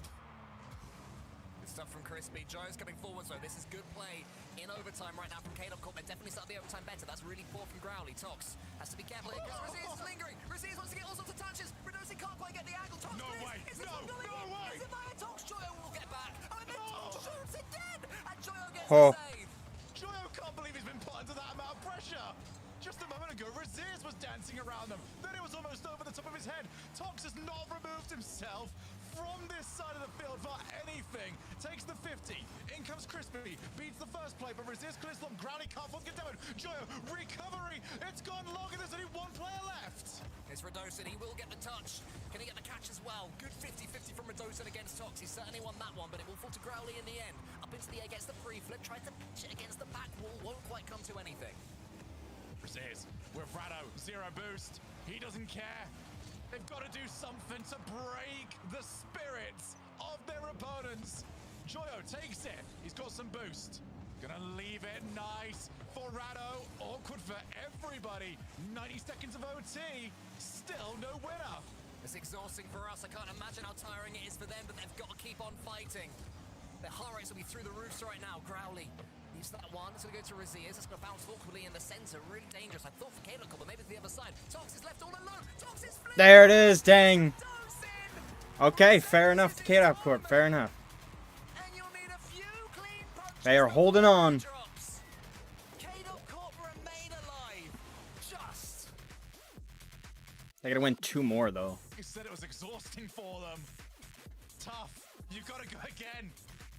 K-Dub Corp will want to go 2 more times. But Radosin scratched, clawed, dragged his team into another game. 583 points there for Radosin. By far and away the highest scorer. I mean, I just want to see that goal again. Take a look at this. This is beautiful. Tox tried to fake, and both times it was Radosin beating Tox as the final player. Now, I really want to see Tox's positioning, though, for the OT goal.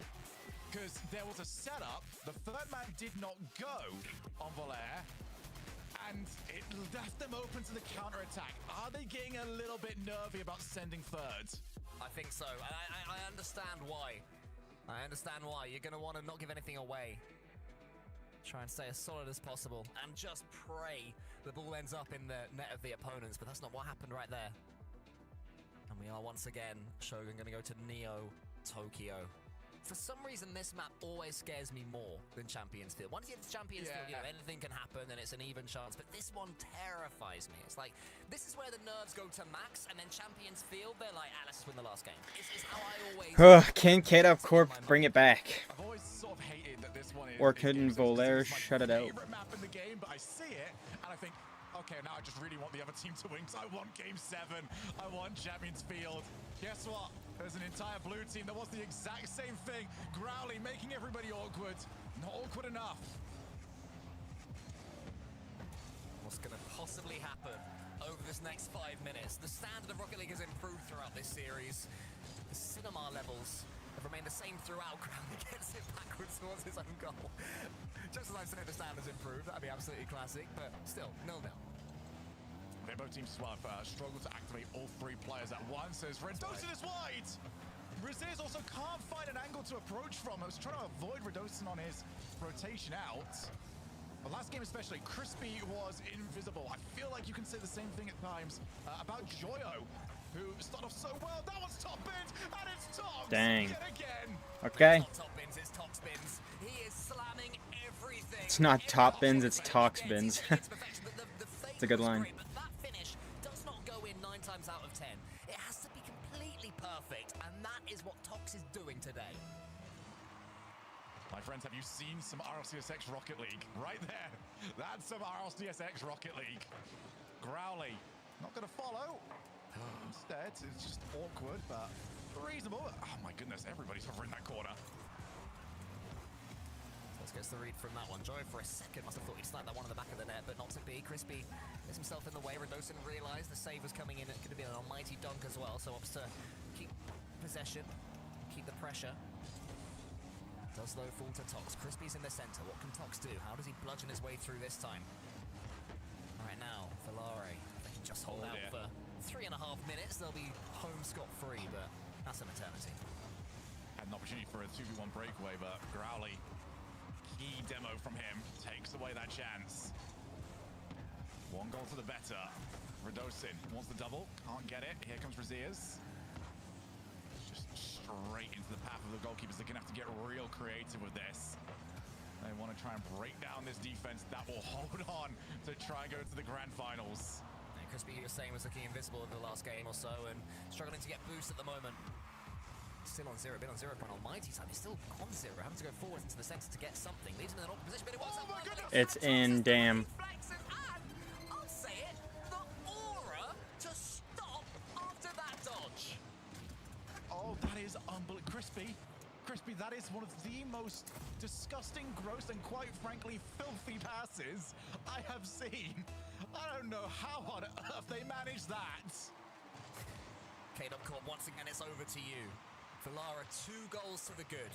K-Dub Corp have time on their side, but the series as a whole is running away from them. Joyo gets that 50-50 into the ceiling. Razia's waiting for Crispy's touch. At what point do K-Dub Corp take the gloves off and send everything forwards? No, we're nowhere near there yet with 2 goals, but it will happen at some point. I can't wait, but they might get one back right here. Oh. And Redosin can't get the angle either. Joyo had to sink that. Yeah, that's unforgivable. You have to score. You have to at least get it on target. And now they're really up against the difficulties. Chance to break away. Raziz on his way up. Past top of 2. Tox, though, just pushes it into safety. They're still under a bit of pressure. Okay, well, you're safe for now. Yeah, Tox gets a little bit of luck. Joyo almost gets it in. He'd love a goal after that mistake earlier on. Razia's charged down by Tox. Who's going to get that 50-50? Who's going to get that 100 boost, sorry? It was Volaire again. They're getting everything. Redosin has 3 boosts to play with. Growly's going to be back there. Great pace there from Joyo. Is the teammate coming in? Razia's there. It's going to be saved, I think. Crispy gets it high. And Growly takes out Redosin as well. Good decision making. Oh, Growly just spots stuff so nicely. Infield. Just trying to get out of the way. Crispy doesn't want to get dunked. Are we going to go for the 3rd man? Nah, not a chance. Minute and 30 away from the grand finals, and Growly dancing, tripping, finding his way through. This is brilliant Rocket League at the moment from Volaire, just trying to hold the lines. Yeah, they're all at it. They're all taking these little touches that K-Dub Corp are absolutely hating. They want a nice, clean game of Rocket League. Big booming hits all over the place. Instead, that was a good shot. to work their way forward. That was a good shot. Somehow, Razia sneaks that in. Have a look at this one more time. Yeah, Tox saw the ball on the wall. I'll tell you what, as passes go, Radosin, given where he is on the wall like that, you do not get that level of power. You do not get it that midfield. Guess what? You do if you're Rado. Zeus, can he double up? Can they really put the squeeze right now in Valara, just when they were starting to theorize this grand finals that they might be making? Tox is dunked out by Radosin there. Razias fakes out Growly. Good play from Razias. Gets the shot away. Good block from Crispy. K.Corp turning the screw, pushing all the way to the end. They're 45 seconds away from their season being over. Up attempt. Razias off the wall. 2 players to get past. They need the ball open, awkward, and dangerous. As Growly is just such a safe pair of hands. Gets rid of it again. Oh, he got him! Oh no. Growly from absolutely nothing slows the game down, then speeds it up when he decides. Oh, it's a complete whiff! Not on At Neo the Tokyo, worst surely. possible moment. No, definitely not on Neo Tokyo. Well, you're saying this map makes you nervous. You're not the only one, Cole. But it might well be over. K.Corp gonna have to win this kickoff. Joyo gets it towards Radosin, but the ball's going backwards. It's going towards the wrong goal. Crispy is called into question right now defensively. Still 20 seconds left. Radosin in the center, can't quite get the pass. Another mammoth clearance, and maybe that'll be enough, Shogun. Joyo has got to score off this play. The bump, the shot's wide. 8, 7, Joyo misses. Oh, that's it. That will do it. Tox has got another shot. 8th time is the charm, or is it not? We will find out in an hour. K.Corp are eliminated. Oh man, why have you said that, Shogun? Why have you pointed out? I said it at the top of the show. Damn. Tox is definitely making the grand finals. But is he finally going to be able to step over the line? 2 teams that were expected to win, both of them lost. Damn. GG's to Valair. They've kept themselves in it. Now they're the first team in the grand finals as well. And the boys, K.Corp are going to have to go back and dust themselves off for the next few months. I've got to see this pass. I've got to see the pass. One more time from Crispy. Just bang, straight through and straight onto Tox's hood. Valare, they have done it. They are through to the grand finals, Cole. They are indeed, but we have got another pair of semi-finalists trying to join Valare there. Who will it be alongside Valare in the winner-takes-all tournament? It'll be Madei Tapa versus No Balls Just Chase. Go nowhere. This is frantic.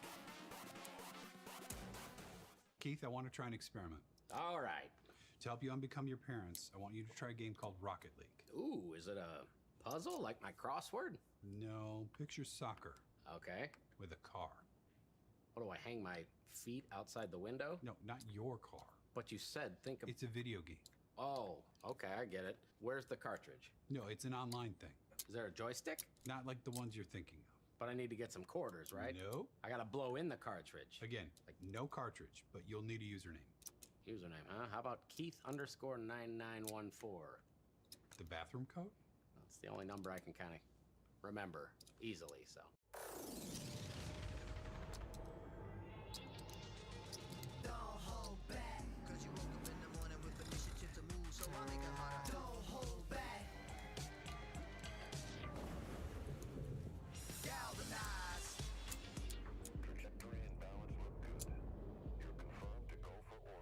As soon as the timer pops up, chat, I'm gonna go to the bathroom, refill my water. Forward on the road and far beyond. Michelin, motion for life. Pressure's starting to build though. Oh, he landed the bump, but saved it and Twisted Minds are looking to finish. Oh, what a dagger. Oh, Stizzy, downfield, down the jack, open net. He doesn't have Yeah, so I think this is... big shot, pass, oh, up high, not over, 0 seconds, it's too late, on the ground, Harvey Ports. That is how you take an opportunity, Ruas. Nudge the exotic out. Live in Paris, Esports World Cup, Rocket League, August 12th through 16th. Huh. So there is another tournament before the World Championship, I think. I'd assume.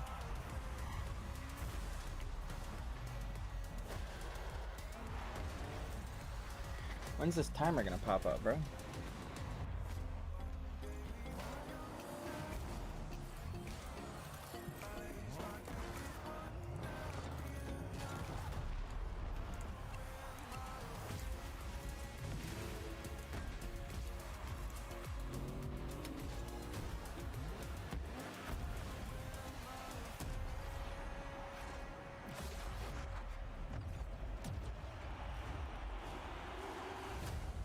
magic of Rocket League is the stories you could tell about it. The 0-second buzzer beaters, the epic saves, the underdog victories.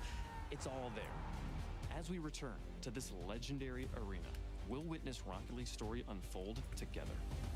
Who will hang their team's banners in the rafters of Champions Field? It's time to find out.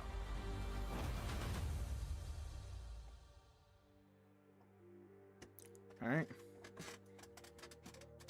No Ball, Just Chase versus Mate Etapa, which I think this is Mate Etapa's first match of the day, I believe, because they were waiting in the semifinals.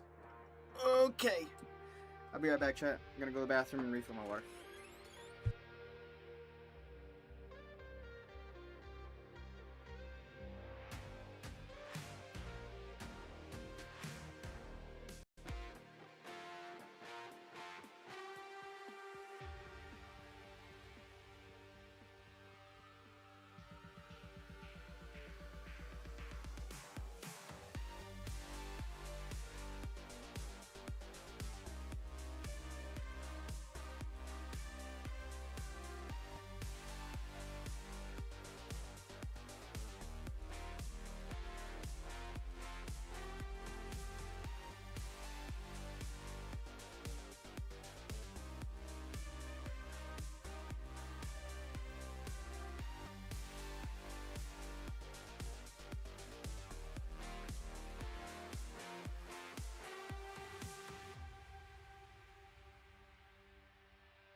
Alright, we are back.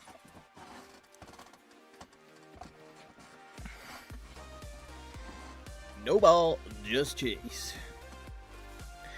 I'm curious to know how this one's gonna go, because I know Mate Etapa is another favorite in this, or favored team in this tournament. Yeah, I can speak.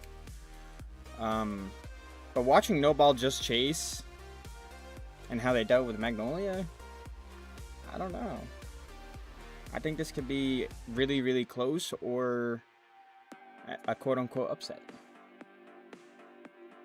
I don't have no idea who Mate Etapa, like what, who's on the team, but I'm pretty sure they're a more favored team, at least.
Here we go. Dun, dun, dun, dun. Bam, bam, bam, bam, bam, bam, bam, bam.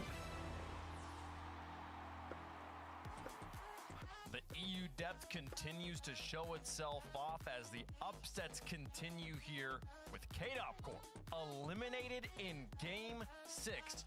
Valair has won 2 in a row. Had to go to Game 7 in the first one, Game 6 in the second one. I'm joined by Growly. Sir, congratulations on making it through. I gotta ask, how much fun you having out there? Is it all stress, or are these games as sick to play as they are to watch? It's a lot of fun. Yeah, I mean, it's stressful, of course, because, you know, you lose your season's done, and yeah, I mean, it's fun now. It's always fun. Hey, you're 1 win away from extending the season by a long distance here. We don't have to think about that yet. I know you got to stay locked in for the match that's in front of you. Can't think about Worlds just yet. But like, talk to me about your teammates. Talk to me about Toxic Crispy. How fun is it to play with them? Oh, I mean, I love playing with them both. I mean, Crispy's a long-time friend of mine.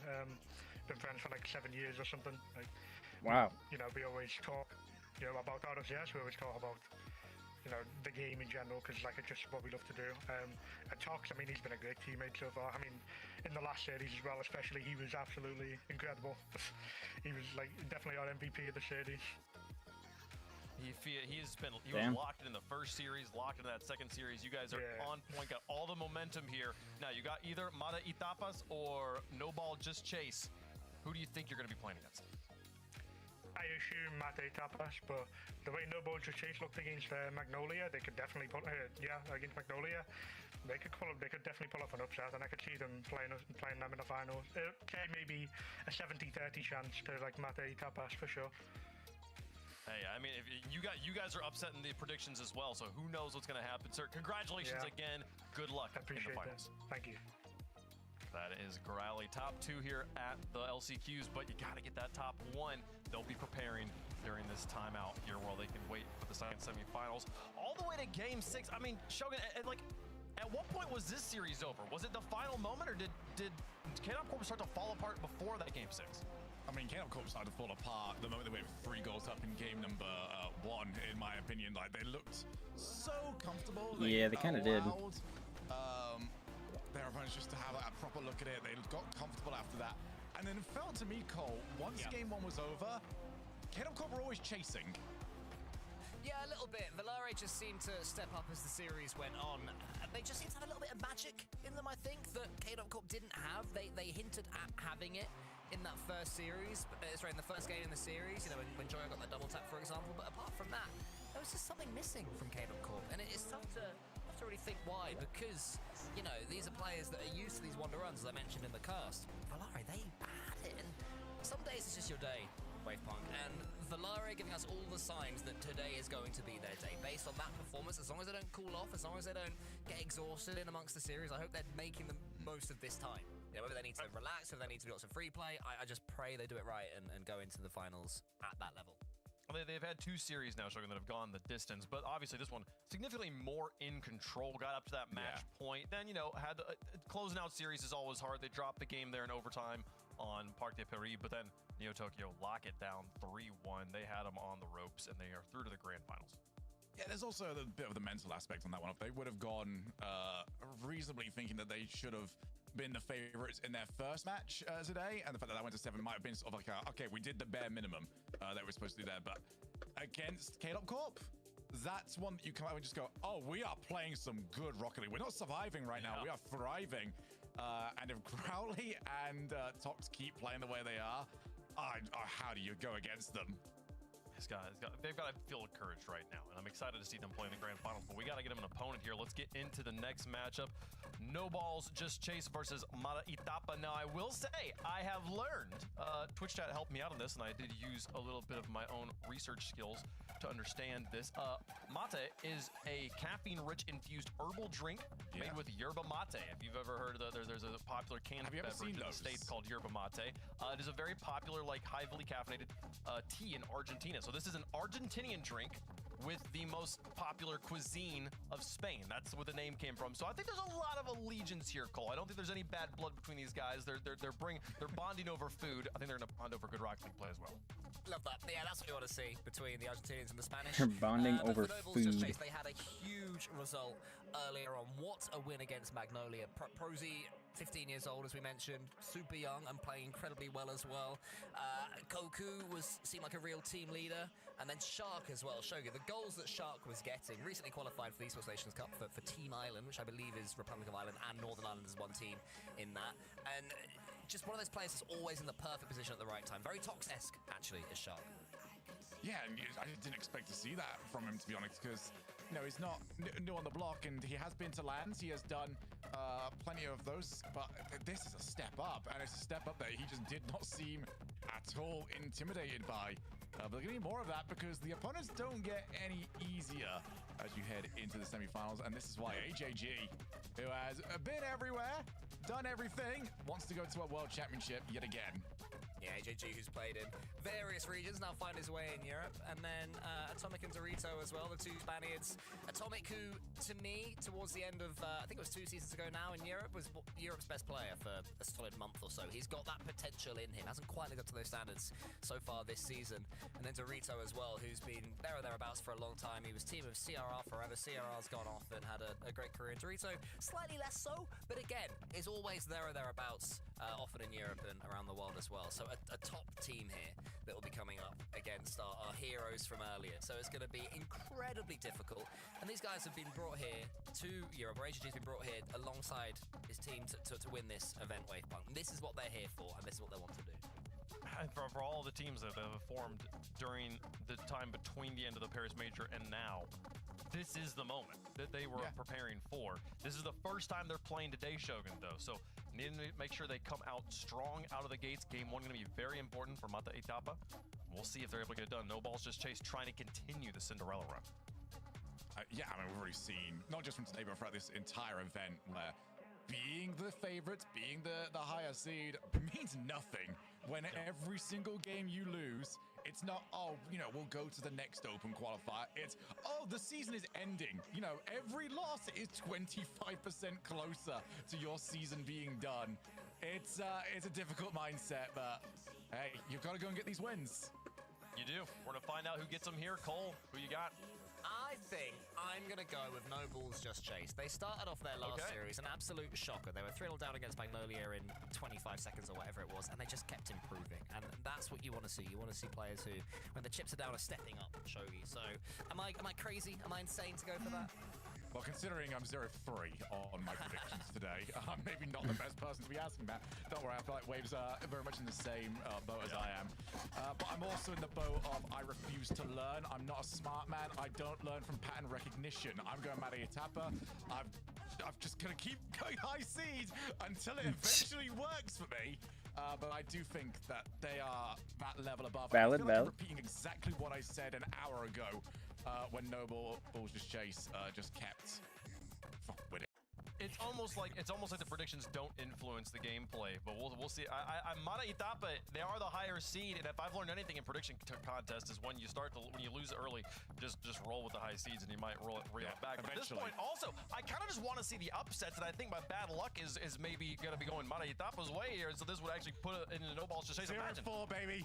Imagine No Balls Just Chase versus Volair. The finals predicted, but we might get, and the fans are on their side. No Balls Just Chase earned some popularity in that one. Let's see if they can live up to it, folks. What a win they accomplished, and yet it means nothing if they lose here.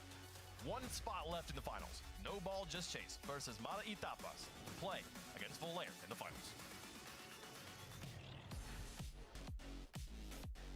This is it. The last and final chance to extend your season for a trip to the World Championship. These teams have seen nothing but Game 6s and Game 7s all weekend. We'll see what they give us here right now. Sure, we'll see that because we got 2 squads in particular that have some pretty good players. I mean, we saw what No Ball Just Chase did against Magnolia. Prosy, he's a new up-and-comer 15-year-old. He was balling out incredible ingenuity with his attacks, especially his bumps as well, and his shark, keeping things really simple, just really taking advantage and kind of living up to his namesake, just being a shark in the water and making plays happen.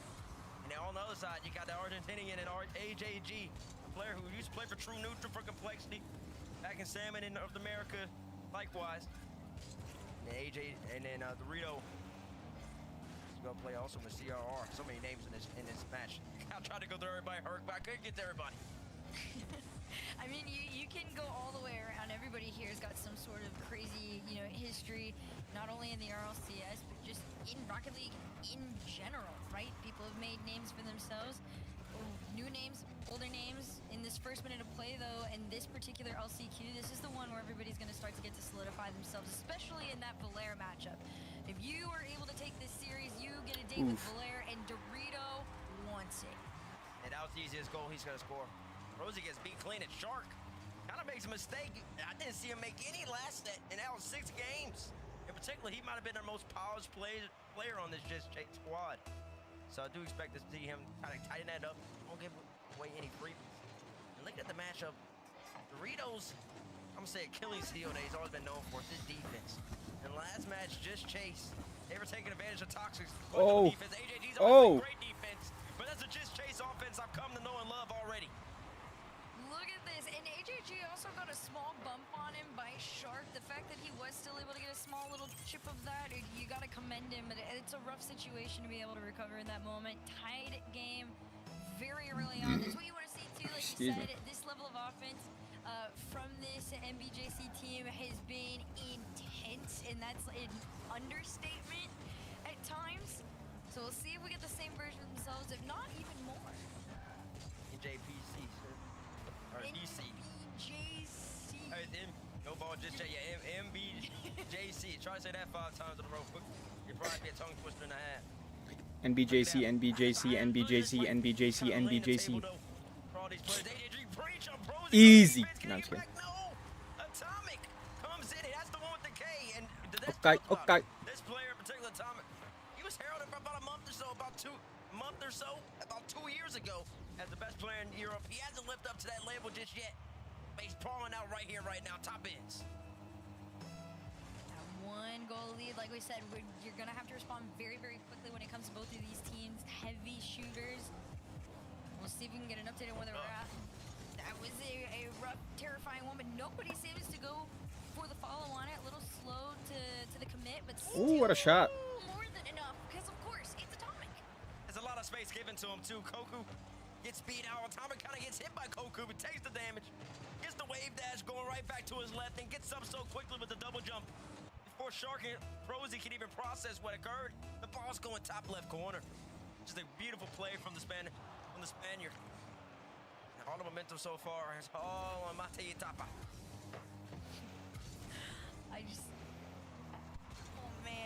This is just both of these teams have been incredible to watch and fun. You can get the friend vibes from everybody. That seems to be the theme for EU.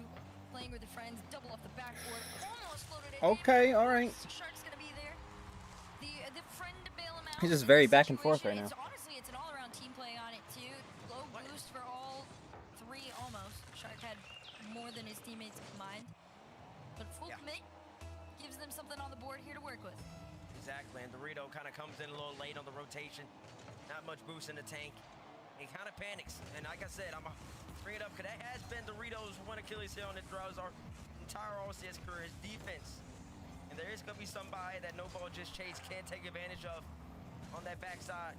It will be Dorito because he sometimes just comes off a little shaky at moments. And look at what Shark did last series as he goes top. Tries to go for top left. There it is again. Sheesh. The defense from Mate Tapa just not good enough. Jeez, I mean, both of them facing forward. Dorito already committed on it. It's another situation too. Just Chase full sending all 3 members on it. They're not afraid. There's no respect that's been given in any of those circumstances so far, and it should stay that way because it's very clearly working. They worked their way all the way back up to a tied game here. Final 2, almost in their favor as pressure continues on with them. Right, AJG out here trying to make something happen. Frozy is there to be equal to it. Dorito backflip, tries to buy Atomic some time, but Frozy just wave dashes back into it. will be the first to this ball. He has some space, but no boost, though. Rito handles that pretty effortlessly. Shark up quickly. Tries to use ceiling to his advantage. Gets the reset. There comes Frozen. Looking for a low 50-50. Atomic's there to meet. AJG lurking already in the corner. Throws it off the wall. Goku, first one to it. Right back down to the orange half. The Rito whips the ball. Shark might throw a pass middle. Oh, he had Goku for an option. Opts for the shot instead. Atomic handles that after. Oh. Still going back What the heck? between the two. It's just a small little catch here. No pass off. Little intercept from Shark. He's been one to really mess with this team. They do keep trying to play for that backboard there, and as time goes on, Mata Itape does recognize it, and a quick counter to follow after the final minute. Dorito gonna take this to the side. Shark to take away, and for now, no ball, just chase. Continue to do just that, except they do have it. All ball, straight chase, straight towards the net once again. Send it back. Game getting scrappy at the moment. Kind of going into a way of a North American style with a ping pong. One side, back to the other side. A lot of high aerials. Not too much possession for either team. Low point just waiting for the other to make a mistake. All it takes is one. So that less than 30 seconds remain in this game. The Rito pops the ball right down. AJD. What a pass. That was a good play. And it just happens on a spur moment. They score. Look at this, off the ceiling, Dorito just straight selected on it too. The control, be able to take that to the backboard with just enough in the tank, and this team works very well together, being able to finish those plays out. 24 seconds on the clock and that 1-goal lead. This could be the one unless Snowball just chase full sends to the other end, but they keep getting stopped and sent back to their own half here. Gonna have to play from their side. Low boost and lose the 50. Oh, but the Okumin coming out of just chase. One more opportunity. Shark does get a demo. Here goes Prosy. What's he have in store? Throws it up into the middle. Prosy there's the 50-50. Shark comes in, gonna get beat by Dorito, and that's the game. I'm gonna say Mata Itape. Okay. I think I'm just gonna say top. That's just gonna be easier to say. Just Toppa. And you be Toppa. Okay, listen, we can do something like that. It's just easier to rolls off the tongue that way. I say Mata Itape every single time. That's just too long. I feel like it doesn't flow. Well, it doesn't flow for me. You got mate versus just chase. If you want to be like super American about it. Nah. I don't need to do that. I like Toppa just chase. That looks good. Toppa? Yeah, Toppa chase. But I'll tell you this. In game one, it got a little scrappy towards the end of it, I will say. But it was a bit of a play by Dorito, just throwing the ball right back down middle, and AJG was lurking in the box and capitalized off of that mistake just from just chase. They didn't have the head on the swivel enough. Now ultimately comes back to bite them. Shots pretty even on both sides. Game was pretty even as well, but just chase. They'll be scratching their head, trying to figure out what can I do just to be a little bit better going into game number 2. I think, in all honesty, you gotta chill yourselves out a little bit. And that sounds simple and, just a little, not too intense to do, but realistically, you gotta calm down a little bit. Both of you on either end of the field are more than capable of being able to full send on this one. I've seen the meme online already where it's like, no, what is it? People are saying no offense, just shots or something. Yeah, play that game. Take your shots. This time was, 10 shots? To 7, I can't math, but about 8. 10 shots, about 8 there. 9, close, getting there. maybe by season 4 I can do math faster. But at some point in time, slow yourself down. Make those 8 shots a little bit more quality, and then spend the majority of your time on a cleaner defensive game, like you said. That seems to be the struggle there. Not only, I think, for AJG, who else were you saying for? Oh, the defense, just how to making the defense easier for each other. I mean, it's always gonna be on Dorito. Okay, his defense has always been questionable at moments throughout his whole entire career. But it might not even matter in this series because I can't say that No Ball Just Chase really created meaningful chances. And even in their last series against Magnolia, me and Cole were talking about it. It's not like No Ball Just Chase ever just had true meaningful offensive possessions where they would keep the ball for 30 seconds or 40 seconds and actually generate pressure. They would score a lot off of counterattacks. We're talking about Shark shooting it from 3/4 of the field on the way out. They would score off of Prosy, a quick pop flick, going for bumps. They never truly maintained pressure against Magnolia for long periods of time. So And if that's the case, it might not work against this Tapa's team, because Tapa's is more than comfortable with probably giving up 1-2, maybe in 3 I wonder if goals, and they'll Mate get right back is going with to 3 goals themselves, and at that point, it comes down take to who charge in the makes series next. now, or if No Ball Just Chase Tapa's is made the play gonna this time around again, come number one. back and fight for it. There's a long road ahead of them. I have a feeling No Ball Just Chase is just warming up probably.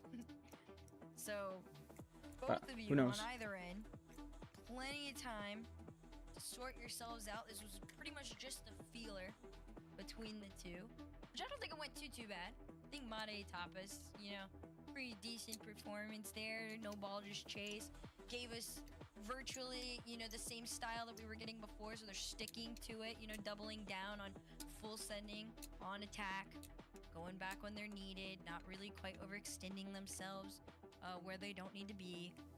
Everybody's cool and calm until somebody can shake somebody up a little bit.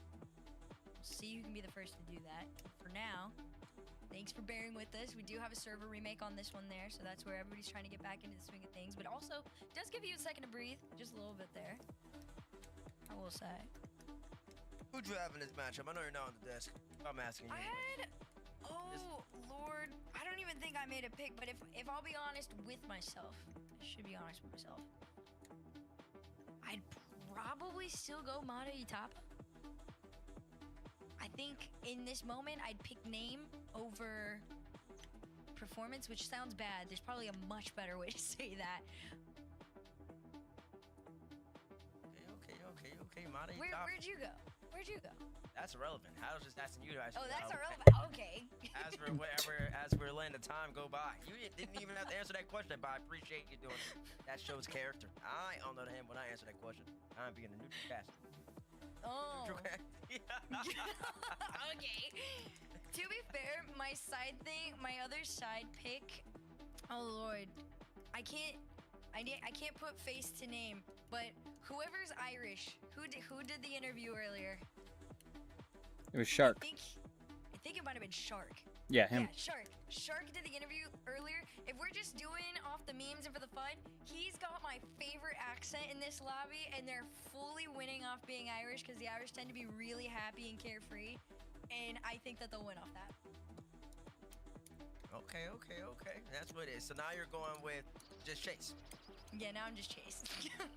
Okay, all right. You heard it from her. She's going with just Chase. That is a prediction. As players are now in the lobby, Forbidden Temple is loaded up, which means game 2 is upon us. And these two teams, not too much separated them in game number 1. Literally, only 1 goal was the difference. Just throughout the whole entire game itself, both teams pretty equal to one another. It came down to small, minute differences. And I kind of expect that in game 2 as well. I am anticipating the same thing here. Quick shot from the backboard here from Shark and the follow. What a play. Dang, okay. This is why I had him. This is why I had him. Look at this. Straight to the backboard, enough space, double denied, but Prozzy already being pushed up enough to take that shot there. This is where it's going to start to fall on Mate Tapa. That's a small indication of how quick those follows are going to start to come through. That's right. Dorito spills it out right in front of net. Prozzy air roll. Gets underneath the ball. Looks it all the way to the top left corner. With speed, with power. Moments like that are exactly what Just Chase is looking for. Dorito doesn't even go for the ball right here. Shark, I don't think he expected that. That net was empty.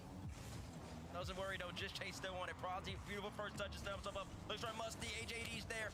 That's what AJG's done his whole entire career, just in case you've never watched him before. He is the defensive savant. He loves to play back. Traditional third man style. He will be able to accumulate a lot of saves throughout this whole entire series. Not even just that, he's really good on the counter, right? Just because he is so comfortable being that third man. You're going to see there's a second one here. Quick counterattack from AJG. What a flip Pops reset, that damn. one up into the sky for Atomic to be able to take the shot. And like you said, does just a really good job of being well-rounded out right now. The pressure does stay with Mate Tapa. Mid here, we'll see if they can collect it and send it back. The 50's out mid.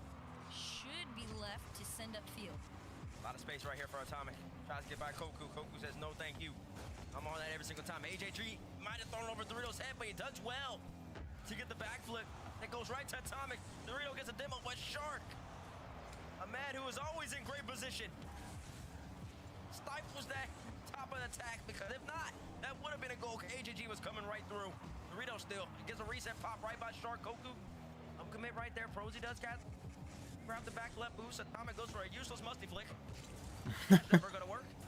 The useless musty flick is a crazy name for that. Well, I like to be honest with the amount of touches people go for, and that was just not happening. AJG looking for a shot at that. Oh, what a shot! That wasn't useless. That was useful.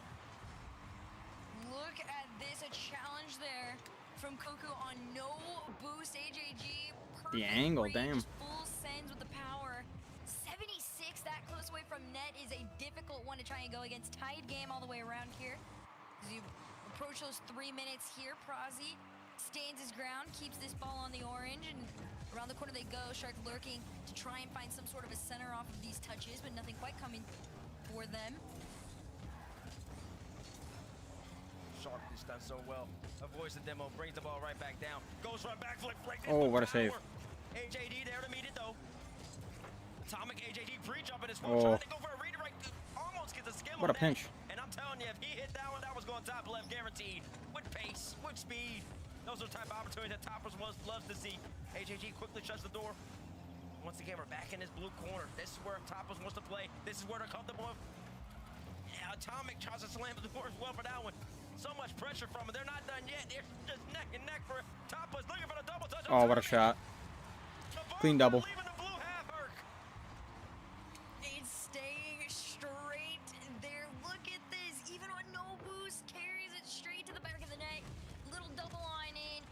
The pressure is fully with Mata Itapa. There has been nothing Mata from Itapa. no ball, just chase. Unfortunately for them, they are quite living up to the name. There hasn't been chase. There's been no ball possession. This is the most we've seen them with in quite some time here. In about a minute, they finally have entered the orange side. Of course, it comes off of a kickoff here. Shot on net. Ooh, okay, that was clean. Finally, Nice shot. quick response from Proz to be able to put them up on a tie. That's right, Prosy. And you're 100% correct. At least they don't need the ball. They don't have the ball. But when they get their moments, they capitalize. Once again, with barely any offensive possession, just Chase scores immediately. Prosy, top left corner. Might have to worry about the kickoff, though. Shark does well. Just right around Atomic, who was threatening. Here comes Dorito. The job's not done just yet. We might be once again back in this blue half for a while. No. Mate top of AJG pops it right back up. Atomic gets clean beat. Dorito's out of position. He didn't. Dang, this is in. 3 goals for Just Chase. They're straight back in this. A rare mistake there from AJG. Lets that ball get away from him, and you could just feel no ball just chase, just shift straight momentum into lasering in on taking that ball away and taking that shot, more importantly, as they haven't had many opportunity to do so. Off the kickoff, this one immediately sent back, and Shark's going to be there for the bailout with Prosy. Enough in the tank. Can Coco get there? Yes, it's just enough, but the lurk is still on. Listen, now the game's changed completely. Got Just Chase back in the lead. And they're getting demos, and Shark scoring again. This team is Dang. so clinical. They just hit you in the mouth before you even know it. Prosy looks for a demo on the back end. He does get one, 2 on AJG, no rotation. Shark 0 boost, doesn't matter. I'm coming in with momentum. 4 goals for the good. They're up by 2. Absolutely clean performance, and honestly, good on no ball just chase, right? To be able to have that shift and turn this into a much more aggressive game. You're keeping Tapas on their toes. You're forcing them to get a little bit uncomfortable. We've seen AJG push up more than normal, and that's forcing that other man to have to rotate a little bit quicker at an awkward timing. And they're catching them off guard, and they give themselves that 2-goal lead, potentially even 3 here, as no ball just chase enters the other side. They have work to do. They've had the possession, but unfortunately they're down by 2, and they're going to be kicking themselves. That's just because you have the ball, you have to be able to finish your plays. You have to be able to capitalize off your possession. You give a team like Just Chase a little bit of ground, they're going to end up taking them out. Dorito looking for a double touch. Can he get it? Ooh, okay, what a play. That was clean. Play, good setup right there from Atomic. And the Spaniards link up for their 3rd goal. They're still down by 1, though. Absolutely clean on it. I'm just waiting for it to get a little bit cleaner, but they're finding their footing once again. The last quarter minute here. Trailing by 1 off the kickoff. They link up what a again. kickoff. It's low boost. Shark flips back into it. Atomic trying to spot Oh, AJG. what a save. They take the shot,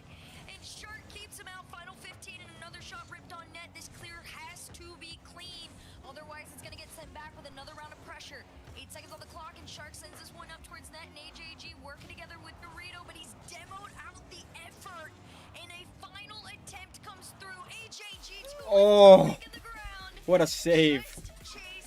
All right, 1-1 in the series. That's 100%. Hey, Sheesh. they get out of there. Just by the skin of their teeth. And Atomic went for the bump right there. Stay hydrated, chat. In overtime, that was going in. But Atomic, I guess he was expecting the pass back. I don't know. It's hard to tell. We're not in the comms. Either way, the scoreline has reversed. Just Chase lost the first game 3-4. They win the next game 4-3. It's the most EU Rocket League too. You know, you make the jokes about the death. Freaking bird seed all over my bed, bruh. But these two teams I got a window bird feeder, and every time it gets changed, my fan's usually on, and it sucks in some of the bird seed, and it lands on my bed. My bed's touching my, like, the wall that the fan is in, of the window it's in, or whatever. I don't know what I'm saying. Always within 2 or 3 of But each yeah. other on it, right? So tied series. I love the back and forth though. You'll love it until you need to take charge. That'll be when we get our difference maker. If somebody can sustain what they're doing, you can run away with it, which is why, you know, for example, me, right? I'm looking at a team like No Ball Just Chase. Whenever they're consistent, you know, with that really heavy attack play style that forces everybody boxed in, they can sustain the pressure. There is no stopping them. But Mata and Tapa on the other end, you got AJG, and until you get rid of him, you don't actually get to play your game. That's facts. That's facts. Going to game number 3, both these two teams, one game apiece to their names, trying to make the difference there. Last series, Just Chase played. Prize had a massive own goal right at the 0-second mark. I think that really hurt Magnolia's chances. That was a big game as we went to game 6 in that series. Game 3, winner of this definitely has a better chance of getting the job done. See who can pull it off. What a shot. Ooh, Atomic just goes right underneath quickly too. Opening up the scoring. Look at this. It's just a straight clear 2 on it. I like this from him. He's always just going to be up and ready to go. But Dorito full sending just in the off chance he was going to be able to get that bump on him in the back end. But that shot was going on net regardless. The opening lead here to Mata Tapa. Atomic definitely been the best player on the pitch so far, in my estimation. Coming with speed, coming with pace. Really setting the tone. Tapa.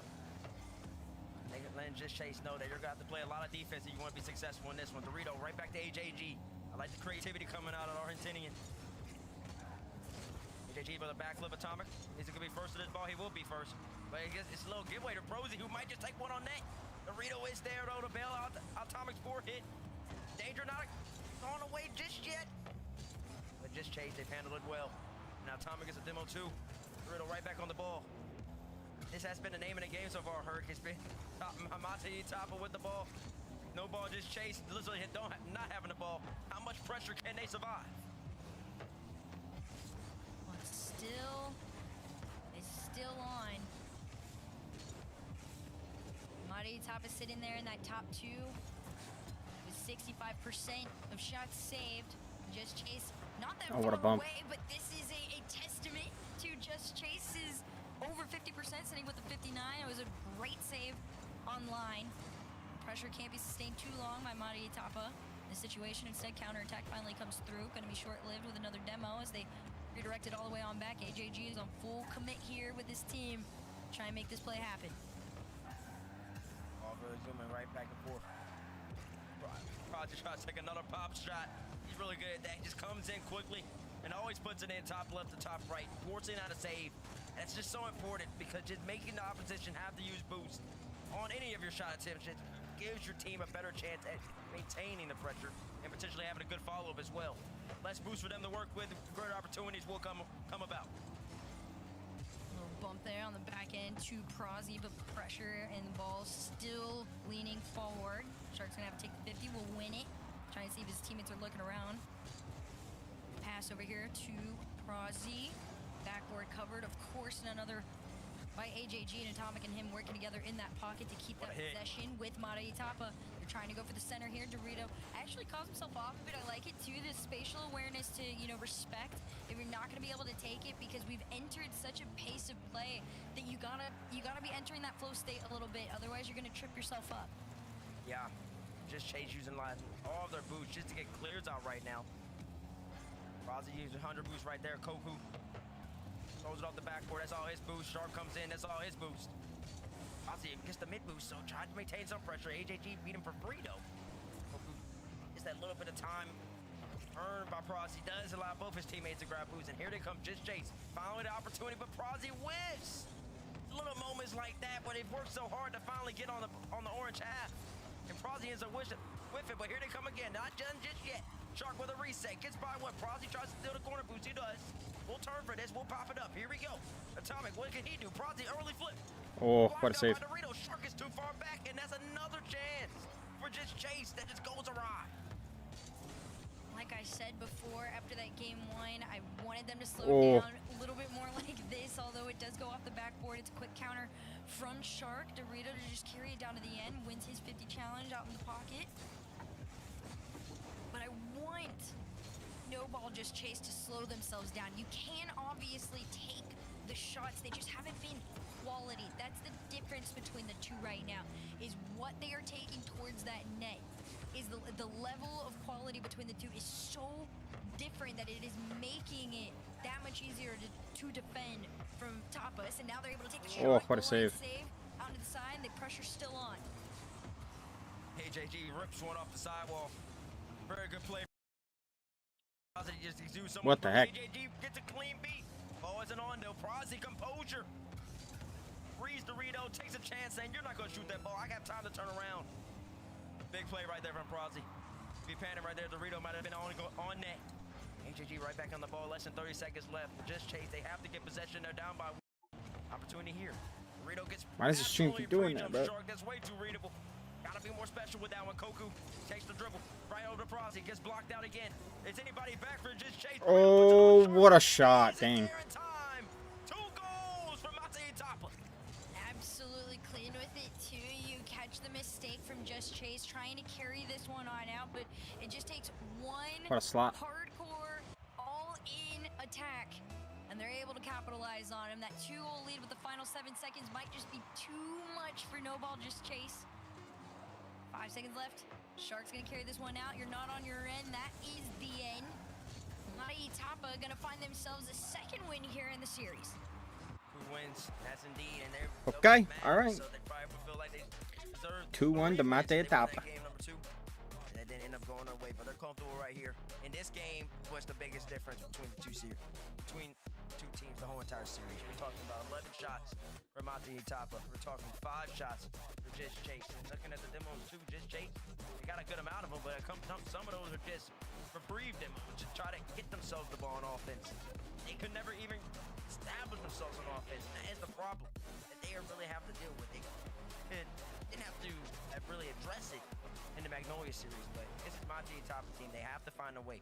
How do we generate consistent pressure for 30 seconds or so in order to give ourselves a chance and just let us play some offense for once? This is, I mean, that's going to be the biggest question mark headed into the next one. Mate Etapa, a fairly patient game in the back of their minds. Do want to hand it to Atomic. I'm staring at the 6 shots on net. Of course, only one of those goals came from that, but still, just the fact that he was allotted the space to be able to do so much. And a lot of those too came with an assist from his teammates. So they're able to work together to make, like I said, those quick counters. That is what is so difficult for Just Chase to be able to slow down right now. And then you add factors like, you know, we all saw like the demos and the bumps on the roundabout outs. It just makes it that much more difficult for them to be able to catch up. Game 4, Utopia Coliseum. Mate Etapa trying to move on to match point. Will No Ball Just Chase fight back for a game, or is Mate Etapa going to take full charge here? Oh, They haven't necessarily okay. need to play too much offense to be successful so far throughout the tournament run. This game in particular, this is a big one for them. And they get the job done. Shark down to Prozzy. Shark kind of pumps out Prozzy right there. Takes away the danger of the shot. Took away the speed. Prozzy couldn't get underneath it like he wanted. Seen a lot of time spent on this blue half. Oh. Shark gets another save. AJG goes off the ground, tries to do a basketball shot. Little bounce shot, pop back up. But this ball is just not leaving the Just Chase half. Shark shot. I'm going to my knees for a minute. Immediately sent back. Butt hurts. Pause. Trying to take it on his own too. It's just slow challenges from No Ball Just Chase. Finally, a powerful clear is going to get him out of their half. And can they follow it up? Not quite. time. There's those passes we were talking about. This one to the back. Pinballed all the Oh. way back. No connect on it. If you'd done it, That would've been crazy. a decent shot attempt. But I like that they're getting more involved than we saw in the last game. Yeah, that was a great clear from Koku. Just getting back up in time. Immediately redirecting down in. Atomic takes out Shark. The danger of any potential just chase opportunity completely eradicated in just a moment's time. Dorito, clean beat, looking for a double touch. Wait, no, he's looking for a bump from Koku, and he gets it too! Ingenuity from Dorito! Atomic ends up sealing the deal. Not too shabby on this one, too. Most of No Ball Just Chase had committed on every single attempt here and left poor Koku by himself to try and make the double save, and it wasn't quite gonna happen. Well. There was nothing in the tank to truly nosedive down. I don't think I'll ever count out That opening lead No Ball back Just with Chase at Madi this Tapa. point. This has been a dangerous place for them before. Do a They great fight job back of pretty well holding after they on, get but scored on, No Ball so. Just Chase. Off the double demo, we'll see if they're able to get another shot. There for him there, though. Unfortunate. Koku gets 2 demos. Dorito just rips one on net just to test out the defense. Dorito gets a demo too. Oh, what a shot. Good bump, too. This is just, it's clean. You see the mistakes, and then you force, the last line of defense to be completely absent on it with the demo there. They're playing a much more physical game. They look great doing it. They're comfortable. That's the difference. They're forcing No Ball Just Chase into a much more uncomfortable game. And where are they uncomfortable? Defense. So you put them in there, you make them a little weird, you take one of the men out, and you're gone. Free shots. I mean, technically, they're uncomfortable on offense, too, because they can't get to offense. They can't even get anything. They can't get to offense, and when they do have it, they don't have any true possession. Even right here is a quick, great counterattack, but no, Mate Tapa's there to be equal, and they're all quickly on their own counterattack. Atomic looking for a lead block right there. Just set up AJG, great cut. Prosy has work to do. Does well enough. Atomic up. Oh, I like that play from Koku, though. Just trying to switch it up. If he took out Atomic right there, that would have potentially had a shot on goal incoming. Even just in little moments like that, Shark just kind of gives away the possession, I believe. Just Chase. When they have the ball for free, I think they just need to take a little bit more time. Try to think about what they would like to do with the ball. Patience is one. A lot of teams. Some important series throughout this EU LCQ. Throughout every region's LCQ, actually. You can find that nice, solid balance between the two. You are absolutely golden. But for Madi Tapa right now, the sweet spot has been that 2-0 lead. Maybe a pass off here could turn into 3 as Atomic goes forward. That was a good fake. He's able to make the save. Counter almost cut off. Oh, okay. Counter.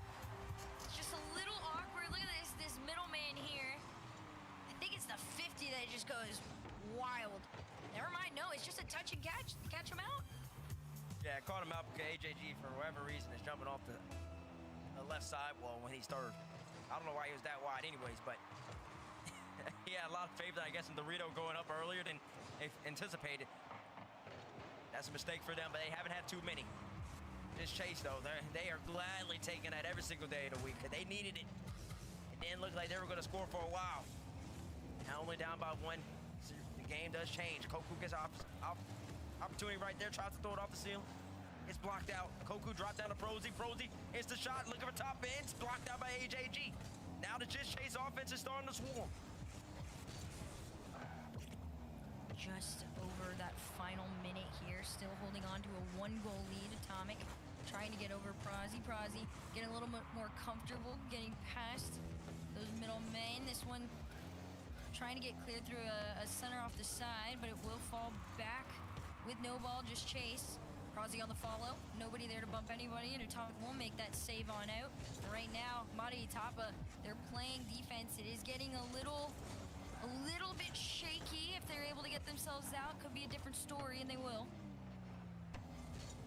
Prosy right down the Shark. That was a good idea, but Atomic there to beat it. Dorito out to AJG. AJG leave. Kind of just camping on the blue half for a second. Might come back to bite him. Here comes Shark with 100 boost. Throw with a ripper. Right up to the crossbar.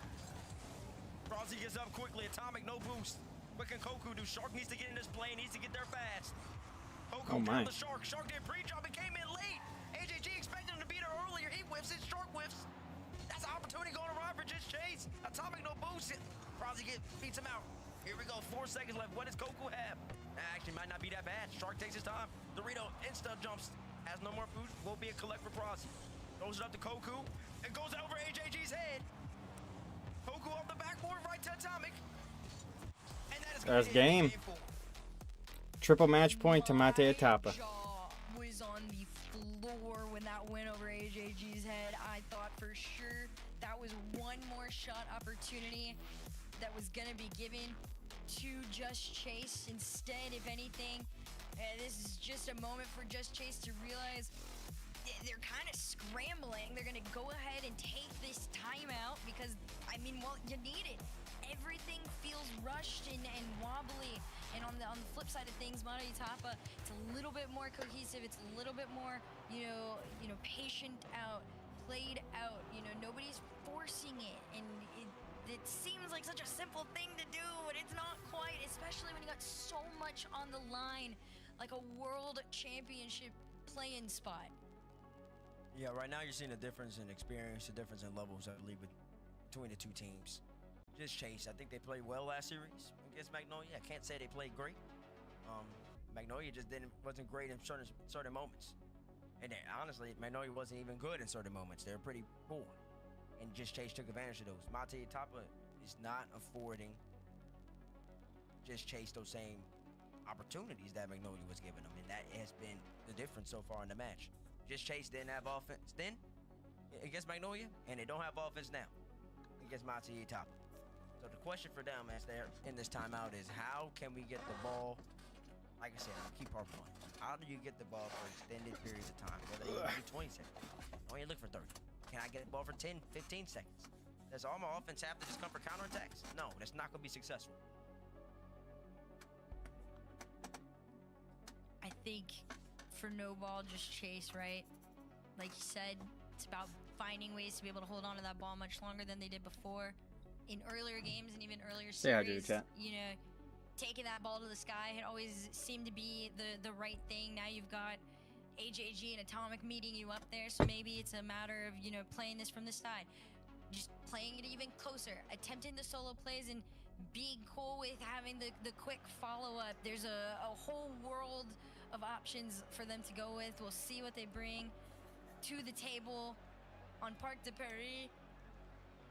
It's getting close. Mate Atapa, they're on match point. They're one away, facing off against Valère. Yep, one game win. Will Mate Atapa close it out? Or is no ball Just Chase going fight back? The longer a series goes, that's the more stress that's put on you. And honestly, the more fatigue that's put on you too. A lot of teams that struggle. The hardest game to win is the closeout game. When you have expectations to finish. How do you get the job done? That's the question Mate and Atapa are looking to answer. And if you're Just Chase, you played so well this whole entire term in the LCQ. You just beat Magnolia. And know you have the level to beat this Mate and Atapa team. Can you bring something new on Parc de Paris to give yourself a little bit of momentum and start mounting this comeback? We've got a couple of car setup changes. One from Prozzy, I think, is going to be the more notable one. We'll see if, you know, the mental shift is actually affected by the change here. It seems to be the same story we were getting before. Straight pressure from Tapas, although... No! What the heck? Oh, what a shot. Keyword, almost. He almost missed that one bad. Because that was just an easy one. All he had to do was flip into the ball. What in the world is he thinking? Why did he just drive straight into that? This is not a drive challenge. That is, those are the type of moments, but he'll be counting his lucky stars, saying, thank the heavens that one did go through. Because that would have been a huge Stop wonder doing that stream. He's been Jeez. so clinical all weekend, or all day today, especially. As Dorito gets a Oh, what a shot. And just like that, Wow. Just Chase did well. Mate Atapa says I could do better. It's insane. No ball Just Chase. They go for the fake play on this one. Easiest read of Tapa's life. Easiest read. As soon as the fake isn't communicated, they full send on the counter. The ball has just more power than the last man has boost to be able to defend it. You got a tight game right there in front of your eyes. As quickly as it had been led, it's gone. Dorito wants to go back to before. Just quickly go and find that lead. Go for those counters. Here's AJG off the sidewall trying to get past Shark. They're not going to find anything through, but the pressure's still on. Prodigy's a clean beat right there. Might even have a musty, and that's the Oh my, what a shot. early one by Atomic Useless. Prodigy, that's how you generate the power, youngster. Woo! 72 miles per hour. Absolutely Dang. clean, using it for what it's for. The power to get through. 1 goal lead. 3:38 on the clock here. We'll see if they can back into the swing of things. This is the team that they had all the power and all the mechs that stressed everybody out because they seemed to just be too fast to slow down. They get a small glimpse of themselves from before, but back on that end in blue. Right back in that corner. Atomic taking his time, puts one on net. Prodigy denies that opportunity. Just chase, no boost, and a little bit of awkward as well. Prodigy does get the corner. Shark is collecting pads. Atomic comes in off the fake. AJG tries to be Shark to the boost, and he does beat him to the boost. That's a huge boost still. AJG looks for a bump. Shark pops it right back out. Dorito takes his time. AJG with the boost he just stole. Gets a demo on Koku. Here comes Dorito. The ball's not leaving the blue half, but Dorito and Atomic, a miscommunication. Does afford Just Chase a little bit of a reprieve, and maybe even an offensive opportunity right there. He tries to go low. Prodigy does. It's blocked out by Atomic. One thing I will say, no ball Just Chase, you gotta be careful. They're trying to do some of these little cheeky moments, like having Prodigy up and looking for a little something there, but please keep defense in mind. This is where you guys have struggled for the most part.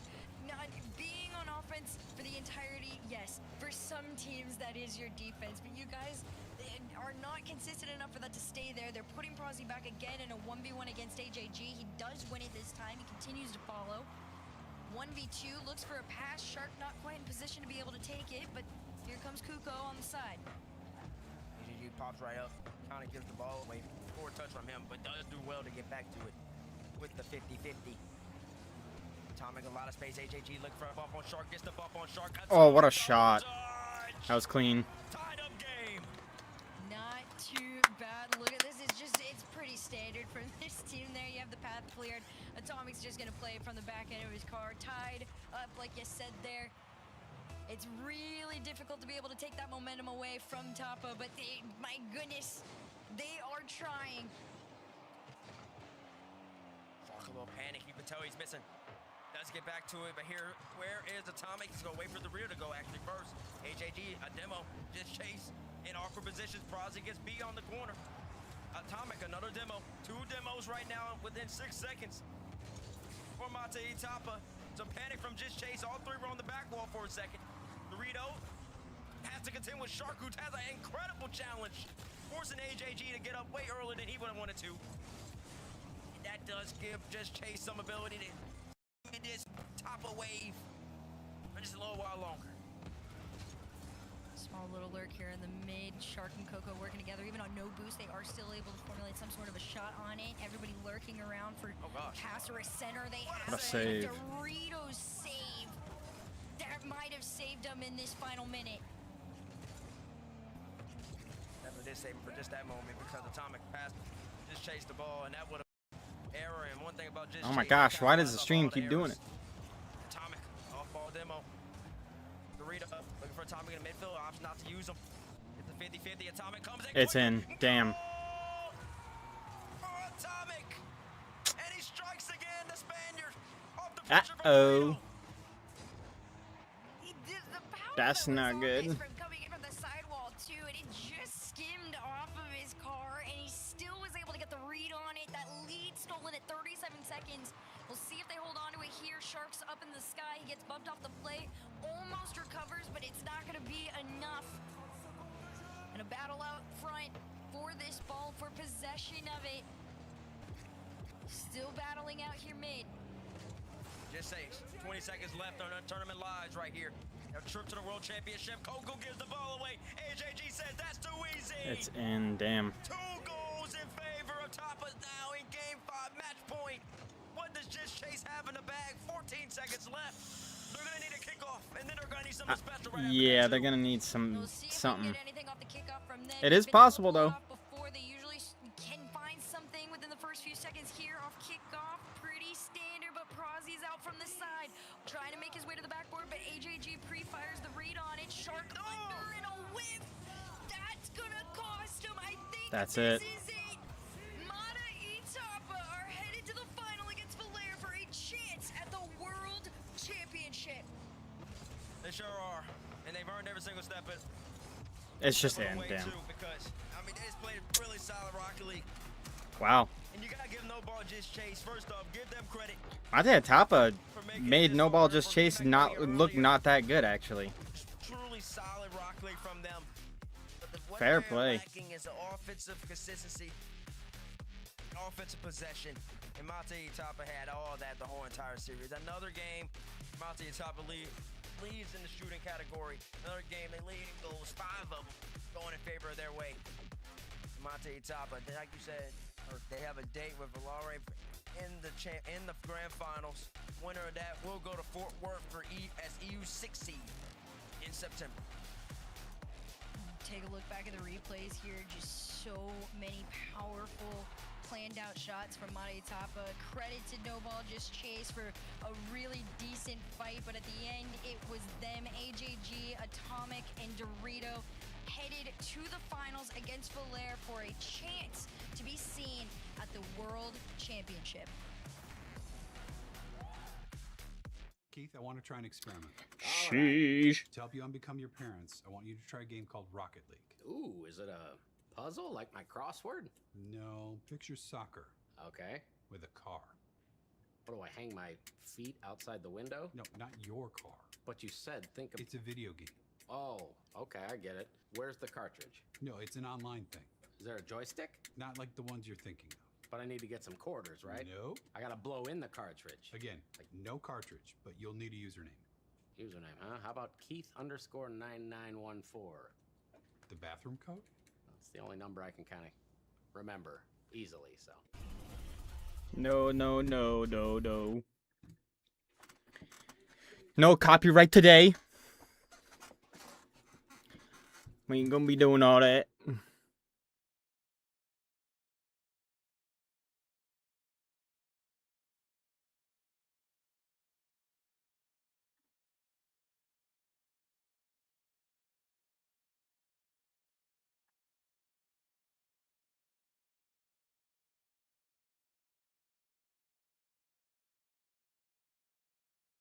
Oh.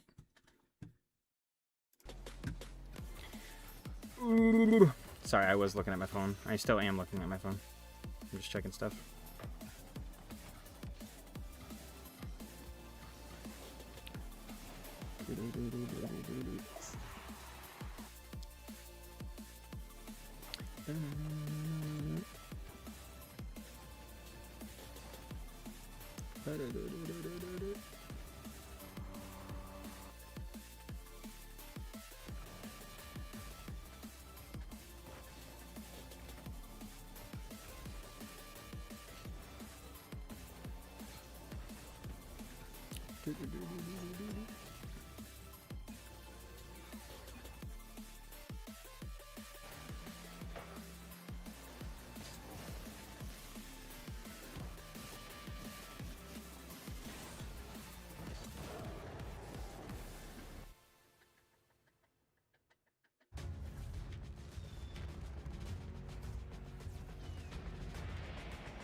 Part of the magic of Rocket League is the stories you can tell about it. The 0-second buzzer beaters, the epic saves, the underdog victories. It's all there. As we return to this legendary arena, we'll witness Rocket League's story unfold together. Who will hang their team's banners in the rafters of Champions Field? It's time to find out.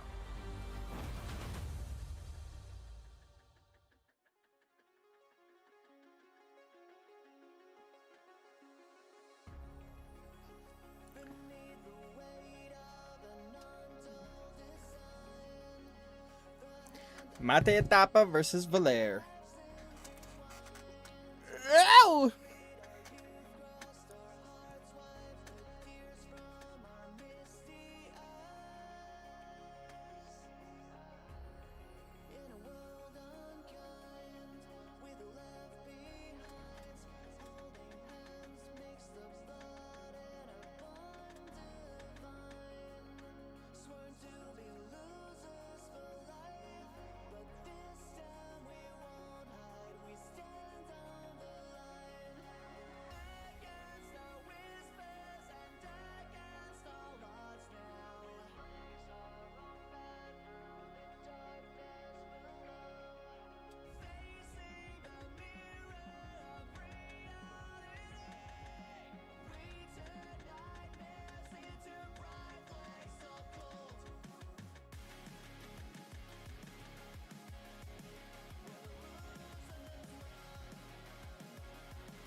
Choke my neck and I just wonder why I'm buried in a suit I'd never buy, a suit I'd never buy. Cufflinks on my wrist, I can't act surprised when the shovels hit dirt in the earth. Did they start to rise?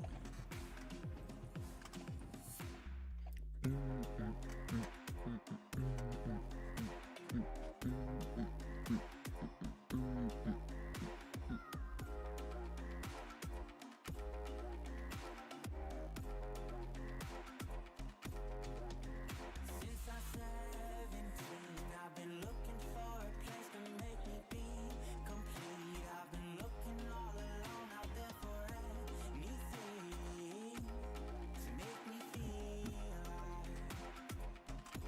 Stay hydrated, chat.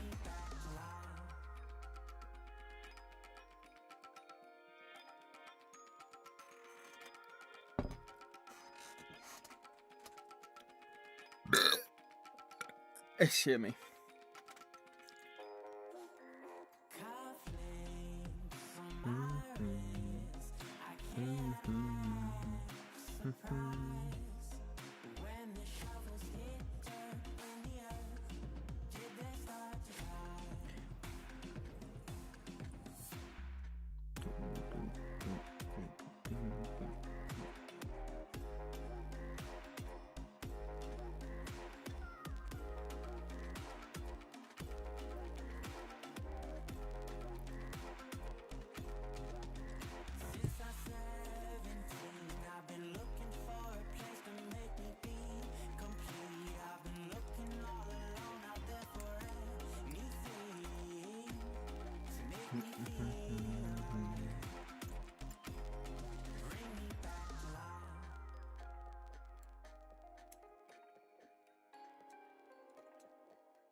Only 2 teams remain in the European Last Chance Qualifier. Mata Itapa take to the field and quickly get to work a 4-1 victory. Some of the games are close. That last one, though, managed to lock it down.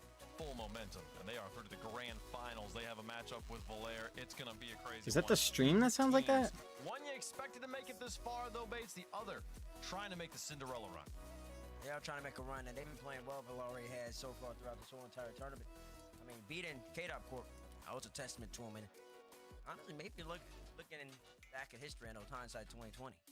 But maybe we're just looking at K-Dop Corp, we're seeing the names, Radosin, you see Raziers, and you're like, but Excuse me. they haven't been producing the results. There's a reason they're here, and that's why Valere was comfortable.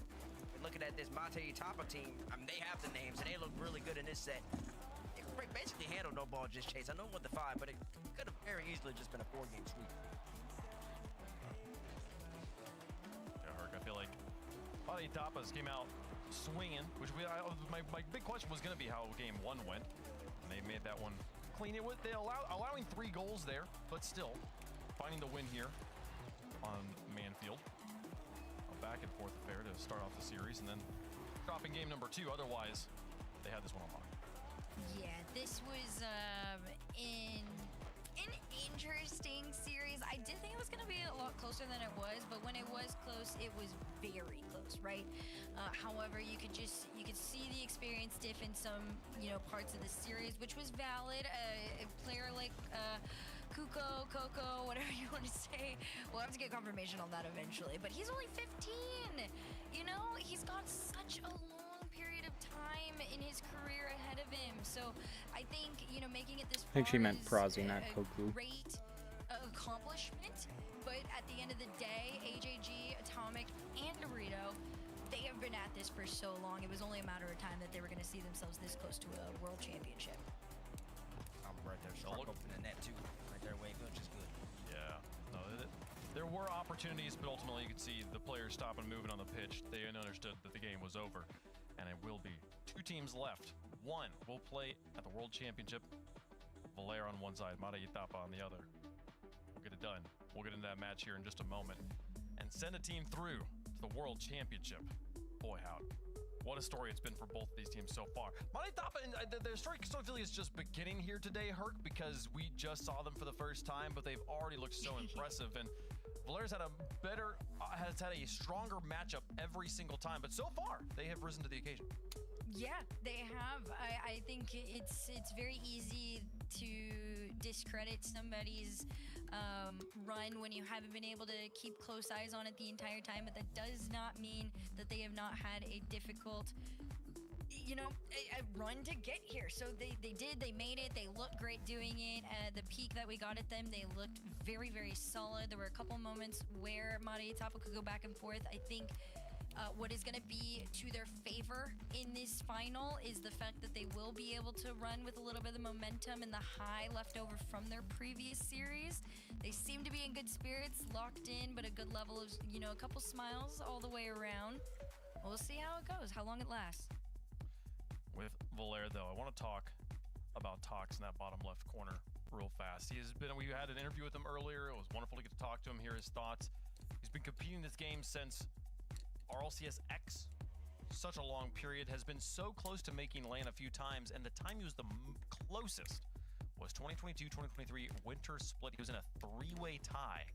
He was on Team German Amigos. It was tied with G1 and Quadrant. The first series they played in that tiebreaker, they played against G1, lost 4-2.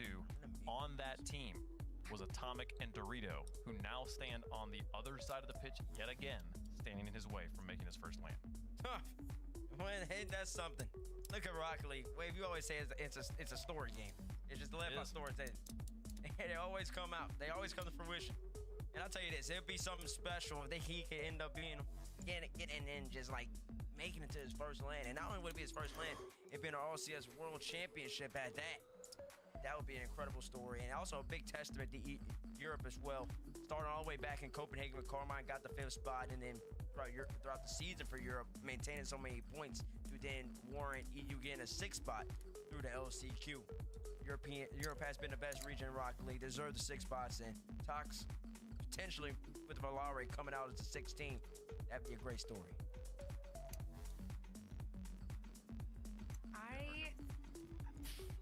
Go ahead. I am just staring at Tox. I'm watching the warm-up. He's having a moment with himself to really calm down. This is one of those moments where it's like, if you've been watching for like years, right? Like we're talking about the stories. This is one of those players, like you hear the name.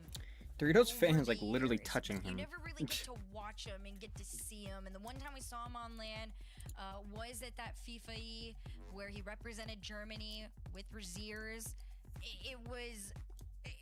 It's just one of those stories where it's like you want to root for him, but the way it is set up, it's like AJG's the villain. There's this back and forth. We don't know if the story's going to continue or we're going to get a new one, but I think this final setup could not have been set up any better. Chat, let us know who you think's gonna win in the progressive fan vote. Yeah, I feel like for me the momentum behind Tox seems so strong, and yet the story, Bates, over and over again has been, for over the years, has been so close and yet not quite there. And to be having a team that was one of the favorites of the tournament, who just had the cleanest victory we've seen so far today, and they just played it. They're coming in completely hot off of that. It feels like the odds are stacked against him again. Who's your pick? I mean, to have success, a lot of people say you have to fail. He's failed many times, but he keeps coming back. And if he keeps coming back, he always has a chance. If he stopped playing, he would never know. As long as he keeps coming back, he always has a chance. And I do believe he's playing his best Rocket League at the moment. So give me Valare. I have them going in, making out of this EULCQ, and they will be in Fort Worth, Texas in September. I'm confident in that pick. What a story it would be. Herc, who you got? I think after the triple touch series and watching the physical fight and emotion between that team to be able to come back and take it all the way to game 7, you can't not pick Valare. You want to root for them. This is one of those times I want to see Tox on LAN. Here's the thing. If I predict Valari, we caster curse them, and that doesn't work. And also, I've predicted against them the entire tournament so far, and it's been working in their favor. I'm not going to start now. Mata Itapas looked so strong in that last match. I'm going to stick with them. They are the favorites on paper. They were the favorites before on the day, and I think that they are still favorites right now, and yet I think that maybe works in Valari's favor here, folks. 75% want to see Tox make it to his first World Championship. First LAN ever, and what a first LAN it would be if he was to make it here at the World Championship in 2026. We'll see if they can get it done. Big opponent on the other side. These teams are ready to go. But I mean, when you're looking at these players, Bates, AJG, Dorito, and Atomic, Crispy, Tox, and Growly, is there one player that is the X factor of whether this match goes one way or the other? I mean, the way Tox was playing last series, I'm gonna call him the X factor for their team because he was looking really, really good. Other end, give me Atomic. Atomic. Can he do it again? The European Atomic here, living in the same namespace as one of the greatest North Americans to ever do it, but that's not here right now. It's Mata Itapa versus Valari, Crispy Tox versus AJG, Dorito, and Atomic for a spot at the World Championship. Here we go. Well, the dream is right there, but the reality is you've got to get it done on the field. One spot left at the RLCS World Championship. We've gone through 3 different LCQs, Cole. As we get into game 1 brought to you by Progressive, there's only one spot left to hand out. And there is so much opportunity for heartbreak here. Whichever team loses, their players will feel utterly devastated. But particularly, we cannot go into this series and not talk about Tox, the Valari player who, as we were saying earlier, he's been within 1 of qualifying for a major or a Worlds 7 times. This might be the most painful one of all if Mata Itapas had to take this series. Well, it's all about going and getting it done. He's got quite the crew behind him. Growly was playing some of the best Rocket League I've seen from him in his career just a few short hours ago. On the other side, Dorito has stepped up in these occasions before. Atomic has been to World Championships, and he's already on the board. Yeah, Atomic has not made a single LAN this year after making Worlds last season in MENA with Twisted Minds. It was a good bump. This pick's top 6 at Magnifico. But make no mistake, he is such a dangerous player. He's at times been one of my favorite players in Europe. Not quite at that level at the moment, but he certainly has that potential, as I said on desk earlier.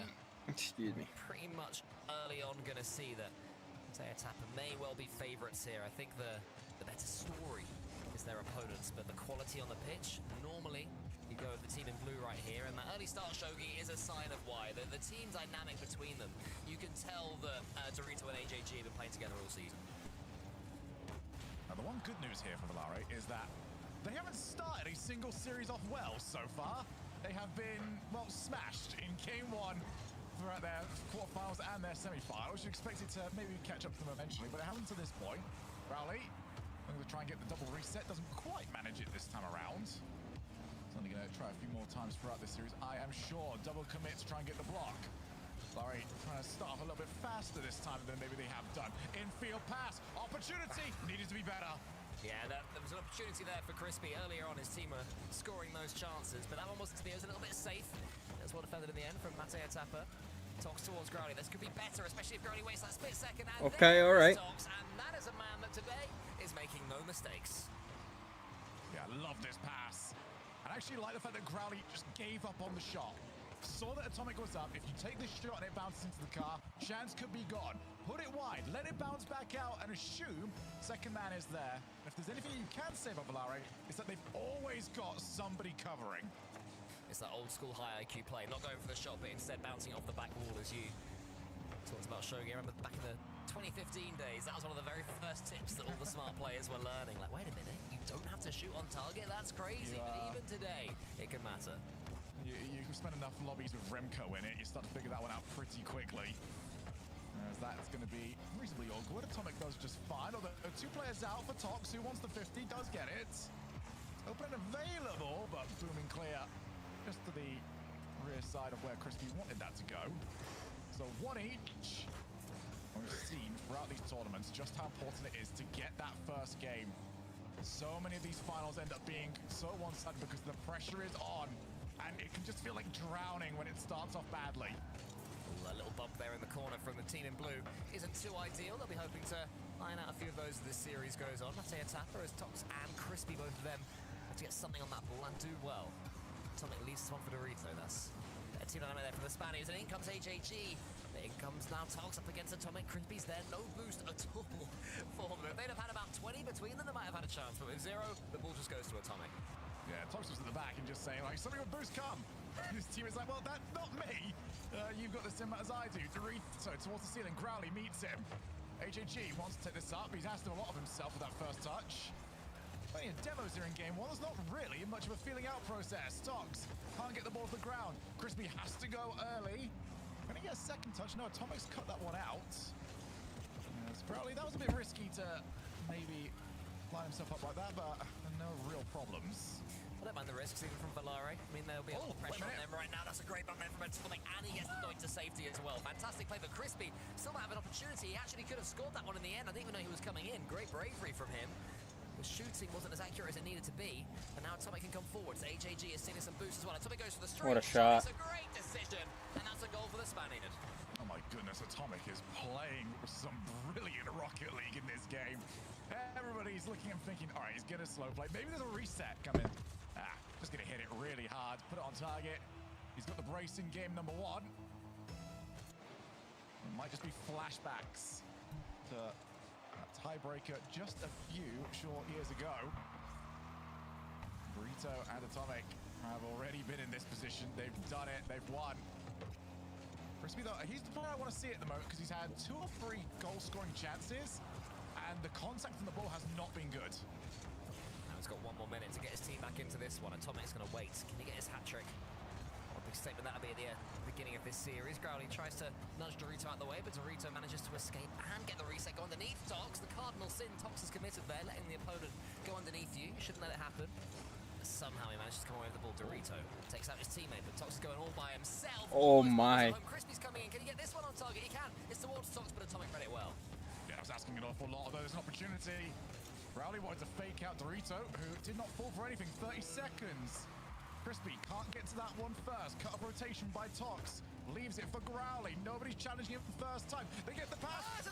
Oh, dang. How was that in? Out of nothing. The ball was going to safety. Growly couldn't get the angle. And then keep an eye on Dorito. No, keep an eye on Atomic. Ooh, that's rough. The ball bounced up to him. And poor old Dorito was left flat tired. Absolute disaster for Mattia Tapper. It is out of nothing. So 2 each. Already high drama in this LCQ. Crispy, he went for net first time. Oh, that was quite cheeky.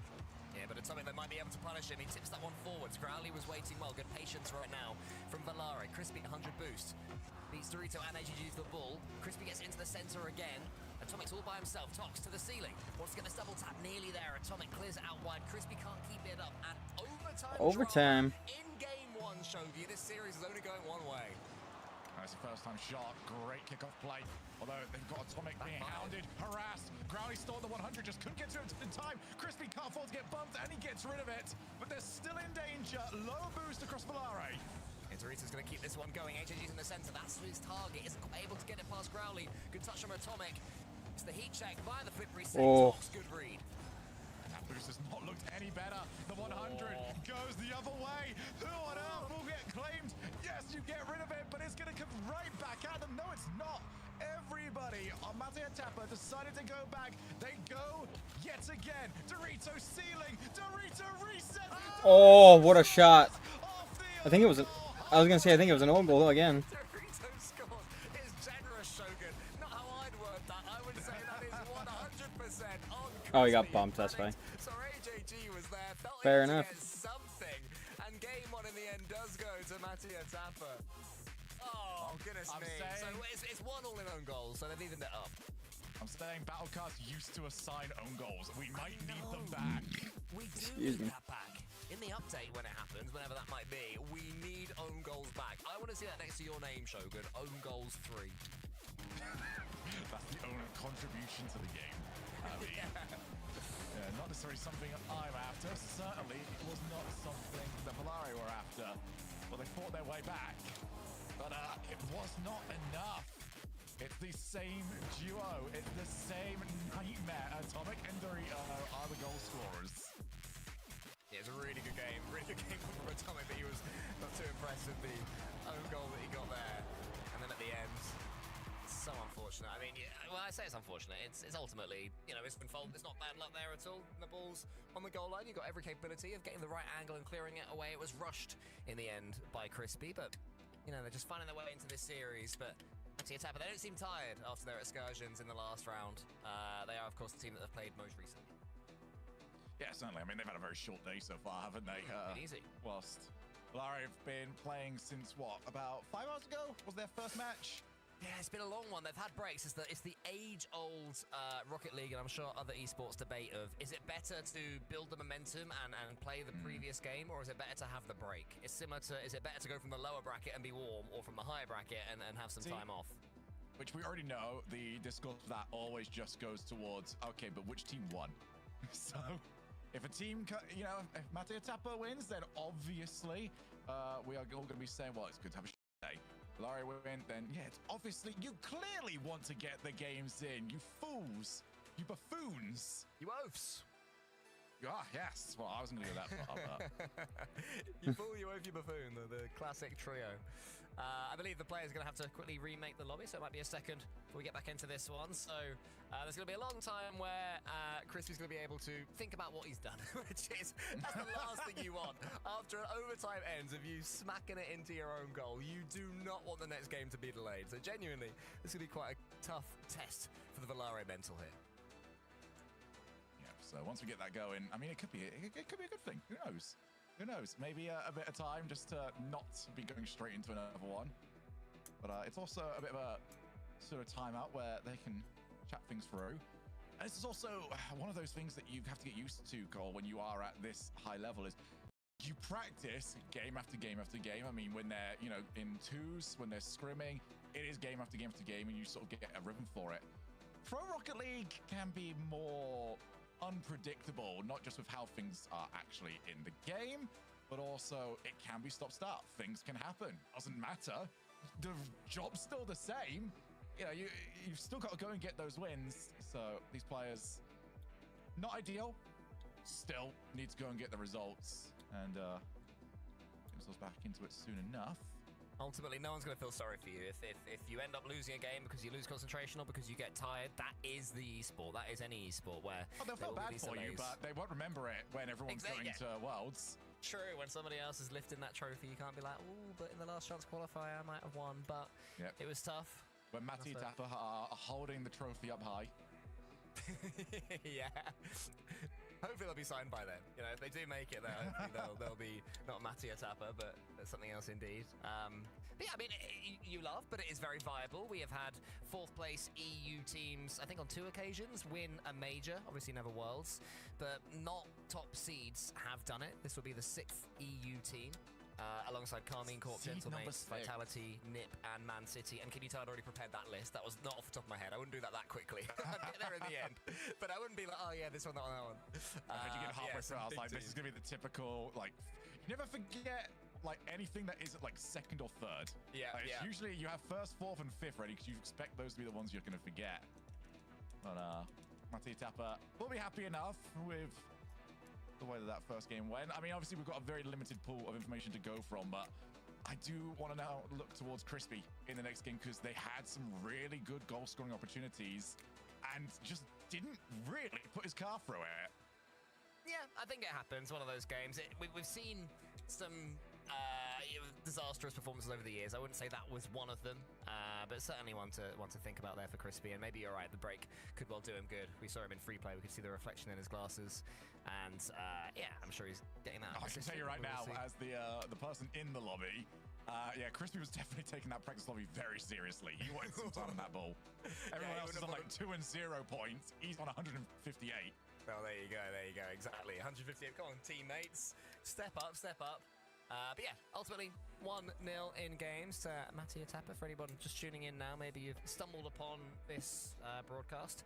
Whoever wins this match will be going to the 2026 World Championships in Fort Worth, Texas. It is a huge prize on offer for both these teams to the grand final. There's nothing for second place here. You have to get all right, games finally game 2. To make it. Mattia Tapper, which is AJG, Atomic, and Dorito have taken the first one, taken the first step towards North America. Will they be able to take some more? Just going to delay it off the kickoff. I was gonna say the graphic was just wrong. It said Mattia Tapa had 2. Certainly a very aggressive. Is that a leak in the script? That was a massive dive in. Is that what that is? We've seen too many of those, considering I've already done a good job of trying to score those nets, especially when you get Tox into those positions. Growly can't get any further than Dorito. Tox does take over with Crispy in support. Crispy not going to be needed just yet. Now he's called in, but nobody's going, and it's awkward for everybody, but it's survival for now. Yeah, it's very tough. Atomic sends that one long towards Crispy. Growly plays it into the center. Tox is already up nearly there. AJG is alert to the risks there. Bubble to Atomic. It's a great victory actually from AJG in a really tough position. The demo. Oh, what a play. As well. Atomic can't stop scoring, but what team play that was. Yeah, Atomic doesn't even have to worry about it. AJG is off doing his thing. And Tox, he didn't know. Tox was completely smoke screened. And that ball was just so close to the crossbar that you have to sort of hope that it's just not on. But 1-0. It is a brilliant start to this series, Mattia Tapa, and it's in. Yes, yep, it is. damn. Dorito, barely with enough power. Well done, Dorito, from the kickoff as well. He followed it up. Crowley was caught a little bit to the side. It is a perfect kickoff there, as far as Mattia Tapa are concerned. And things are getting pretty tricky right now for Valare. They're going to have to stand as tall as they've ever stood before. AJG and Tox, that is not a good kickoff. I don't think that's what they intended at all. Crispy was in the right position, is able to do something with it, punch it forwards, but struggling right now from the opening plays at the moment, Valare. Ooh, didn't like that from Atomic. Didn't quite get the power he was after. As Atomic going to take the shot again, he seems like he is the most difficult person to play against right now. The cuts of rotation just always in the way, always relevant to the play. Some people really struggle with that as Crispy's so far back. Crispy's really struggling third man positioning for me. It's got worse in this game. Yeah, we saw it earlier on with Toxic where Rise ended up taking that role from him and it worked out well. They couldn't get the series but it was touching. Oh, what a save! Manages to turn an almost own goal into a huge post pitch and then Gravity falls to the end via Atomic, who I'm pretty sure I just said couldn't stop scoring. Well, what in the cartoon buffoonery was this?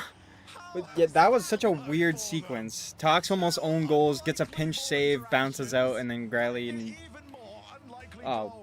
whoever that was pinched it into their friggin' net. Like what? You'll have to take it when you're a couple of goals down and staring 2-0 down in the series in the face. Crispy can take out AJG here. Might not need to. Crispy goes for a Oh, what a save! Manages to wriggle away from him. Huge 50-50. Oh my god, it's gonna hit to AJG. Might be an own assist. Nearly there. If these players just made a decision to stop hitting it into their own net or towards their own net, they'd win. I know, they just don't stop doing that. Just start listening to us more often. Yeah, just don't own goal. Not that difficult. We can barely score on the regular goal. We wouldn't be able to hit the ball in this lobby. We wouldn't have a goal at all. Not half wrong, are ya? Atomic does clear. Dorito on the way. Comfortably the faster player. Crispy, that has been sent for the heat check. Atomic wanted the psycho. That's not worked. We'll keep going coast to coast with individual ball hits. And it seems like we've settled down. AJG into the path of Atomic. What a save. And Crispy clears. For a good 20 seconds there, that was about as ping-pongy as we've had in years. Boom, boom, boom, boom, boom. Eventually, it was Valare that caught the ball and tried to keep it going. Mattia Tapa have a now suddenly nervous-looking lead. It was beginning to look like it was going all their own way, but one mistake. Suddenly your opponents are right back nipping at your heels. Crispy underneath AJG. Atomic's awkward there in a tough position. Tox goes for the shot. It's met at the near post. Crispy, can he get this one on target? Yes, he does! Oh. It was on! Nah, it's too frequent. It's too frequent. This is yet again. He's the one called in for the final hit. And it's just not good enough. What a shot. Because Atomic isn't being stopped. Yeah, not the first time Atomic has scored this exact goal from the left wall as well. He just arrows that ball home, throws it like a dart into the corner. And the defenders, yeah, he sniped that. Dives, aren't able to get there in time. And that 2-goal swing is huge. You can see Atomic's beaming smile there. He knows the importance, not just of that goal, but also of not conceding seconds beforehand. Oh my goodness, it is all over the place. Panic stations right now. I mentioned earlier on, finals just, they hit different. The team that goes down early really seems to struggle. in Rocket League Grand Finals. Are we seeing more of it yet again? Atomic delays. Fox gets rid. Wants to try and get the 50, doesn't get it. Bounces out very, very nastily as Dorito. That is sublime. Oh, what a shot. Just about was the finish for the hat-trick, and unnecessarily good finish from Atomic right there. All he had to do was roll this one home, but no, do you know what? Bang her off the post, that'll do. Make it as painful as possible for his opponents. The Spanish duo are running roughshod at the moment. Atomic is just feed the ball to me, and we will have goals. And it's not a bad strategy at the moment. Crispy unable to find the reset. Dorito, well, can he go and get his teammate a 4 off? He want one for himself. He's already got one for himself. AJG's been the quiet one. AJG's not had to score anything. AJG doesn't care. He's still winning. He's been absolutely chilling, AJG. This game's as easy as you like when you're him. Continuing to have a great time here. Growly, is he able to put this one in and at least put some questions for Matty Atapa? No, it's not. And AJG might be able to get himself on the score sheet here. And he just rolls it in. 40 seconds left. Matty Atapa can just ease this one home. They don't have to overexert themselves. They'll know that their opponents will probably take a tactical timeout after this one. Probably slow everything down. They can just enjoy the pitch, enjoy the mid-tempo while they're here. Yeah, just don't do what the two previous opponents have done and let Valari get goals, consolation ones on the way out, because that tends to be where they do their best work in the game after that. Right now, does not seem like that is the mistake that's going to be made. Oh, what a save. Okay, yeah, well, the task is set. Dorito and Atomic are playing at a different level. I dare say, Cole, a world championship. Oh, what a shot. You're gonna have to step up. That's beyond the world championship level. That is as good as it gets. Hopping it into the waterfall, bouncing off the backboard and slamming it in. Clean. Combining new era mechs with Devo-esque ingenuity there from Atomic, who has timed having one of the series of his seasons to perfection, it would seem so far. Toss is going to catch it. It's not even going to matter. This game's done and dusted. This series is looking like it could be pretty soon as well if Matty Atapa keeps squeezing the life out of their opponents like this. You've got to ice them. At the very least, you call timeout just to not let Atomic play another minute of Rocket League as soon as possible. It's unbelievable. They are steaming through this match. 926 points. Matty Atapa annihilate them in game number 2. 926 points, by the way, for Atomic. 4 goals, 2 saves, 7 shots. So even his strike rate wasn't bad at all. AJG chilling, 151. He's there too. He's part of the team. I'm almost scared it wasn't sad. Sorry, it wasn't AJG who got the own goal. Like, guys, you see what I did? I'm the one who bounced it in. Yeah, I was helpful. I was here. Oh dear, ridiculous. You know what the worst bit is? No timeout. No timeout called, and I no timeout. Wow. Mistake. Okay. Called a timeout. That's crazy. I'm not entirely sure you could find a more obvious time to call a timeout. Unless I'm missing something, unless I haven't seen something, I'm going straight in. That we're going straight in. We roll, baby. Yeah. Valaria, like, yeah, that's a pretty good game. Yeah, could have gone either way. I feel like we learned. I get this now. So basically, don't let Atomic score 12, and then we might have a chance. Well, this might be either the smartest play of all time, or the one that might consign them out of this opportunity. We're going to see it's Atomic. Good save from him. Just ready and waiting. Valari are all over them to start off this game. Power clear. Straight down the line into a position where no one was really covering. Yeah, overrated these tactical timeouts. That was actually a chance, I think, for AJG. Growly was very confident. Oh, no, it wasn't AJG. I'm quite sure who it was. Maybe Atomic. But Growly was very confident that he didn't have that angle. But the ball wibbled for a split second. It thought about doing it. But the servers and the packets and the pixels weren't quite on his side. Tox shoots it into the top corner. Nearly there. Growly behind this ball. Tries to get it past Atomic. Crispy all the way back. Crispy's a man that we need to see have a serious step up in this game and beyond. Small moments that aren't working for him, and he is the one positioning himself as third man. I do find that interesting because that was Tox's job earlier on in the tournament. As Tox really wants a 50. No one's willing to provide it. Burrito's got a chance to put them together. That touch really let him down. But the offense is still going. It's flowing. It's Atomic again. Damn. He's ridiculous. ridiculous. He knows exactly what his team are going for as well. Keep it on Dorito here, goes to the back wall, and then has Crispy in his sights. He's making Crispy trip up over himself out of fear of the big Spaniard in his rear view window. And then Atomic Shogi, that finish had some crunch behind it. He's just unbelievable. He's just so unbelievable. He might get another one. Looks for low 50. Growly can't put that one on target. Yeah, Atomic is automatic goals. Whenever you put that ball onto him, Fox goes high, wants to follow. Here's the chance. Crispy puts it in. Okay, all right. Yeah, well done, Crispy. That's an important goal as well. In a series where you're struggling, you have to set these opportunities. You have to keep searching for them as well. And to his credit, Crispy has not shied away from the limelight. That's 1-1. And that actually looked like a Rocket League game for 35 seconds there. It wasn't just Matthew Tapper stomping all over Valare. Good kickoff as well for Tox against AJG. Goes to Atomic. Growly's reaching towards that ball in the air. Crispy there misses it. Shouldn't do any harm though, because Atomic can only get it down as far as Tox. But Tox is being hounded again by Atomic. Dorito tries to get it towards Atomic. But Atomic Conjure onto the ceiling there. Good read from Growly, but it's a little bit scary though, Shogi. They keep on coming forwards. Mattia Tapper dominating right now with ball control. Oh, there's no way. What a save. Mid-air collision to get rid of the goalkeeper. And another one arrives to keep it at 1 each. Atomic now at the back corner. Everyone's running pretty low on boost.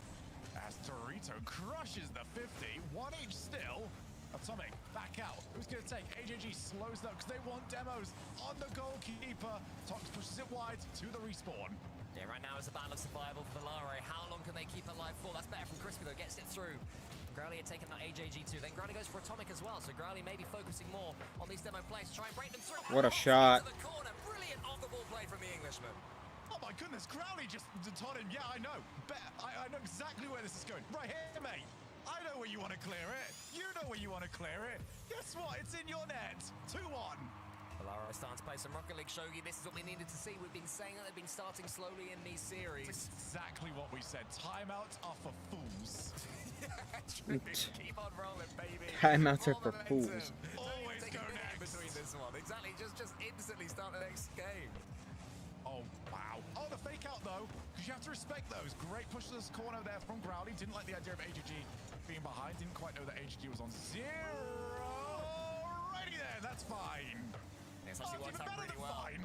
Yeah, it's worked out very well because suddenly Tox has got plenty of pitch to play with because he kept it in. All of his That's a good opponents save. had Growly with that awkwardness in front of his own goal. And that was a little bit of trouble. Atomic maybe tries to overplay, leaving that one to Naruto, but confidence isn't a bad thing necessarily. Tox past Atomic, AGG can only send it high. Atomic has to race this one against Crispy. Crispy gets it downwards as well. And now in can come AJG. The only player for Mattia Tapper that's been pretty quiet so far this series, despite the goal that he's got in this game. Also a player who's been anything but quiet, and Atomic gets to the side for AJG once more. Good block there from Tox. Tries a little chain dash and ends up, I don't know, twirling via the wall. Can't really do too much with it. Tox want to keep trying to ball chase. As Atomic, yep, do not let him shoot at the moment. Would have been a nice double tap. Find a way around. AJG up, shoots. Growly half flip, gets rid of it, at least temporarily. He's missed. Oh, he missed. Crispy has to be aware of that. Oh, and a bump. Got one demo. Atomic cuts in. Oh. Crossbar. A rare lack of accuracy, but it was so close. Yeah, it was such a good effort there, to be honest, from Atomic. He had to get it past 2 players and try and find the angle into the goal, and he just about ran out of space. Here he comes again, Atomic towards AJG. Can AJG get the angle? Not with Crispy there behind him. A real presence. This game has been all-out attack from Mattia Tapper, but Valare have this lead. Growly goes to the plan B. It's nearly good enough to break through the defenses. What it does do, Shogi, is buy them a few more seconds of survival. Trio's crushed another 50. He is having none of it right now. Looking for players. 2 players coming on the backboard. They need to stick around. 30 seconds. Must win. And it's back out. Here comes Tox. Waits for it. Backboard for the double. Backs away though. Knew he wasn't going to get to it. Yeah, I was going to say a little bit obvious there. Too easy to defend. Probably shouldn't even bother going up for it because that was never going to be missed. 15 seconds left now. Crispy is almost tripped up by Tox, but does manage to get it forwards.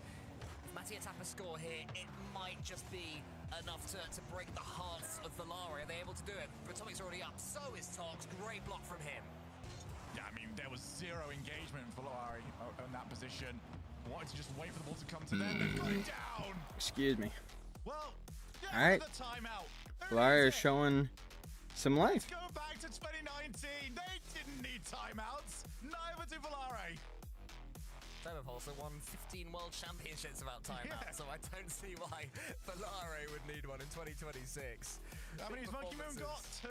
Yeah, I reckon all the time he could have spent not calling timeouts, he could have spent winning world championships. Could have got another 1 or 2 world championships, exactly. Yeah. It's crazy, it's silly.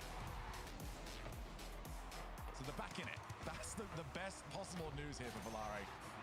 Took another brilliant performance from Tox. 2 assists, 4 saves. And still barely got it across the line. But I think the big thing for me here, Cole, was the strike to start it off from Crispy.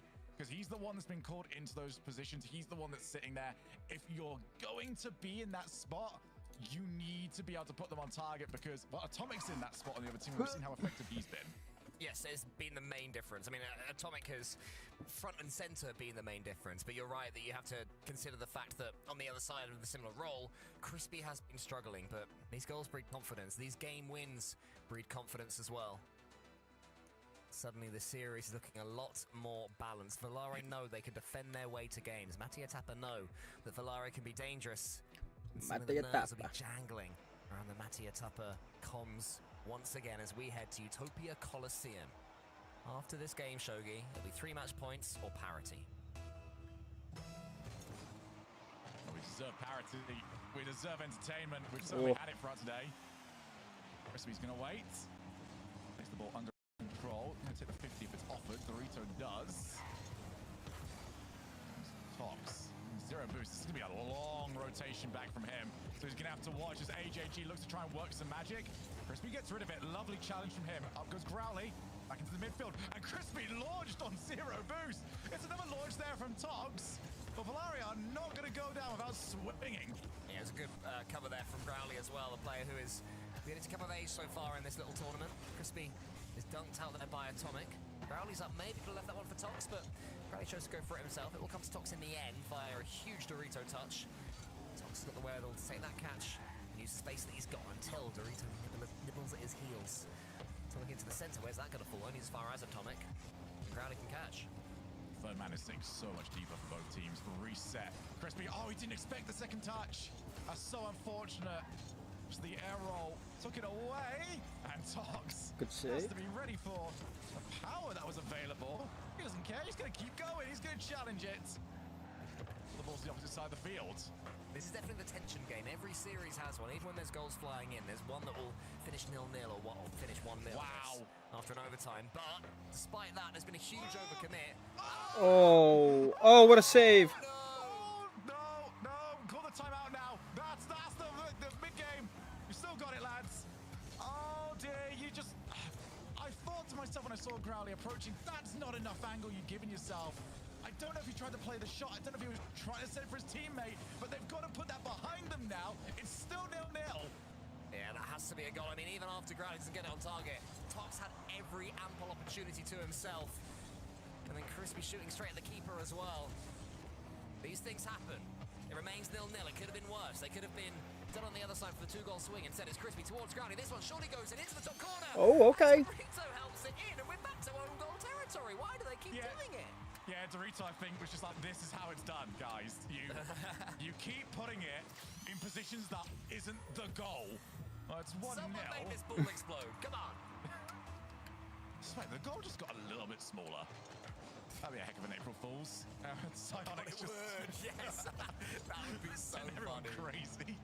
I would love seeing the pro players moan about that on Twitter. Oh, it's not fair. The goal's too small. Well, they'll certainly be saying that exact same thing if you're Valari at the moment. Still, they're 1 goal up, and it's following a similar pattern here, Cole, where Valari look like they're being annihilated, and they just creep their way back into the series. Dang, okay. The momentum has well and truly swung as 1 more demo flies in. It was Growly landing, hunting, on the prowl, getting the demo. And then Tox bounces it in. And despite the miss that Valari had earlier, despite the miss that they both had earlier, a 2-goal lead is huge. What can Atomic do? He has been absolutely the star man for Mattia Tapper. They're closing him down so much faster now, Shogi. If you notice, whenever Atomic is anywhere near the ball, he's got orange players flashing by him. somewhat disappeared here. The worst has happened. It was staring right at them. And they just went for it. And it's working better. Atomic still got the flip. Good stop. And AJG couldn't quite time the arrival, so that's very well played. Yeah, it's the first time that Atomic's had that ball on that left wing and it's been read by the other team. 2 goals he's scored so far in this series from that exact position. That time they had their eye on it. AJG goes for the flip reset, can't quite do it. Crispy has a huge 50-50 into the center as far as Atomic, but Crispy attracts his run. Somehow lost his jump there, not quite sure what happened. Growly tries to block out AJG. There's another chance for a counter-attack from Valare. Dorito waits. Atomic's already free jump. Oh, that would have been brilliant. That would have been Zen-esque on Utopia as well, the famous goal. Still got plenty of time for a famous goal of their own. AJG's missed the ball, and that gives Growly a chance to leave it. Backboard, do they want to follow? Nah, the 2-goal lead is good enough, they say. As it comes back down, Atomic's the only one for any boost. Dorito will at least show his face to try and be of some help. AJG turns, passes it back to Atomic, but wasn't accurate enough. Big clearance from Tox as well. Atomic and AJG scrambling backwards. That is more than good enough for now, at least. But here comes Mattia Tapper, and it's Dorito is the bouncer, and it is in, and the nerves swing back. Yeah, I've got to see this from the first man challenge. Let's have a look. Oh, Growly's got to do better. He just plays the shot. He doesn't play the ball, and it just goes straight under him, leaves his team wide open for a shot. 1 goal, 1 minute. Crispy gets this catch from the kickoff. It's a good one as far as Valare is concerned. Crispy gets a double flip reset. It goes almost underneath Dorito. What a save. And it's cleared to the side by Atomic. Could have been massive, but Tox follows it through. 45 seconds left. Mattia Tapper will throw everything at this one. Dorito into the path of Growly. Cleared. Tox just gonna take a bit of time, get the flick. Everyone's trying for this exact same play, but it's gone against them. Atomic on the way. What's the play? Can't get it any further. AJG to the ceiling. Has he got a player in front of him clearing the way? Dorito on the backboard. AJG following up. Tox, all-important touch. Atomic no boost. Can't do anything with it. And surely this goes good, but what a pass that is from Atomic. He doesn't need boost. Dorito goes for the bump. Atomic with a shot, but a huge save from Growly. The single most justified triple commit I've ever seen. Get rid of that ball. Get yourself on even playing field. AJG with the catch, and he's got Dorito. He's got Atomic, but neither of them are on the ball at the moment. Dorito back out. AJG won't get there. He keeps it alive. It's still going as well. Dorito gets the 100 boost. Tox though is going to be able to. Oh, what a save! Damn. Okay. 2-2 in the series. Valare crawl over the finish line to bring us back to 2-2 in this series. How on earth are we here? That's a great question. And what seems to be interesting, Cool Cole, is we've got a time limit on timeouts. There's a latest point you can take it, and I'm not seeing 2 letters being typed by Matty Tapper either. We are just sending it the whole way. There's haymakers all the way to the 12 rounds in boxing. I don't even know. I think it's 12. Anyway, all the way to the end of the boxing. These guys are good enough for 12 rounds. No 4-rounders over here. All the way to the end of the boxing match. They just want to keep on going. These boxing players over here. Love the extended metaphor there. Oh, I love to see it. It's almost like it's been a gentleman's agreement of, look, we roll. We all roll. We all play ourselves into the ground, okay? And then we'll take it from there. Whoever gets it, gets it. So, 2 each. And how on earth would you describe this to anybody that's just joined midway through the series? Because it has been chaos for 20 minutes of Rocket League. We might have 15 minutes more. I pray we do. I apologize for the hearts of these players, but this is a series that deserves 7. It feels like it's heading there. And it feels like the entire way it's going to feel like Mattia Tapper should be on top. But should isn't a word that exists in Rocket League. Often that's just not the way it goes, and already Valare making big saves. Yeah, Valare are doing a great job of just not getting outpaced nearly as often. They're willing to wait for the shot since Tox has been sent, and he's okay with that. I'll just use the momentum to get myself back in. Yeah, he boinged off there, bouncing off his own goal. Rally 50-50 in the air to Atomic. Slowed down after those first couple of games, but he's still got the quality for moments like this. To the double. Oh, what a save. Oh, it's done. Follows up though, and it was all from Atomic. where your heart sunk the moment you saw Atomic was on the ball. You know he's going to create something. It's exactly what he did yet again. Mati Tapa, well, we've all talked about the timeout buff. The no timeout buff seems to be better because everyone seems to be playing better after the fact. AJG wants to try and go for him. And I do like the way that Mati Tapa are adapting. It is full physicality. They are so intent on getting these demos and disrupting the rotation. Crispy should be able to get that one towards his teammate, and he does. Tox goes high. Crispy's already up for this one. What can Crispy conjure up? He goes to the ceiling, trying to tee up Tox, nearly there. Growly thinks about going for it. In the end, does hesitate somewhat. So Dorito's able to come out of here with the ball. Comes a little bit indecisive there from Valare. And Tia Tapper trying to double their lead. Go to Neo Tokyo with that precious lead in the series. Doritos to the backboard, but Atomic won't be going for that one. Here comes Growly. Just didn't really get the contact that he was after. That shouldn't trouble Tox too much. As Crispy pays the price for trying to go for the 100 boost. Oh, good dunk. Low boost. Can they still create anything from this? Tox with the slow roller. And it's a great stop from AJG. Yeah, I think we saw Crispy score the world's slowest goal earlier on in a series in the quarterfinals that absolutely trickled over the back of the net. So it seems they're trying to replicate the feat there. Crispy, the player I'm talking about, gets that catch there in front of AJG. Valare seems to have stemmed the flow for now, Shogi, but I'd say this is still Mattia Tapper winning this one on the eye test as well as on the scoreboard. There's been many occasions where Mattia Tapper have not been winning the eye test in this series. That's well, certainly one way of clearing the lines. Atomic takes the shot. AJG, has he caught Tox out? That's a silly question. Of course he hasn't. Wilmy and full to Growly, who goes high. Atomic is ready for that one. Mattia Tapper continuing to knock on this door slowly, not quite barging it down just yet, but certainly a few tentative taps. See if they can be let in. As AJG comes forward around this corner. A wall dash as well on the way. Doesn't go over relatively safely. He does get the demo on Crispy. The defense will be taken away by a third for now. They're very comfortable, aren't they, Valare, defensively? For the most part, they're able to deal with such threat. Yeah, that's also, when it comes to Rocket League, it's the most backhanded compliment. Because it's like, you're great at defending, but you are defending an awful lot at the moment. Ew. Got great goal line defense is sort of the most, yeah, we're going to give you something here. Mattia Tapper have got to do their own defending right now, and the breakaway, Tox by himself. It's not the 50 he wanted to see. He's going to want to see this, but Crispy gets to it. And Crispy can keep on going as well. Still 50 boost in the tank, huge 50, chases it up. HG towards Growly to the ceiling. Is there any player from Valare there waiting on just Tox? And not much boost either, that will go over the top of him. Crispy's all the way back by himself as well. Atomic gets past him with such ease, and Crispy has got no boost left to chase.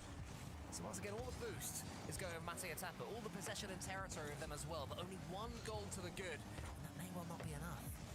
Yeah, all the boost is getting completely burnt up because no one on Valare is willing to wait for the play. They want to challenge.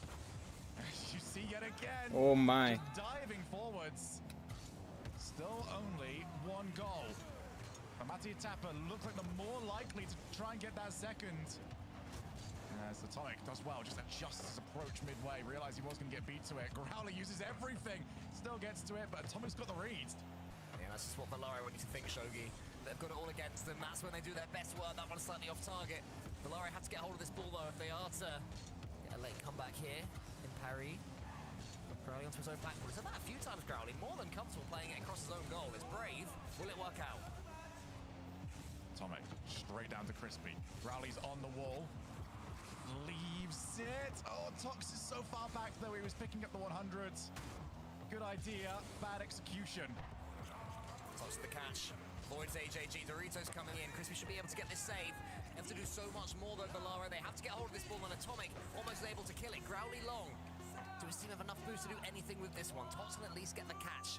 Has to turn this into a reset or something to keep it high, because right now it is looking like Mattia Tapper are going to be able to go into game 6 with the lead. Crispy around the corner. Crispy gets it across. Oh. But it's just Okay, Mattia Tapper's match point. And it will be Mattia Tapper that go 3-2 up.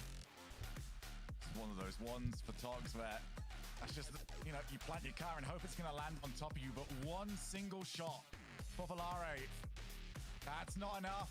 That's definitely not enough when your opponents are putting up 16. gonna need an answer. Because it is last chance. They have to win 2 in a row, or they are eliminated. 16 shots versus 1. Yeah, 16 shots versus 1 is crazy. That's ridiculous. One of the first games that we saw earlier on today at one point was 15 versus 1, and then the team that had 1 ended up getting plenty more, right? Whereas this one, all the way to the end, is ridiculous stats. So well played, Matty Atapa. Shows how dominant they've been. I think they'll be frustrated they've conceded the 2 goals, Matty Atapa. There will be an element of annoyance that they're even in this position. They'll be thinking, we've been playing so much better than these guys. How on earth are we on Neo Tokyo? You know, we should have had this sewn up by Utopia Coliseum. It's crazy. But they're at where they're at, and they're going to have to take that final step forwards. AJG, Atomic, and Dorito have the opportunity to make their first RLCS lands this season, and they can do it over the next 5 minutes, breaking Valare's hearts en route. Are they able to do so, Shogi? Does this game look as dominant for the team in blue as the others have? We'll find out. Certainly will. Champions field or bust. There is nothing else. And Growly. Oh my, what a save. By 2 different people. Well, there's a lot more offense than we've seen already in the last 5 minutes from Valare. Back to the corner. Atomic wanted to try and snap the shot on target. Just didn't quite have the accuracy. Yeah, they've already matched their shot count, Valare, from the last game.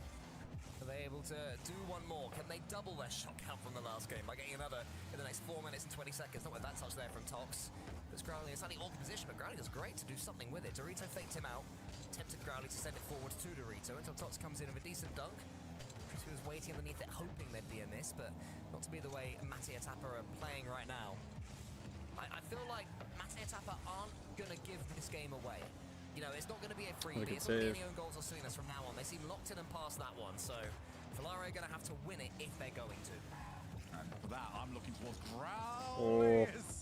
He is now the one on the ball. Growly's had the outplays. If there is anybody, Dorito up against Crispy, low 50, and it's just about kept away. You can afford to go neutral, you can afford to win it. Just don't lose that one if you're Crispy. As Dorito pre-jumps. Oh my, what a shot. Quality. That play was clean. Brilliant there from Matty Atapa. It seemed that Valare had made it home clear until AJG spies Dorito What a slot. in the air. And you can see that they've been playing together all season, Shogun. You can see these guys are a team. Silky smooth, the best possible start. Oh no! Well, there is that second shot from the kickoff. Dorito swings by, and AJG is left in a horrible position. Crispy, good reflexes, good 1v1 skills there. And Valare still hold on. Yep, and it's before the nerves can get too much. Do not want to be trailing with your tournament lives on the line. Not when you still know you've got Champions Field. If you can get through this. Crispy, he's still in front of it. There's Growly, straight to the path of AJG. It's not the best clear, but he'll just say that he was leaving it for Dorito. As AJG, I don't know how he managed to read that from Tox, but he definitely did. And Growly's missed the ball. He needs to try to settle this one down because they've got a lot of offense coming their way. Yeah, there's a lot of the ball floating in front of their goal right now as far as Valare are concerned, but Growly's able to get it at least halfway. AJG has to get the catch. Can't get it past Crispy though. Atomic loses this race. AJG has to get a touch on this one, and suddenly it's a team in blue that are struggling to really get hold of this ball. But Growly's Sad gave chat. that one away. And difficult so far. Here's Atomic. Back out to AJG. Oh, faked it for Dorito. Well, that had some layers to it.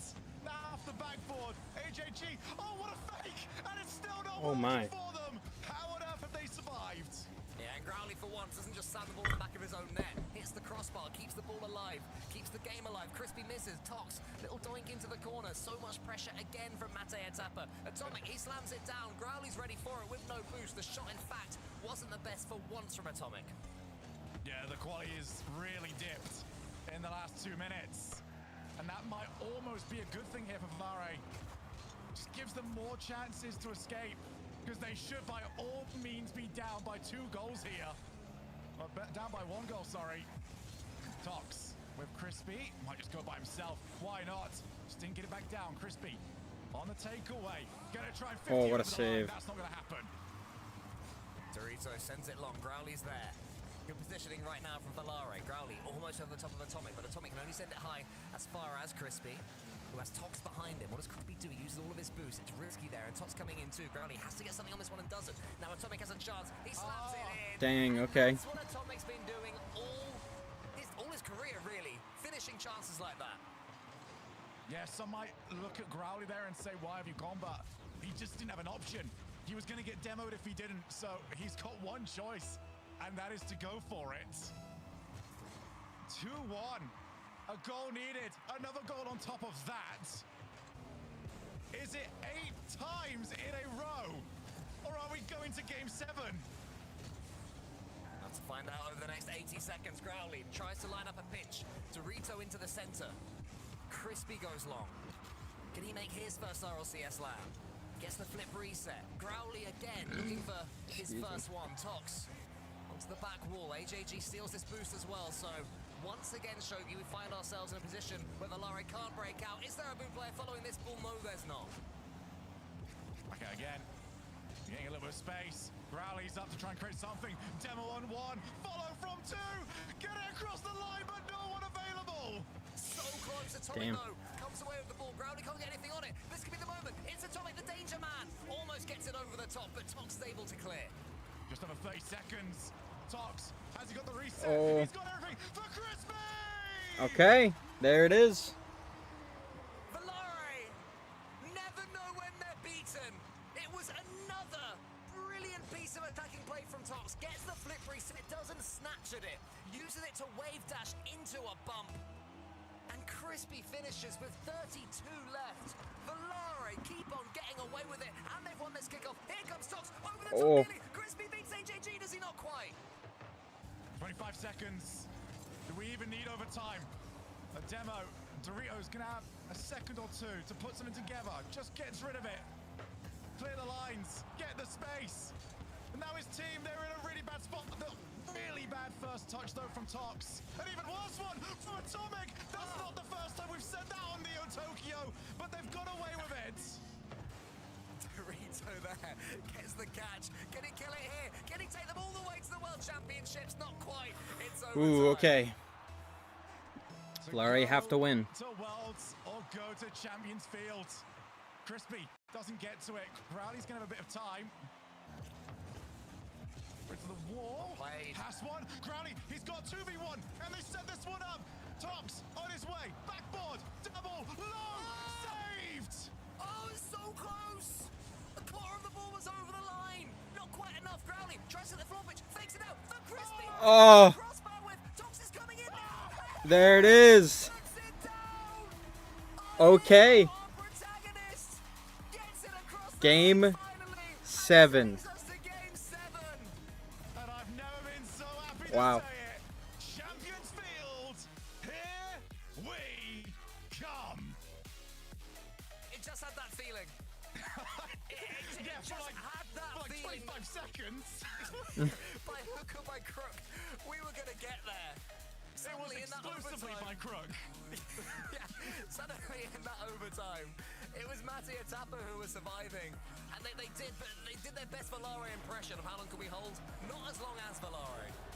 Well, if Valare do get through this, they're going to have the least amount of time spent as the winning team across a best-of-7 victory. They survived. They got through it. And the goals they got were just pure grit. Just get the 50s, get bumps, do whatever we've got to do. Just get us to game 7. And Shogun, the gentleman's agreement has been fulfilled. There is no tactical timeout. Mete Atapa are like, yeah, go on, go next. Fair play, lads. You beat us in heartbreaking fashion after equalizing in equally heartbreaking fashion. Let's go Champions Field, baby. No need to take 60 seconds here. None of that woke nonsense. It all comes down to this. Mete Atapa, Valare, winner of this game, will make Worlds 2026. There's nothing else to it. We have got people that have been to Worlds, been to Majors. We've got people here that haven't qualified, been close to qualifying, spent 8 different times as the one spot away. 13 times. He's been 2 spots away, but now he's got to get himself back because Growly is in a Oh, bad what a spot. save. Both of his teammates had to get it. Now Tox on the break. Just spent a little bit too much time setting up. And there will be no time to ease into this final game from the kickoff.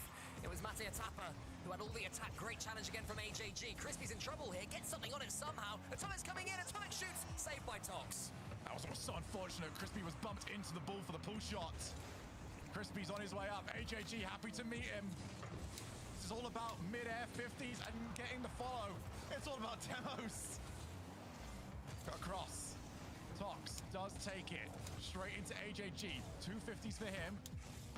Atomic, that is so early, but that's what it's going to take in this game 7. No fear. And Cole, this is about staying as close to your ceiling as you can. Yeah, holding your nerve any which way, even if you can see the goal, which they might be about to do, Valare. Dorito maybe could have shot there, I think, but didn't quite do it. Great challenge there from Crispy, though. Can he get the dump? The back dunk, the follow through, Growly. Oh, what a save. Thinks about going for the ball, but doesn't in the end. AJG can slow everything right down for 3 or 4 seconds. Growly just hesitated. He was not happy. They're going to be even more unhappy. Oh. Growly's going to get rid of it. It's messy. It's horrible. It's a game to send you to worlds. Of course it is.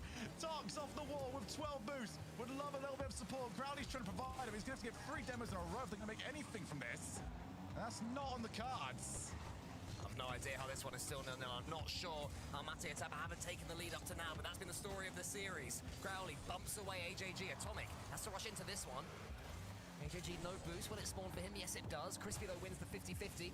Atomic there wants to tee it forward for his teammates. AJG to the ceiling. Growly goes up, but Tox clears it to the side. It's Matej Atapa attack after Matej Atapa attack. Oh, Crispy's so low. He needs some help. These demos are running rough shots, but they've survived them. Matej Atapa, the game plan is clear. Just aim for cars. Growly's trying to do the exact same, but now it's time to get back because Crispy's again 3rd man. They're in a position to really create something here. AJG doesn't have Atomic around, who's sitting very deep. And so it tries to go for a double here, get something on it as well. Dorito was giving that one a go, but Crispy was watching it all the way. You were saying earlier you got to respect it when Atomic goes for those. Almost respected correctly. AJG couple of touches. Growly from the backboard. Brilliant backboard defending from him. Valare still stay alive. Demo, another one, rains down upon them. Crispy's up, but he's going to get beaten so easily because he knows that Growly's spawning back left. What can he do against AJG, who gets the flip reset, but not enough to get past Tox? Yeah, if you're Valare at the moment, the rule is very simple. If you're not supersonic, you're demoed. Even if you are supersonic, you might also be demoed. Dorito not going to be able to take it. Nice back pass there from Tox. Crispy's got time to set something up. Spots the early challenge, also sees Growly, likes that option a lot more, and that could have gone anywhere. I mean, that's what Valare need, though. Touches that can go anywhere. A little bit of chaos. Because Matej Atapa, once again, building wave after wave of attack against him. Dorito's going to shoot. Here's a brilliant shot. Oh, what a shot. And that is how you get past Valare. Just a bit of space. And Dorito. Bang. Top corner. That is sublime. 1-0. And Valare, it was never going to be easy for them. They've got 100 seconds to get this back. That 3-second countdown after the goal goes in. That is your tactical timeout. That is all you get. A chance to catch your breath for the players, or indeed for us. Atomic is going to get this catch. Goes high. Tox pretty boostless as well. Dorito's coming in, but Dorito is cleared to the side. HAG sends it forward. One more goal for Matej Atapa will surely kill this one. Crispy, though, tries to get the equalizer. Gets the Oh, what a shot. Crispy just burned them. Oh my goodness. That was clean. Class. Absolute masterclass. One each. 82 miles per hour as well. I think it was Atomic sent on its way, but Atomic has a chance for the kickoff. No way. Game 7 is just as alive as the rest of the series. Wow. They've exploded forwards, and Dorito goes pure win on the kickoff. They wanted the backcorner loss. They lost way more than that. 2-120.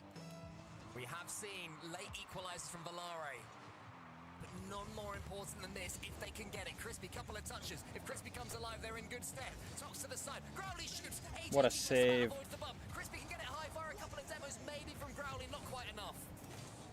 Just over a minute.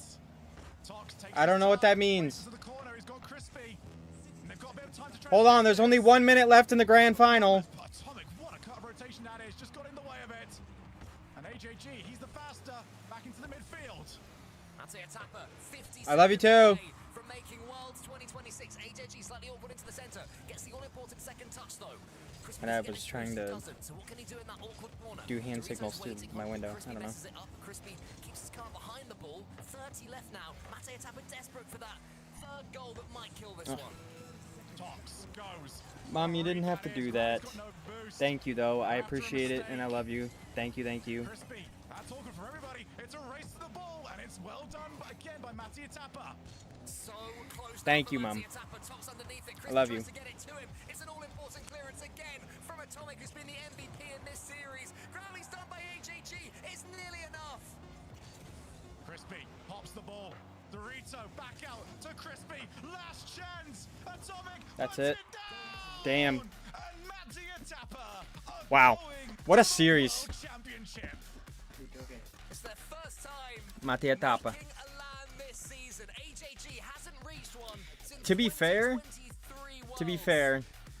okay, you don't have to. Dude, what are you doing? Change the fucking camera angle. What the fuck is that? Anyways, is he crying? I think he is. Damn, the emotion's coming out. It's called passion. It's cool to see that. What a performance from him. So well deserved. They had to fight. But no, what I was gonna say is, out of all the teams that have played today, Mate Atapa definitely looks like the best team out of all the teams that played. So honestly, I almost expected this outcome, but Valare put up a fucking good fight. Now we go to Dallas. We'll see you there. Mate Atapa, the day is theirs. Justin get thrown out early. No, he already moved on to the World Championship. I told you that yesterday. Hold on, I gotta hear what they say. They immediately get a kickoff on the fall, or on the other side of it, Herc. I mean, oh, what a game. What a way to qualify. That is an insane way to qualify, because it was very much earned, right? That was not handed to you. Yeah. You definitely earned your Stay spot hydrated, there chat. as the 6th seed for Europe. My God, that's an exhausting series to have to play to be able to sustain yourself. The back and forth. I mean, Bates. I mean, what do you make of the number 6 seed from Europe? Is that Mate Atapa? Yeah. Okay, I didn't know the seeds. I'll be honest. I'm just asking the 6th team. They're the 6th team from Europe. Oh, okay. I thought you were coming into the tournament. I was like, who is number 6? I mean, they're pretty good. They're pretty good. And I mean, we've seen them all play on land before. Dorito, it's been a while since he's been on land. Atomic, we've seen him on land. He's played decently, but I can't say he's played as he has ever played as good as he usually do online at land. And then AJG hasn't been in a World Championship since 2023, and that's really the player I want to highlight because, I mean, you saw the emotion coming out of him. And I think that the narrative surround him, the miss against Vitality in Boston, it kind of started leading his career downwards in a downward trajectory, when in reality, he's a really good player. So just to see him be able to bounce back, make it 3 years later at the World Championship again, that's incredible, and that's a great story. Yeah, for sure. Yeah, like that moment is the last moment we really remember, and there's so many other there hasn't been a lot of other success for him since then, and so there hasn't been this there hasn't been the opportunity to write that, to change that story, to bury that hatchet, you know. So I do think this is a big accomplishment for AJG. Right. I love that for him too. I mean, I think it's, I don't know. It's just like when you really have been at the highest level of something. And then for a little while, you just kind of give yourself a little bit of self-doubt. He's had to switch regions. He's moved all the way from Argentina and Sam. He's moved all the way to, I'm pretty sure he's playing somewhere in Europe. I don't know where he's playing, actually, Spain or in Portugal, something along those type of lines. But he's out there away from his family, still trying to make his dream a reality. And for him to be able to make it to this point, that's great. And on the other end, it's just like, this is the way sports works, because Tox, again, I think this is going to be his 9th time, one time off. And I'm not gonna harp on it because I don't like doing that to people, but like that's the other end of the bargain. Somebody has to come out a winner, somebody has to come out the loser. Right now is AJG once again coming out the better this time around, but we talked about it in the predictions prior to the match. Before success there has to be failure though, and as long as he keeps trying, there's always a chance. And so I do hope that Tox keeps his head held high. Same thing for Crispy, same thing for Growly, and I like the way this team looks. If they can stick together, I know people don't like doing that in the RLCS, but if they can stick together throughout the off season, keep on improving, and keep on learning and growing one another, I don't know, they might be able to make some waves come next season and potentially contend for an EU 5th spot, so they don't have to be in this position. That play's so goofy. As we take a look back through the series, Matayitapa's getting the first 2 games cleanly, and then Valare bouncing back. 2 games answered. Parc de Paris gonna go back the other way. The overtime on Neo Tokyo. I mean, Herc, this was such a back and forth series that was not over until the final goal went in. Oh, 100%. A big part of that is, credit to Valare for fighting tooth and nail to the very last second, right? That's the kind of Rocket League that should be played in an LCQ final like this. You take it all the way to the end. You're trying as hard as you might. Like T-Bait said, somebody's got to win. Somebody's got to lose. The flowers to Valare is the fact that they all combined have never stopped giving up, right? And the same can be said for Matayitapa. They, never gave up. And they never that's how did. y'all ended up here. We are joined by Atomic, multi-land veteran, but back at the World Championship yet again, sir. Congratulations on the victory. I gotta just walk me through. What are you feeling right now? What's the vibes like on your team? We saw the emotions flow in the moment. The ball hit the ground there. What's it mean for you and your team? I mean, well, thank you for the words. Well, to be fair, this season has been very rough, I think, for all of us. I think we all 3 of us deserved, or at least we didn't do the best results during the whole season, and finally showing up that we can win in the LCQ and actually play properly. I think it was one of our goals. This is not our goal, obviously. We won the LCQ, but we want more. And when I saw the ball dropping, obviously, I was very happy because the series went a little bit harder than we expected. So yeah, I was really happy, and now I was screaming, obviously, the win. So yeah. Well, I want to ask you, you've got Worlds coming up now. You're coming in as the EU 6th seed, and there are so many teams that you guys are going to be facing off against. Is there anybody in particular that you're looking forward to having the opportunity to play against? I mean, to be fair, we don't have any specific opponent to play. I would like, obviously, if we keep doing good playing Twisted, I would like to play my previous team. But yeah, I don't really have a specific opponent. Obviously, I think the EU teams are probably the harder to beat. But yeah, I love to play against anybody. I don't really care who will play. We will try to win and try to keep moving forward. Congratulations on the victory, Atomic. Real big ups to you, clutching up. And then question that's not Rocket League related, but kind of Rocket League related. How has it been playing with Argentinians since your country beat them in the World Cup final? Wait, give me 1 sec. Okay. So I would like to remember that this, I don't know if it's showing good. Yeah. This should be 2 stars instead of 1. So I remember every day. I remember AJG every day that Spain is the best country. Obviously, there's no bad feelings, there's no anything. Obviously, I know some Argentinians are mad with the Spanish people, but yeah, our team environment is insane. It's perfect, I would say. We are close friends, we talk every day, we laugh every day. Even today, there are says we were laughing sometimes. So yeah, that's good vibes. What can I say? I love my team. I love both of them, Dorito and AJG, and it's really it's really good that this win was with them, obviously, because I think I wouldn't have that fun probably with other people, mainly because speaking Spanish is easier for me as well. So yeah, I mean, what can I say? Like, I love my team.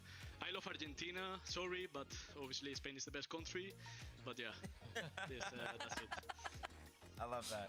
Oh, it's healthy and beautiful. Hey, I mean, Atomic, congratulations again. Any final shout-outs you want to make? I mean, are you guys going to stick with the name Mate y Tapa for Worlds? Are we going to rebrand there? Like, what was you feeling?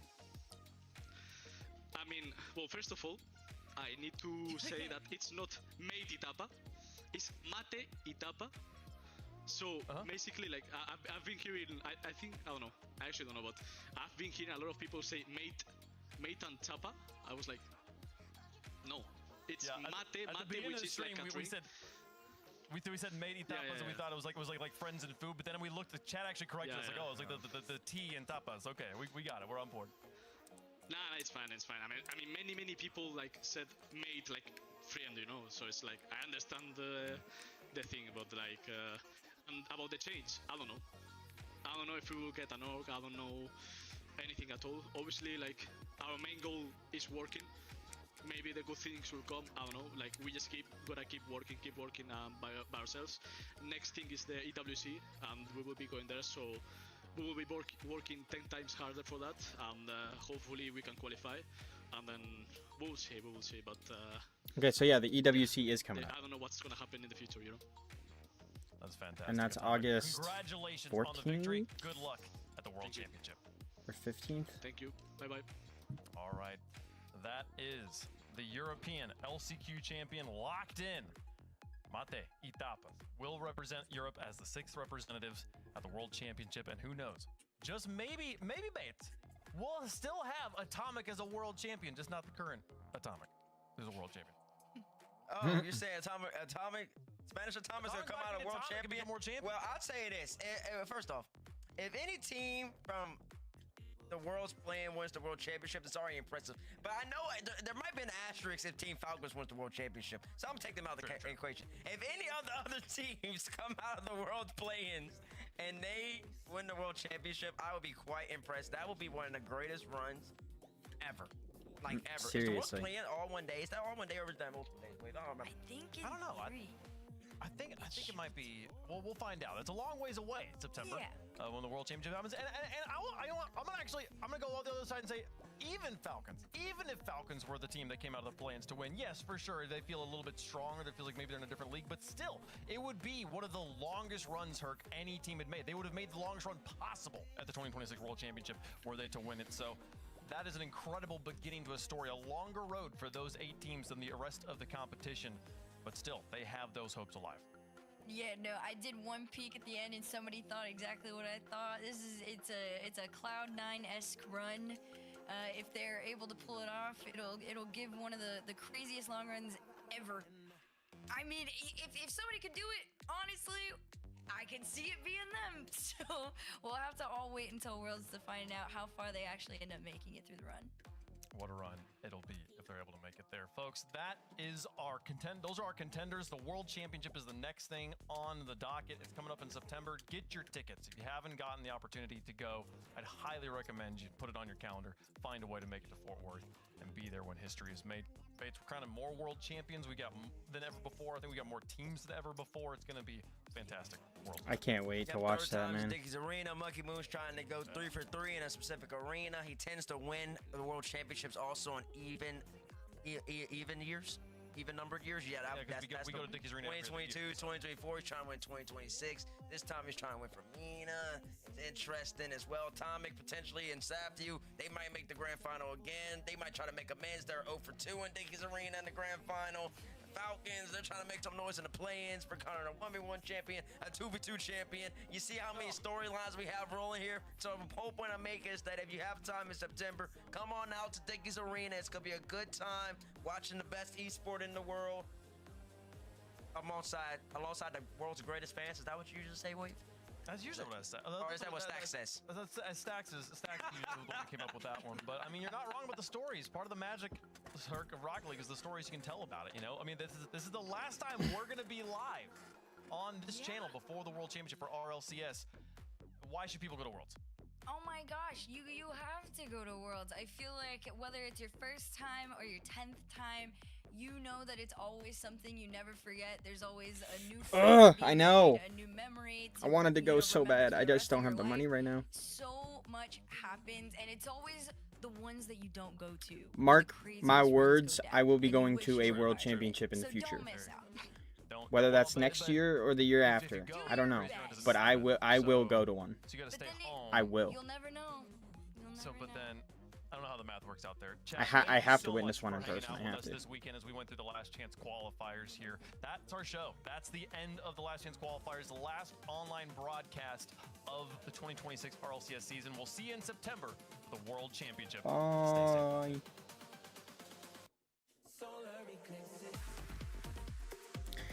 All right. Well, there it is.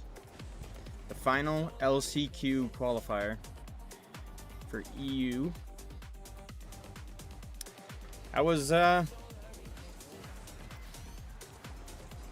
entertaining. Very entertaining. But yeah, I'm probably gonna end the stream here because, well, I don't really feel like continuing to stream. I don't feel like playing anything, and I probably will go for a walk. So, yeah, I'm gonna end this stream here. I appreciate you stopping by, dropping likes, and not being toxic. As always, thank you for support. I appreciate it. And yeah, I was a great rest of their day / night wherever you are, and I will see you all on the next one. I don't know when I will be streaming next. I really don't, so I'm not gonna give a specific time as to when.